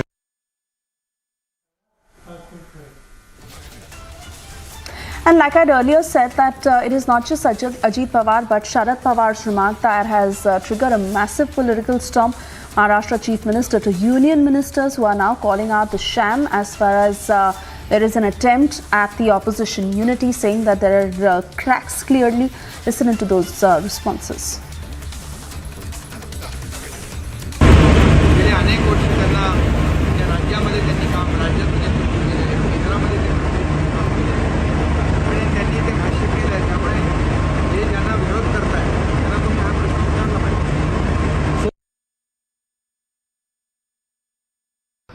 देखिए, मैं तो इस विषय में अंदर में अभी कुछ नहीं कहूँगा क्योंकि सुप्रीम कोर्ट ने कमेटी बना करके मामला देख रहे हैं.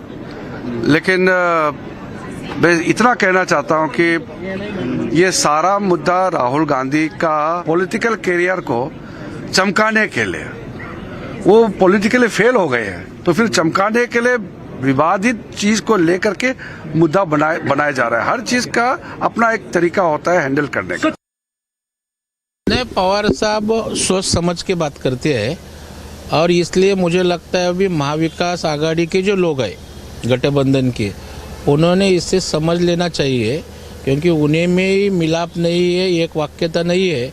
ये फिर एक बार सामने आया है और मुझे लगता है न्याय व्यवस्था जो है वो सबसे अपने देश में माना जाती है, तो उनका कहना सही है. अभी कांग्रेस ने उससे सबक लेनी चाहिए. पवार साहब का स्टेटमेंट ये भी है, उन्होंने कहा कि राहुल गांधी 20,000 का आंकड़ा दे रहे हैं. उन्हें नहीं पता कि यह आंकड़ा कहाँ से आया. कहीं ना कहीं यूनाइटेड अपोजिशन की जो बात होती थी वो अब का फज्जा शरद पवार साहब ने उसको कैजुअल लिया है कि बचकाने सरी की बात राहुल गांधी करता है. इसकी हंसी मजाक वो बातों से दिख रही है. And remember, it is not just Sharad Pawar but even the Uddhav faction that has come out in support of the tall leader. Where does the opposition stand on this, and most importantly, how is the Congress now viewing this, as they have completely isolated themselves from this remark, saying that it is Sharad Pawar's personal view. Listen. मला वाटत नाही की पवार साहेबांनी clean chit दिली.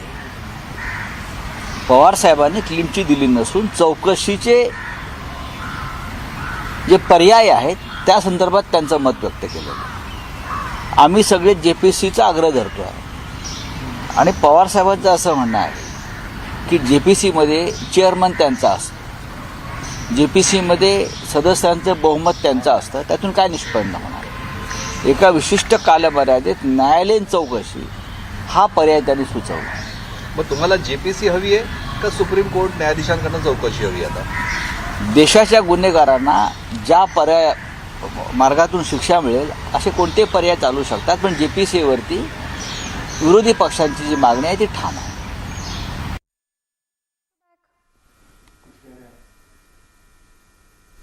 And yes, the Congress, like I said, have isolated themselves from this remark, saying it is Sharad Pawar's personal view. Listen in. I think this is an individual personal opinion of Sri Sharad Pawar ji, who is a senior leader in the opposition.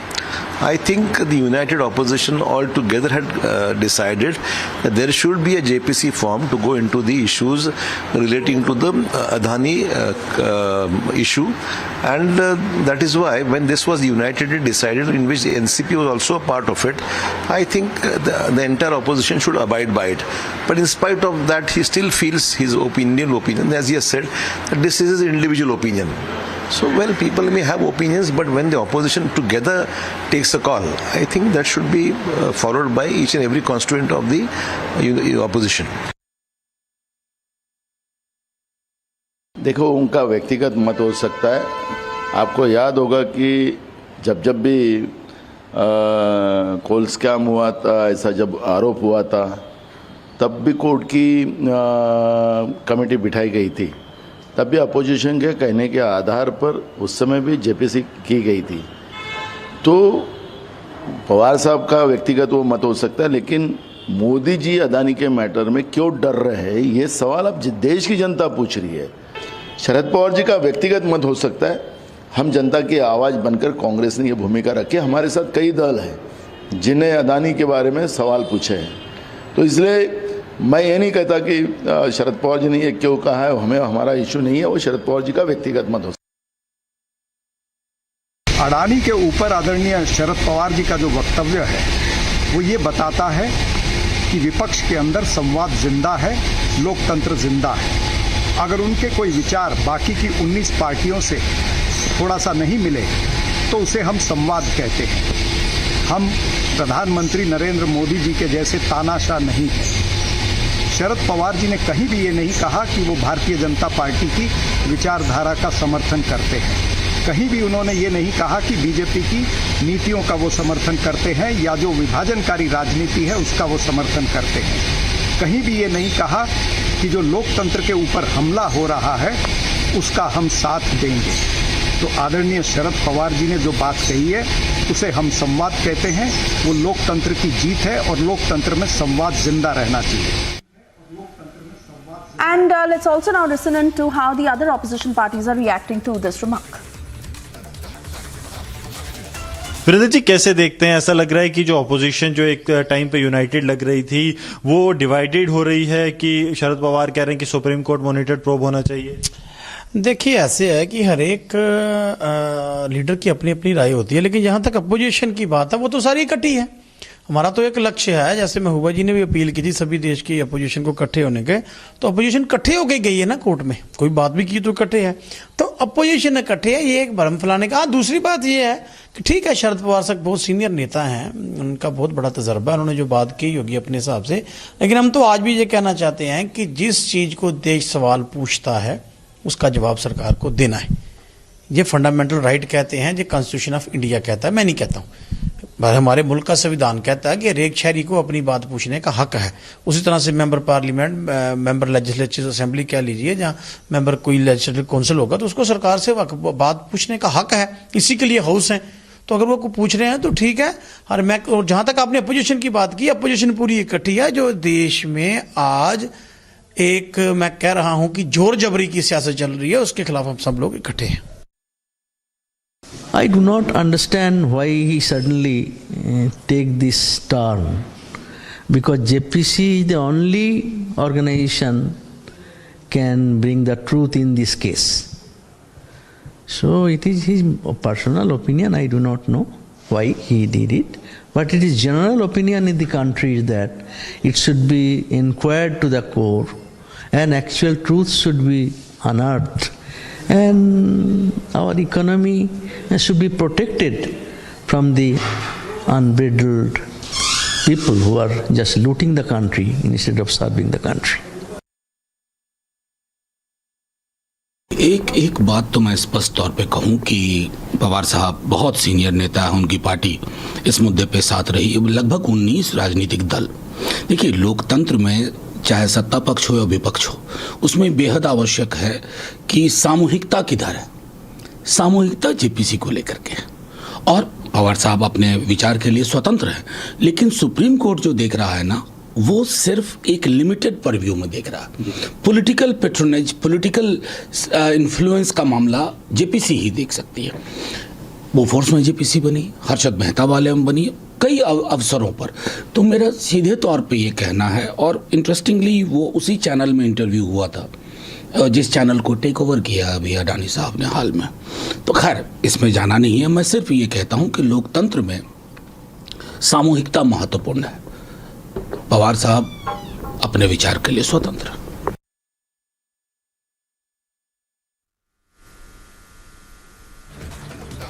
Time now for a short commercial break. On the other side, BJP leader Kailash Vijayvargiya has made a sexist comment. He said that girls who wear short dresses are shroopnakhas.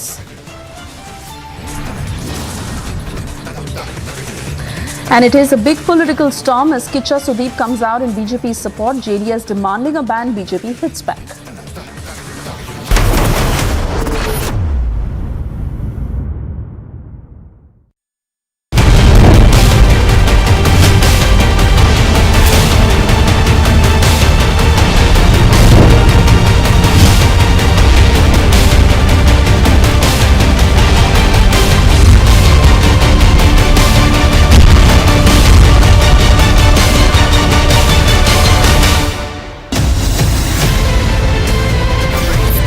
India developmental model is the right model which the world can follow, and that is the opportunity that we have before us. I believe that you are soaked in the philosophy of nation first.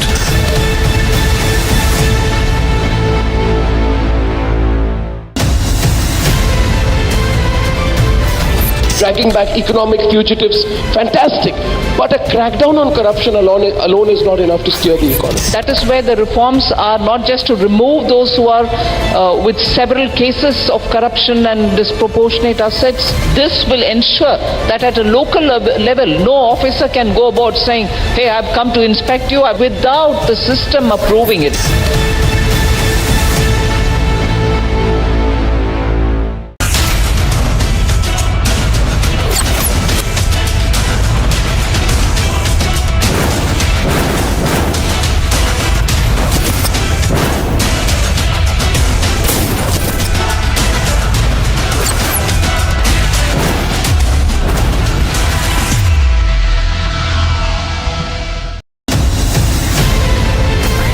सभी देश के जन जन तक सही सूचनाएं पहुंचाने में अहम भूमिका निभा रहे हैं। जब नेशन फर्स्ट होता है तब हमारे संकल्प भी बड़े होते हैं और उनको सिद्ध करने के प्रयास भी व्यापक होते हैं। प्रधानमंत्री जी, हमने भी ठान लिया है हमारा रिपब्लिक मीट लल्लाचं दर्शन घ्यायला याच्यामध्ये पण आता म्हणजे विरोधकांना ठीक आहे, चांगल्यासाठी जिथे विरोध करायचा तिथे ठीक आहे, परंतु आता अयोध्येमध्ये राम मंदिराला दर्शनासाठी, रामलल्लाच्या दर्शनासाठी गेल्यानंतर तिथेही राजकारण, म्हणजे विरोधी पक्षाला काय करावं काय करू नये हे देखील सुचत नाही. याचं कारण गेल्या 7-8 महिन्यापासून जे सरकारचं काम जे सुरू आहे या राज्यामध्ये अनेक आपण मोठे निर्णय घेतले सगळ्यांसाठी, त्यामध्ये शेतकरी, कष्टकरी, कामगार, महिला भगिनी, विद्यार्थी या समाजातला प्रत्येक घटक यामध्ये कुठेही वंचित ठेवला नाही आणि सर्व समावेशक जे आहे आपलं अर्थसंकल्पही झाला, अनेक निर्णय झाले, त्यामुळे त्यांच्या पायाखालची वाळू सरकली आहे आणि म्हणून वाटेल त्या ठिकाणी फक्त टीका करणं एवढंच त्यांचं काम उरलं आहे. त्यामुळे खरं म्हणजे त्यांच्या टीकेला मी टीकेने उत्तर देणार नाही, मी कामातून उत्तर देणार आणि आम्ही जेवढं ते टीका करतील तेवढं जास्तीचं काम करू. आणि एक मात्र नक्की की सगळे कामाला लागलेले आहेत, जे पूर्वी कुठे दिसत नव्हते ते रस्त्यावर येऊ लागलेत, फिरू लागलेत, The people who were not, who did not come into public eye earlier have now started coming out on the street. परिवर्तन झालेलं आहे, परिवर्तन. काही लोक बरे झालेत.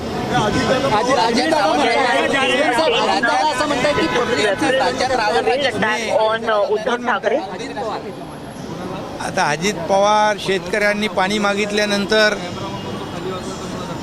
अजित पवार काय देतात, मला परत जुन्या ह्याच्यावर जायला त्यांनी लावू नये. आणि खरं म्हणजे अयोध्या हा आमचा, I don't want to rake up old issues. This is what he said when asked about Ajit Pawar. Ayodhya ही आमची एक अस्मिता आहे. हिंदू हृदय बाळासाहेब ठाकरेंच्या पासून धर्मवीर आनंद आयडेंटिटी ऑफ हिंदूज आमची एक भावनात्मक नातं जुळलेलं आहे. आणि म्हणून we have an emotional connect with Ayodhya.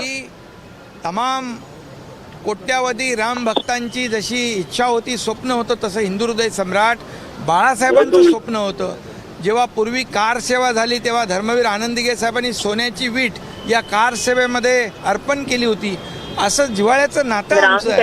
आणि हे राम मंदिर उभारण्याचं काम या देशाचे आदरणीय प्रधानमंत्री मोदी साहेब करतायत, योगीजी त्यांना सहकार्य करतायत, ही मोठी बाब आहे.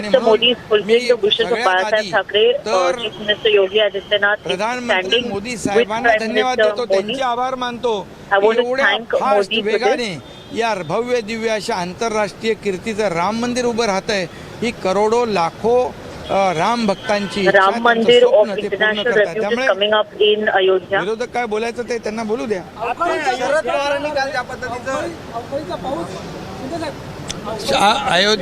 अयोध्या हमारे श्रद्धा का विषय है, हमारे लिए एक भावना का विषय है। और अयोध्या और राम मंदिर का निर्माण हो, राम मंदिर का निर्माण होना चाहिए, ऐसी इच्छा सपना खुद हिंदू हृदय सम्राट बाला साहेब ठाकरे जी और लाखों करोड़ों राम भक्तों की थी। और उसे पूरा करने का राम मंदिर भव्य दिव्य का निर्माण शुरू है और आदरणीय देश के प्रधानमंत्री मोदी जी के नेतृत्व में इसका काम शुरू है। मैं मोदी जी और योगी जी दोनों को भी मैं धन्यवाद देना चाहता हूं कि लाखों करोड़ों राम भक्तों का जो सपना था उसे वो पूरा कर रहे हैं। आपके दौरे की चर्चा पूरे देश भर में है, लेकिन इसी बीच जो है आदित्य ठाकरे टिप्पणी कर रहे हैं कि रावण राज्य लाने वाले राम मंदिर को चले। अरे जाने दो भैया, उनका जन्म नहीं हुआ था तब से मैं काम कर रहा हूँ, उसको छोड़ो। और राम राज्य और रावण राज्य, इस पे भी मैं अयोध्या में जी कहूँगा जरूर। साधू संत महंत यांनी देखील आशीर्वाद कार्यक्रमाचं आयोजन केलेलं आहे। मी त्याही कार्यक्रमाला जाणार आहे। शेवटी साधू संतांचा महंतांचा आशीर्वाद देखील गरजेचा आहे। साधू हत्याकांडाच्या वेळेस हे जे सरकारमधले प्रमुख होते ते मूग गिळून गप्प बसले होते, परंतु आमचं सरकार शिवसेना भाजपा युतीचं सरकार साधूंचा सन्मान करणार आहे, साधूंचं रक्षण करणार आहे। पालघरमध्ये यांच्या वेळेत झालेलं साधू हत्याकांड आणि गेल्या आठवड्यामध्ये जे 2 साधू त्यांना वाचवण्याचं काम आपल्या लोकांनी केलं, हा फरक आहे। त्यामुळे या राज्यामध्ये कायदा सुव्यवस्था, सगळ्यांचं रक्षण, सर्वांना समान न्याय देण्याचं काम आम्ही करू। Maharashtra Chief Minister Eknath Shinde has made a very strong comment on the Palghar issue. He said that those people who were silent when sadhus were lynched वहाँ पर संत are now महंतों का भी speaking up. आशीर्वाद कार्यक्रम रखा है, उन्हें भी मैं अटेंड करूंगा।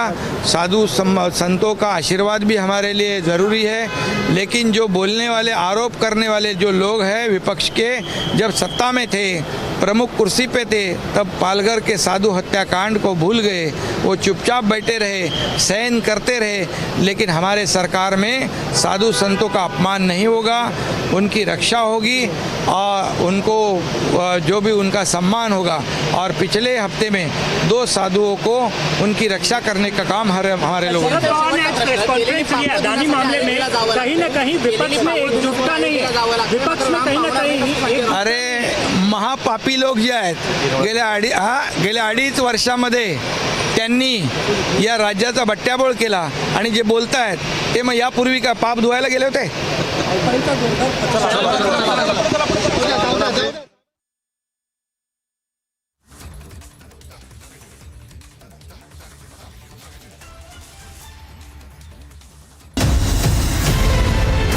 आप सभी देश के जन जन तक सही सूचनाएं पहुंचाने में अहम भूमिका निभा रहे हैं। जब नेशन फर्स्ट होता है तब हमारे संकल्प भी बड़े होते हैं और उनको सिद्ध करने के प्रयास भी व्यापक होते हैं। प्रधानमंत्री जी, हमने भी ठान लिया है, हमारा रिपब्लिक मीडिया नेटवर्क भी अपने कदम और भी तेज करेगा।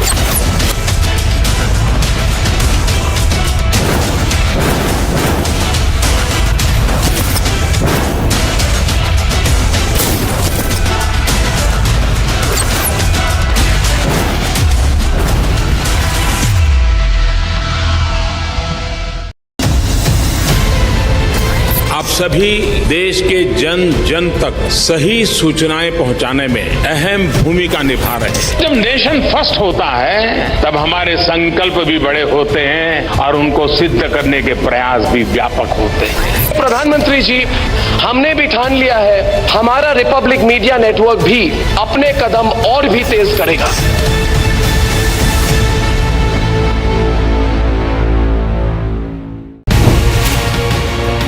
When we see that the masterminds, the plotters of this attack are still unpunished, they are still roaming free, what can India and Israel do together to ensure that the plotters, the mastermind of this attack are punished? Everyone that took part of the terror attacks pays the price, a very heavy price.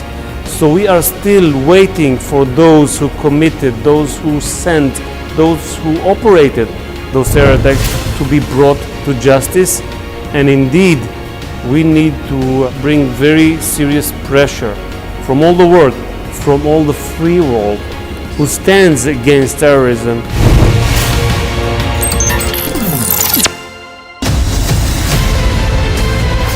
Mediation will work when there is uncertainty of winning by any one party. इसलिए जो judgment आया यही सबसे उत्तम है. This puts an end to the whole issue. Assertive 1% that wants to open the wounds again.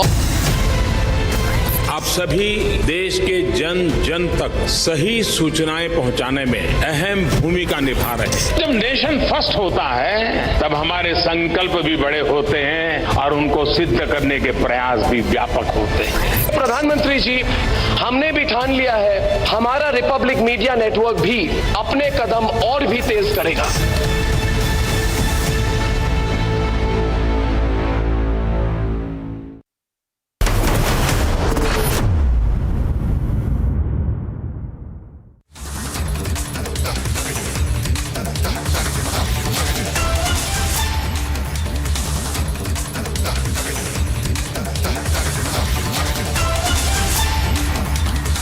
Thank you for joining us here on Republic TV. Very interesting developments in Maharashtra, and we're keeping a very close watch after what Pawar said. He broke ranks with the opposition on the issue of Adani, saying that he preferred a Supreme Court monitored panel than a JPC that the opposition was asking for.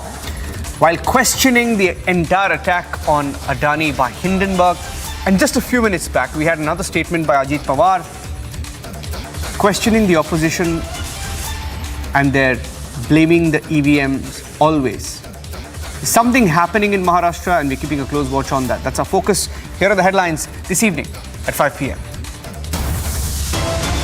नहीं करना है कि JPC की दीवार हमारे सब opposition के साथियों ने की, ये बात सच है। हमारे पार्टी के भी प्रतिनिधि उस मीटिंग के थे, ये भी बात सच है। Sharad Pawar strikes a discordant note once again, says JPC on Adani issue will not be effective.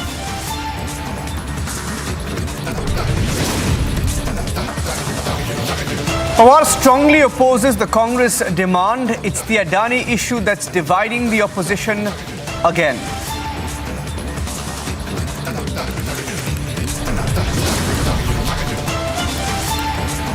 ये लोग अपने परिवार का स्वार्थ देखते हैं।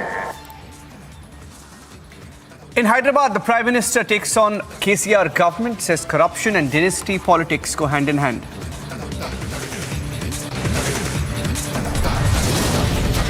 लड़कियां भी इतने गंदे कपड़े पहन के निकलती है, बिल्कुल सुपर्ण सा लगती है। BJP leader Kailash Vijayvargiya makes a sexist comment, says girls wearing short dresses are Shurpanakas.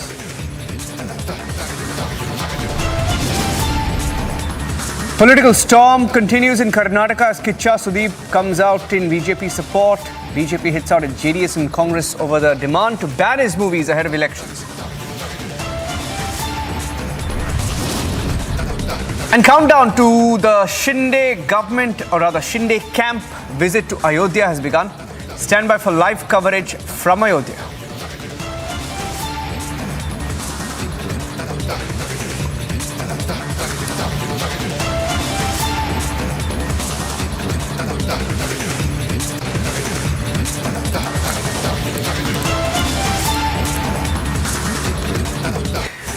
In the last 3 days, the Congress party has seen 3 setbacks. On Monday, we had some news that, we were told that 2 or 3 leaders would be joining the BJP this week. But this entire week, for 3 successive days, we've had 3 leaders who've been a part of the Congress for many years, some for decades, have quit the party and joined the BJP. It was Anil Anthony, son of former Defence Minister A.K. Anthony, followed by Kiran Kumar Reddy, the former Chief Minister of Andhra Pradesh, and today you had C.R. Kesavan.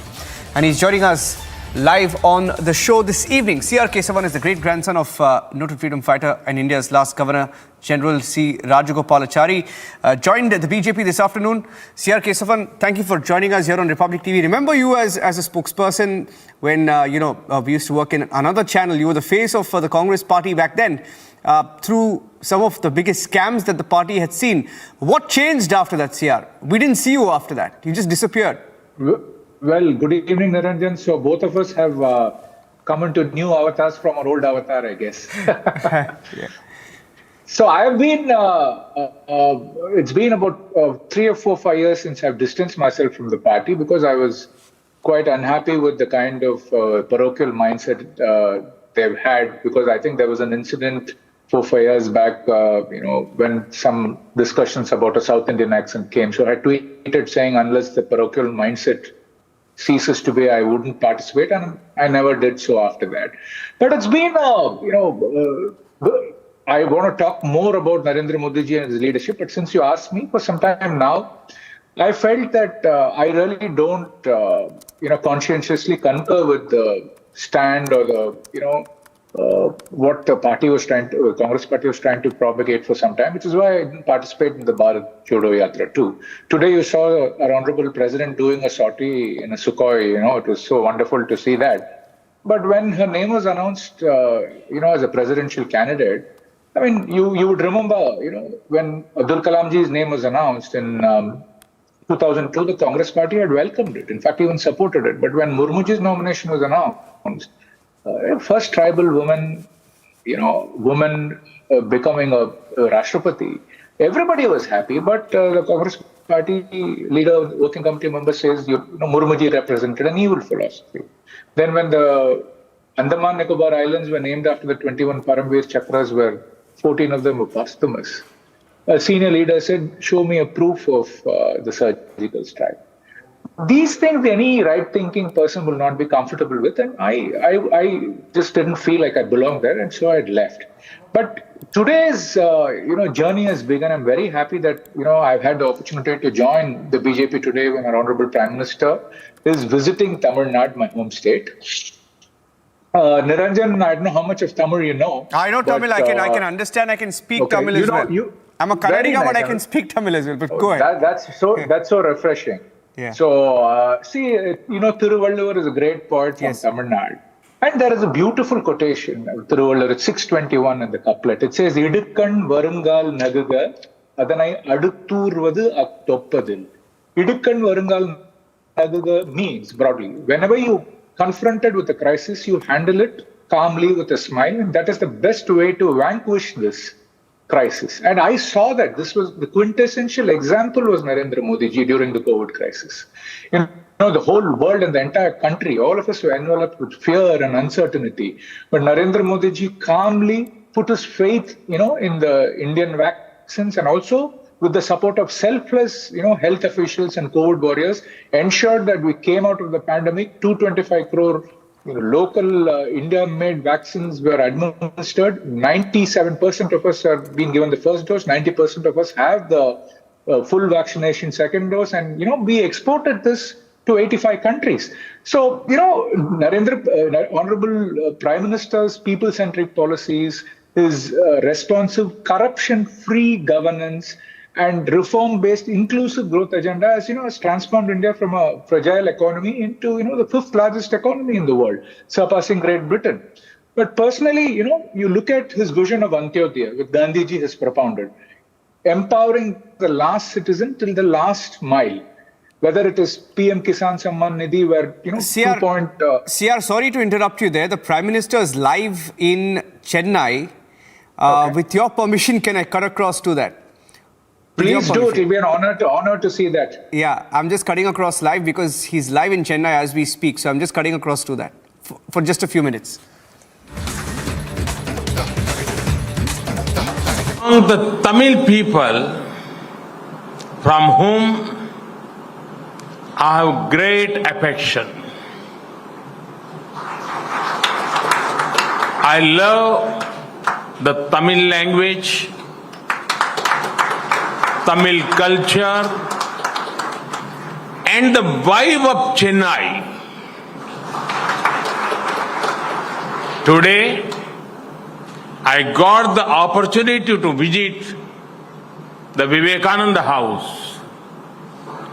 Swami Vivekananda had stayed here after he returned from his famous trip of the West. Meditating here was a special experience. I feel inspired and energetic. I'm also happy to see that ancient ideas are reaching the younger generation through modern technology here. Friends, Saint Tiruvalluvar says in one of his verses, Putte Ulagattum Endum Peral Aride Oppu Ravin Nalla Pira. It means in both this world and the world of the gods, there is nothing like kindness. Ramakrishna Math is serving Tamil Nadu in many different areas like education, libraries and book banks, leprosy awareness and rehabilitation, healthcare and nursing and rural development. Friends, I just spoke of the impact of the Ramakrishna Math on Tamil Nadu. But this came later. What came first was the impact that Tamil Nadu had on Swami Vivekananda. In Kanyakumari, at the famous rock, Swamiji discovered the purpose of his life. This transformed him, and the impact was felt in Chicago. Later, when Swamiji returned from the West, he first set foot on the holy soil of Tamil Nadu. The Raja of Ramanath received him with great respect. When Swamiji came to Chennai, it was very special. Romarola, the great French writer who won the Nobel Prize, described it. He says that 17 victory arches were erected. For over a week, Chennai's public life came to complete stop. It was like a festival. Friends, Swami Vivekananda was from Bengal. He was welcomed like a hero in Tamil Nadu. This happened long before India became independent. People across the country had a clear concept of India as a nation for thousands of years. This is the spirit of Ek Bharat, Shrestha Bharat. It is the same spirit that Ramakrishna Math works with. Across India, there are many institutions that serve people selflessly. Speaking of Ek Bharat, Shrestha Bharat, we all show the success of Kashi Tamil Sangamam. Now I heard that Saurashtra Tamil Sangamam is happening. I wish great success to all such efforts to further India's unity. Friends, our governance philosophy is also inspired by Swami Vivekananda. He said that whatever privilege is broken and equality is ensured, society progress. Today, you can see the same vision in all our flagship programs. Earlier, even basic facilities were treated like privileges. Many people were denied the fruits of progress. Only a select few people or a small group were allowed to access it. But now, the doors of development have been opened to everyone. One of our most successful schemes, Mudra Yojana, is celebrating its 8th anniversary today. Tamil Nadu's small entrepreneurs have made the state a leader in Mudra Yojana. Nearly 38 crore collateral-free loans have been given to small entrepreneurs. A huge number of these people are women and people from marginalized section of the society. Getting a bank loan for business was a privilege, but now it is reaching everyone. Similarly, basic things like a house, electricity, LPG connections, toilets, and more are reaching every family. Friends, Swami Vivekananda had a grand vision for India. Today, I'm sure he is proudly watching India working to fulfill his vision. His most central message was about faith in ourselves and our country. Today, many experts are saying this will be India's century.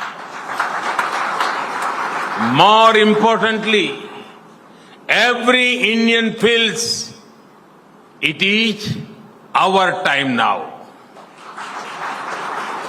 We engage with the world from the position of confidence and mutual respect. Swamiji used to say that we are nobody to help women. When they have the right platform, they will lead society and solve problems themselves. Today's India believes in women-led development. Whether it is startup or sports, armed forces or higher education, women are breaking barriers and making records. Swamiji believed sports and fitness to be crucial for character development.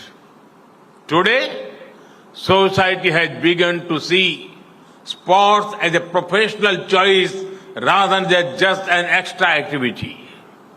Yoga and Fit India have become mass movements. Swamiji believed that education empowers. He also wanted technical and scientific education. Today, the national education policy has brought in reforms that bring global best practices to India. Skill development has received unprecedented support. We also have one of the world's most vibrant tech and scientific ecosystems. Friends, it was in Tamil Nadu that Swami Vivekananda said something significant for the India of today. He said that even assimilating 5 ideas and living them fully was very powerful. We just celebrated 75 years of independence. The nation has set its sights on making the next 25 years as Amrit Kal. This Amrit Kal can be used to achieve great things by assimilating 5 ideas, the Panch Prana. These are goal of a developed India, removing any traces of colonial mindset, celebrating our heritage, strengthening unity, focusing on our duties. Can we all collectively and individually resolve to follow these 5 principles? If 140 crore people make such a resolve, then we can build a developed, self-reliant and inclusive India by 2047. I'm sure that in this mission, we have Swami Vivekananda's blessings. Thank you. Vanakkam. Thank you, Modi ji. Today we are really blessed to listen to our Honorable Prime Minister's moving speech. We heartily thank him for his kind acceptance and participation in this function. It is Swami Vivekananda said, "My spirit will work with you, you go on watching." His spirit is working through our Prime Minister. It is undoubtedly, we believe, the same Narendra who came as Vivekananda is in Narendra Modi working through it. So எல்லாருக்குமே ரொம்ப நன்றி. இன்னைக்கு அவர் வந்து நம்மளோட கலந்து கொண்டதில் மிக்க மகிழ்ச்சி. It is a சரித்திரம் வாய்ந்த நிகழ்ச்சி. It is a very, very historical moment. All world is watching. The Prime Minister there in Chennai, the Ramakrishna Math, and saying that he loves the vibe of Chennai. Speaking about Chennai and Tamil Nadu, especially also for the BJP, as we were just speaking to Kesavan, who's joined the BJP from Tamil Nadu. He's live with us. Those are pictures of the Prime Minister saying thank you and leaving, and that's the feed out. Let's go back to CR. CR, why are young leaders leaving the Congress party? Anil Anthony? I think Niranjan, the question you should be asking is rather why are young leaders joining the BJP? Yeah. Because I think the younger generation and everybody who wants to be a part of nation development have seen the developmental politics. As I was telling you before we saw the Prime Minister speaking in Vivekananda Math. See, what has happened over the last 9 years is a tectonic, transformation. And as I was telling you, you see the last mile delivery and Ayodhya, the way the last person has been empowered in the last mile. 11.3 crore toilets have been built, all over the country, ensuring dignity of women. 80 crore people have been given ration during the COVID, which now continues. Health treatment is free up to 5 lakhs for 50 crore people. PM Ujjwal Yojana has given 9.5 lakh LPG connections. And the farmers, they have BJP government has introduced a scheme called Beej Se Bazaar Tak, a holistic solution. Beyond that, during the COVID, difficult time, Kisan Samman Nidhi of the Prime Minister, they made sure 2.25 lakh crores reached 11.4 crore small farmers, unprecedented. I was telling today in my press conference, Ranjan, I am not a Vanshvadi or a Parivarvadi. My father was an engineer and my grandfather was a news editor of the Hindu. My great-grandfather was there 50 years back. I came like any young man. Yes. I studied computer science abroad. So I'm well versed with computer science. See the digital revolution. You see Jan Dandra, 48 crore accounts, 55% are women. They have under the inspiring leadership of Modi ji, 28 lakh crore worth of money for various government schemes has been directly sent to people's bank accounts using the JAM Trinity. And, before, I remember Amit Shah ji used to say it was dealer, broker, transfer. Now it's direct benefit transfer. If you see the statistics, 2.3 lakh crore, money has been saved from pilferage by middlemen. I mean, how can young people not be inspired by this? And one more thing, it's just not modernity and developmental politics, also the way they combine tradition. The way they cherish and celebrate our history and heritage. See, I am from Tamil Nadu. You see the way the Kashi Tamil Sangamam was done. Yes. I mean, it was such a refreshing thing. Could there be anything, a bigger symbol of symbolism or national integration? And see the Azad Kar Amrit Mahotsav. I mean, I come from a freedom fighters family. You speak to me because Rajaji probably was a famous patriot, but there are so many unsung heroes, unsung milestones, unsung icons whom we don't know. But the Azad Ka Amrit Mahotsav has made sure and ensured the people who have been forgotten are given their due. And these are very, very commendable. And as you know, the way we've been, stellar leadership in the world stage has given us the presiding honor of the G20 here, which has never been done. So, in my opinion, it is but natural that the right-thinking people, when I say right, it's just not ideology, the right-thinking people who are on the side of the people, on the right side, will definitely want to be associated with the progressive leadership of Narendra Modi ji. And he has laid out a very clear vision for the next 25 years. He says that by the time, we reach the 100th year of our independence in 2047, the Amrit Kal, and he has urged every BJP member to be, treat it as a Kartavya Kal, as a duty and work and make India a Vishwaguru. So people like us, like I said today, the Ram Setu. When the Ram Setu was built, the squirrel played a very small role. So it's a wonderful opportunity that we've joined the BJP, and when this bridge of prosperity, progress and peace is being built to make India as a Vishwaguru, we can play our own small way and be a part of nation building. And which is why I think youngsters are joining the BJP. Yeah. My last question to you, CR, and you made a fleeting mention of it, but I'd like to tell our viewers who are joining us, and I'm getting a little bit of feedback to this interview as well. I want to reiterate why CR Kesavan was upset with the Congress party, and if I'm not wrong, this was in 2017, about 6 years back. The cabal, the small coterie that hangs around the high command in the Congress, who we call the Vadra Congress, complained about this meritorious leader called CR Kesavan, who studied abroad. He just spoke about himself. They had a problem with his accent. I can hear you perfectly well. You're one of the, we always considered you one of the best spokespersons of the Congress party back then, CR.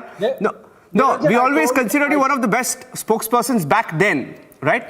Anyway, that apart, I wanted to highlight that. I can't believe they... I just wanted to say one thing which I said before on a lighter note.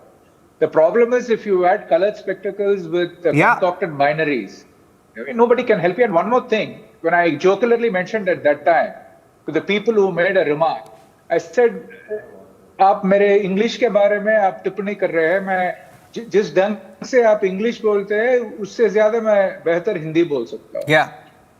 Absolutely. And today, look at the irony. You spoke about the Tamil Sangamam and the merging of cultures today, right? But anyway, interesting times, to be in Tamil Nadu as well. You're from Tamil Nadu with Annamalai's leadership. What's ahead for you in Tamil Nadu? I don't know. I just joined the party. I don't know.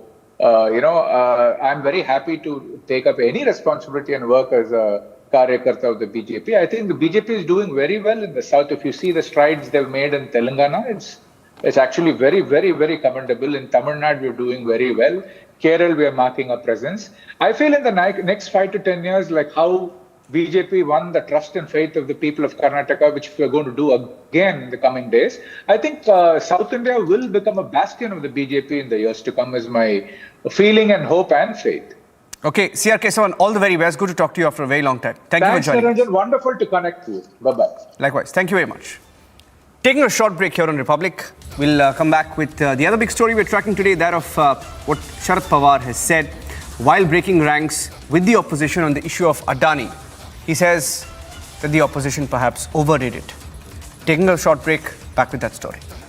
आपने 3 gold जीते, आपने world record create करा, आप podium पे number 1 spot में खड़ी हैं, और नेशनल एंथम ही नहीं है. नेशनल एंथम नहीं है हमारे पास. मैनेजर्स, कोचेस जो थे, उनको कॉन्फिडेंस ही नहीं था कि हमारा कोई गोल्ड आ सकता है, हमारा नेशनल एंथम भी बज सकता है. मैंने वहाँ वर्ल्ड रिकॉर्ड भी क्रिएट किया और 3 गोल्ड मेडल भी जीते. नेशनल एंथम नहीं थी हमारी, वो रिकॉर्डेड जाता है ना, वो आई नहीं. फिर हमने खुद वहाँ, मेरा टीम ने स्टेज पे क्रिस्टन पे मैं और नीचे से मेरा जो टीम थी पूरी, उन्होंने नेशनल एंथम गाया.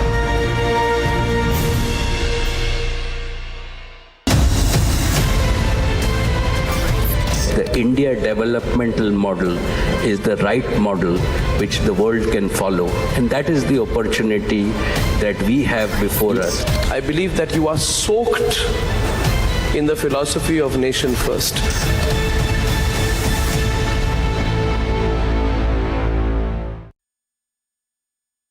आपने आपने 3 गोल्ड जीते, आपने वर्ल्ड रिकॉर्ड क्रिएट करा, जब पोडियम पे नंबर 1 स्पॉट में खड़ी हूँ और नेशनल एंथम ही नहीं है। नेशनल एंथम नहीं है हमारे पास। मैनेजर्स कोचेस जो थे उनको कॉन्फिडेंस ही नहीं था कि हमारा कोई गोल्ड आ सकता है, हमारा नेशनल एंथम भी बज सकता है। मैंने वहाँ वर्ल्ड रिकॉर्ड भी क्रिएट किया और 3 गोल्ड मेडल भी जीते। नेशनल एंथम नहीं थी हमारी, वो रिकॉर्डेड जाता है ना, वो आई नहीं। फिर हमने खुद वहाँ, मेरा टीम ने स्टेज पे क्रिस्टन पे मैं और नीचे से मेरा जो टीम थी पूरी, उन्होंने नेशनल एंथम गाया।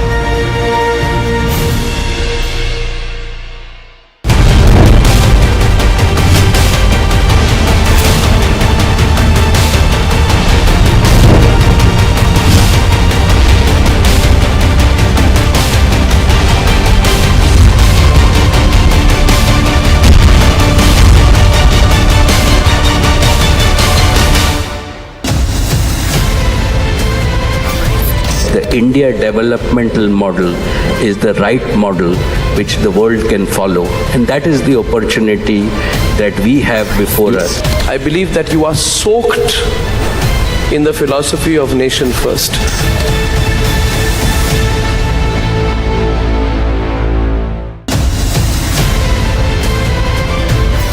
Dragging back economic fugitives, fantastic. But a crackdown on corruption alone is not enough to steer the economy. That is where the reforms are not just to remove those who are with several cases of corruption and disproportionate assets. This will ensure that at a local level, no officer can go about saying, hey, I've come to inspect you, without. आप सभी देश के जन जन तक सही सूचनाएं पहुंचाने में अहम भूमिका निभा रहे हैं। जब नेशन फर्स्ट होता है तब हमारे संकल्प भी बड़े होते हैं और उनको सिद्ध करने के प्रयास भी व्यापक होते हैं। प्रधानमंत्री जी, हमने भी ठान लिया है, हमारा रिपब्लिक मीडिया नेटवर्क भी अपने कदम और भी तेज करेगा।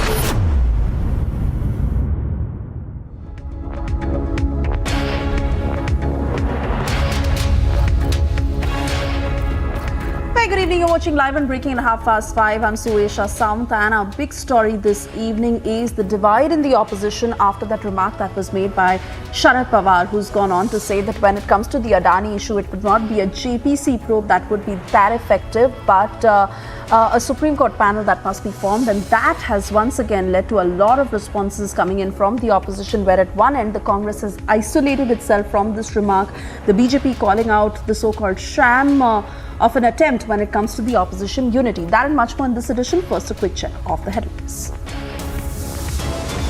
मेरा इतना ही कहना है कि JPC की जो बात हमारे सब अपोजिशन के साथियों ने की, ये बात सच है। हमारे पार्टी के भी प्रतिनिधि उस मीटिंग के थे, ये भी बात सच है।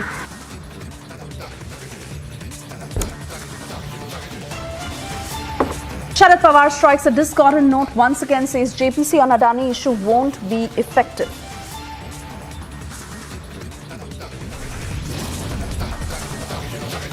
Sharad Pawar strongly opposes Congress demand. It is the Adani issue that is dividing the opposition again.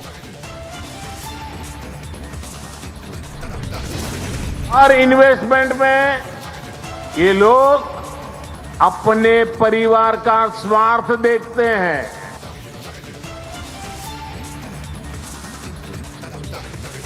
In Hyderabad, Prime Minister Modi takes on KCR government, says corruption and dynasty politics go hand in hand.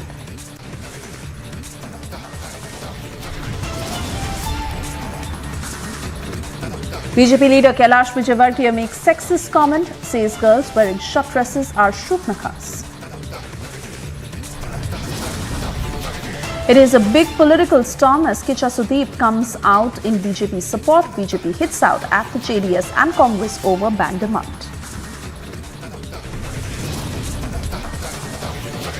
And countdown to Shinde's Ayodhya visit has now begun. Stand by for live coverage.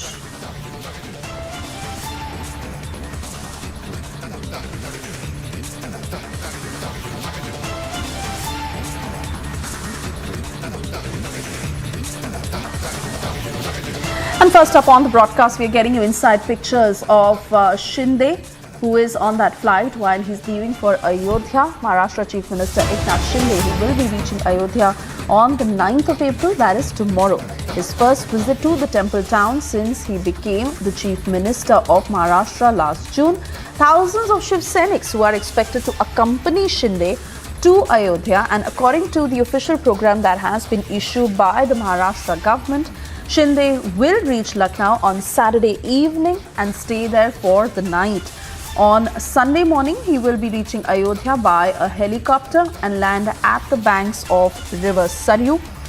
In fact, to tell you about the scenes in Ayodhya right now, almost all the hotels, guest houses and dharamshalas in Ayodhya that have been booked to accommodate Shiv Sena ministers, MPs and MLAs who are to arrive there in large numbers. Those are the inside pictures of the aircraft they have boarded. And remember, this evening is when they are set to arrive in Ayodhya. Thousands of Shiv Sainiks who are to go there, and they are expected to reach Ayodhya in special trains also a day before Eknath Shinde. So it has been a very carefully designed program where Maharashtra Chief Minister Eknath Shinde will be in Ayodhya. In fact, a short while ago, he just also spoke on his visit. Let's listen in.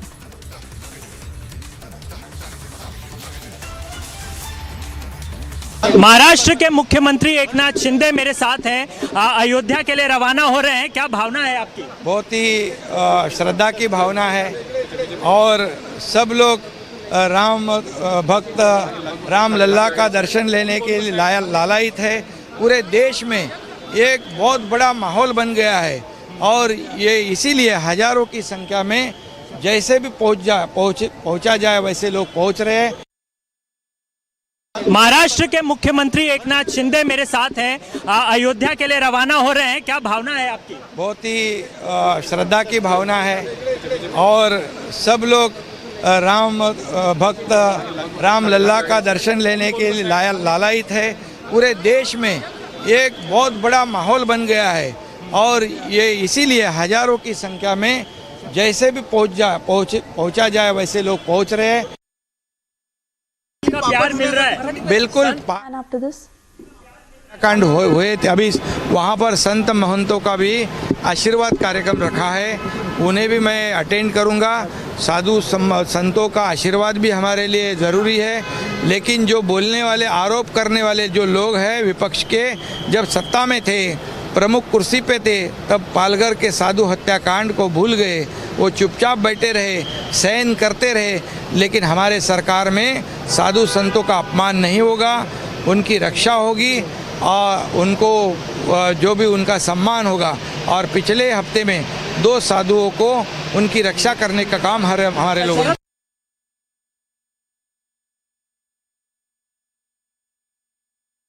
Cutting across to my colleague Sandeep, who's joining us on the phone line right now. Sandeep, well, a very carefully planned program, and also to put out a larger message, not just to the Uddhav faction, not just in the state of Maharashtra, but to the entire country of the party and how Eknath Shinde is really leading.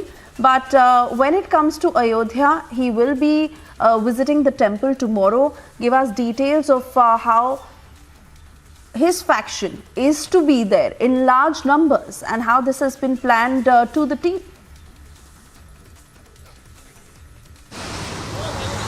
See, Suesha, yes, as you rightly mentioned, this visit is one of the important visit of Eknath Shinde, and in fact, this is being in fact discussed across Maharashtra, not just across Maharashtra, but all over country. Because remember, Eknath Shinde, how Eknath Shinde got the party symbol and in fact the party name on his name, and in fact how he broke up with Uddhav Thackeray, and in fact war of words is also between Shinde faction, Eknath Shinde Shiv Sena and Uddhav Thackeray faction in fact.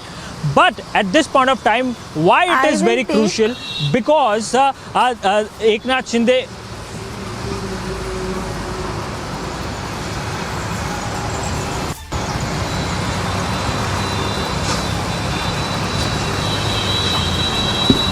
Getting us the details of Maharashtra Chief Minister Eknath Shinde, who is to be in Ayodhya tomorrow. Republic is tracking every detail on the ground very closely, as we will continue to get you every movement of this visit. Those are the inside pictures of the aircraft that many of the senior leaders had boarded to make their way to Ayodhya. And as is been planned, the Eknath Shinde faction of the Shiv Sena to arrive in Ayodhya in huge numbers. On that note, we move on to other news.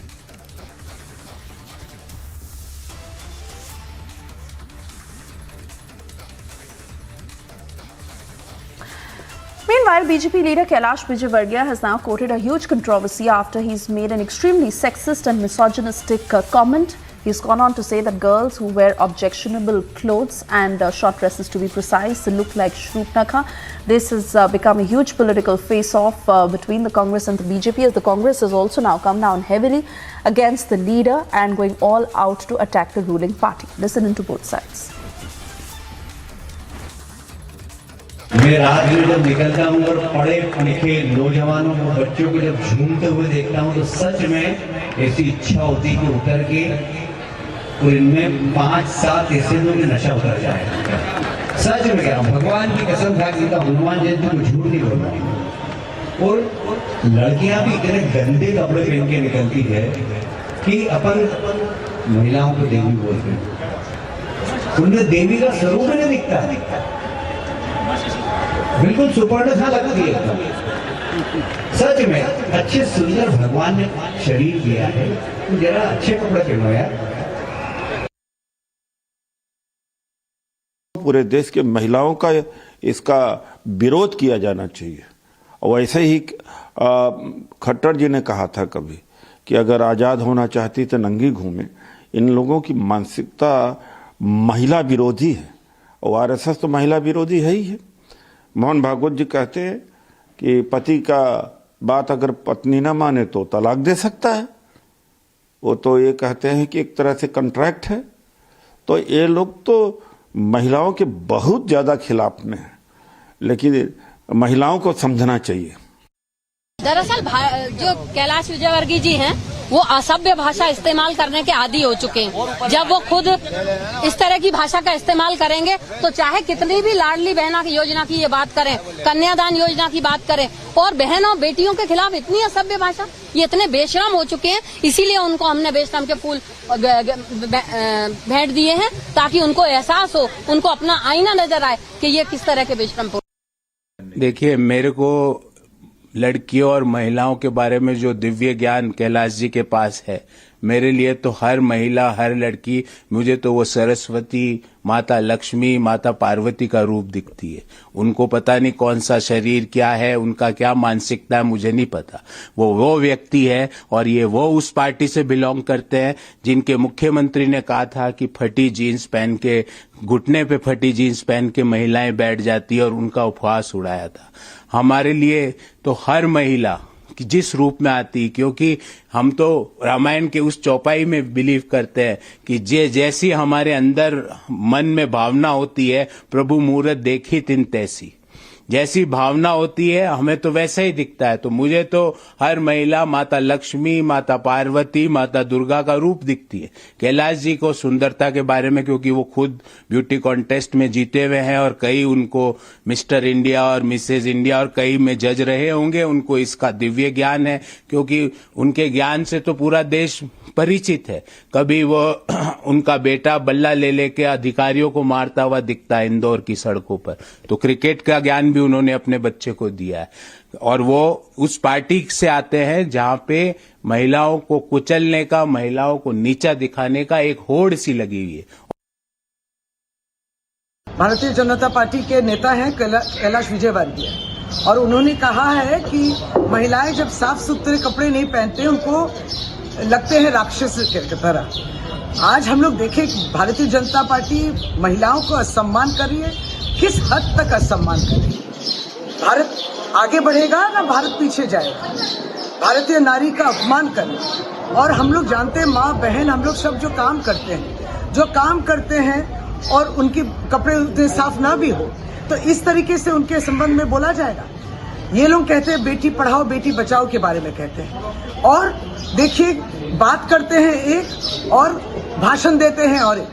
हमने देखा किस तरीके से बिल्किस बानो ही बोली है या जिन्होंने जिस तरीके से निर्यातन किया है, रेप किया है, उन रेपिस्ट को वो भारतीय जनता पार्टी में शामिल करते हैं मेंबर की तरह। तो ये हालत है भारतीय जनता पार्टी की, और केंद्र शासित जो हमारे भारतीय जनता पार्टी की जो सरकार है, हमारे भारतवर्ष को पीछे की तरफ ले जा रही है, आगे नहीं ले जा रही है।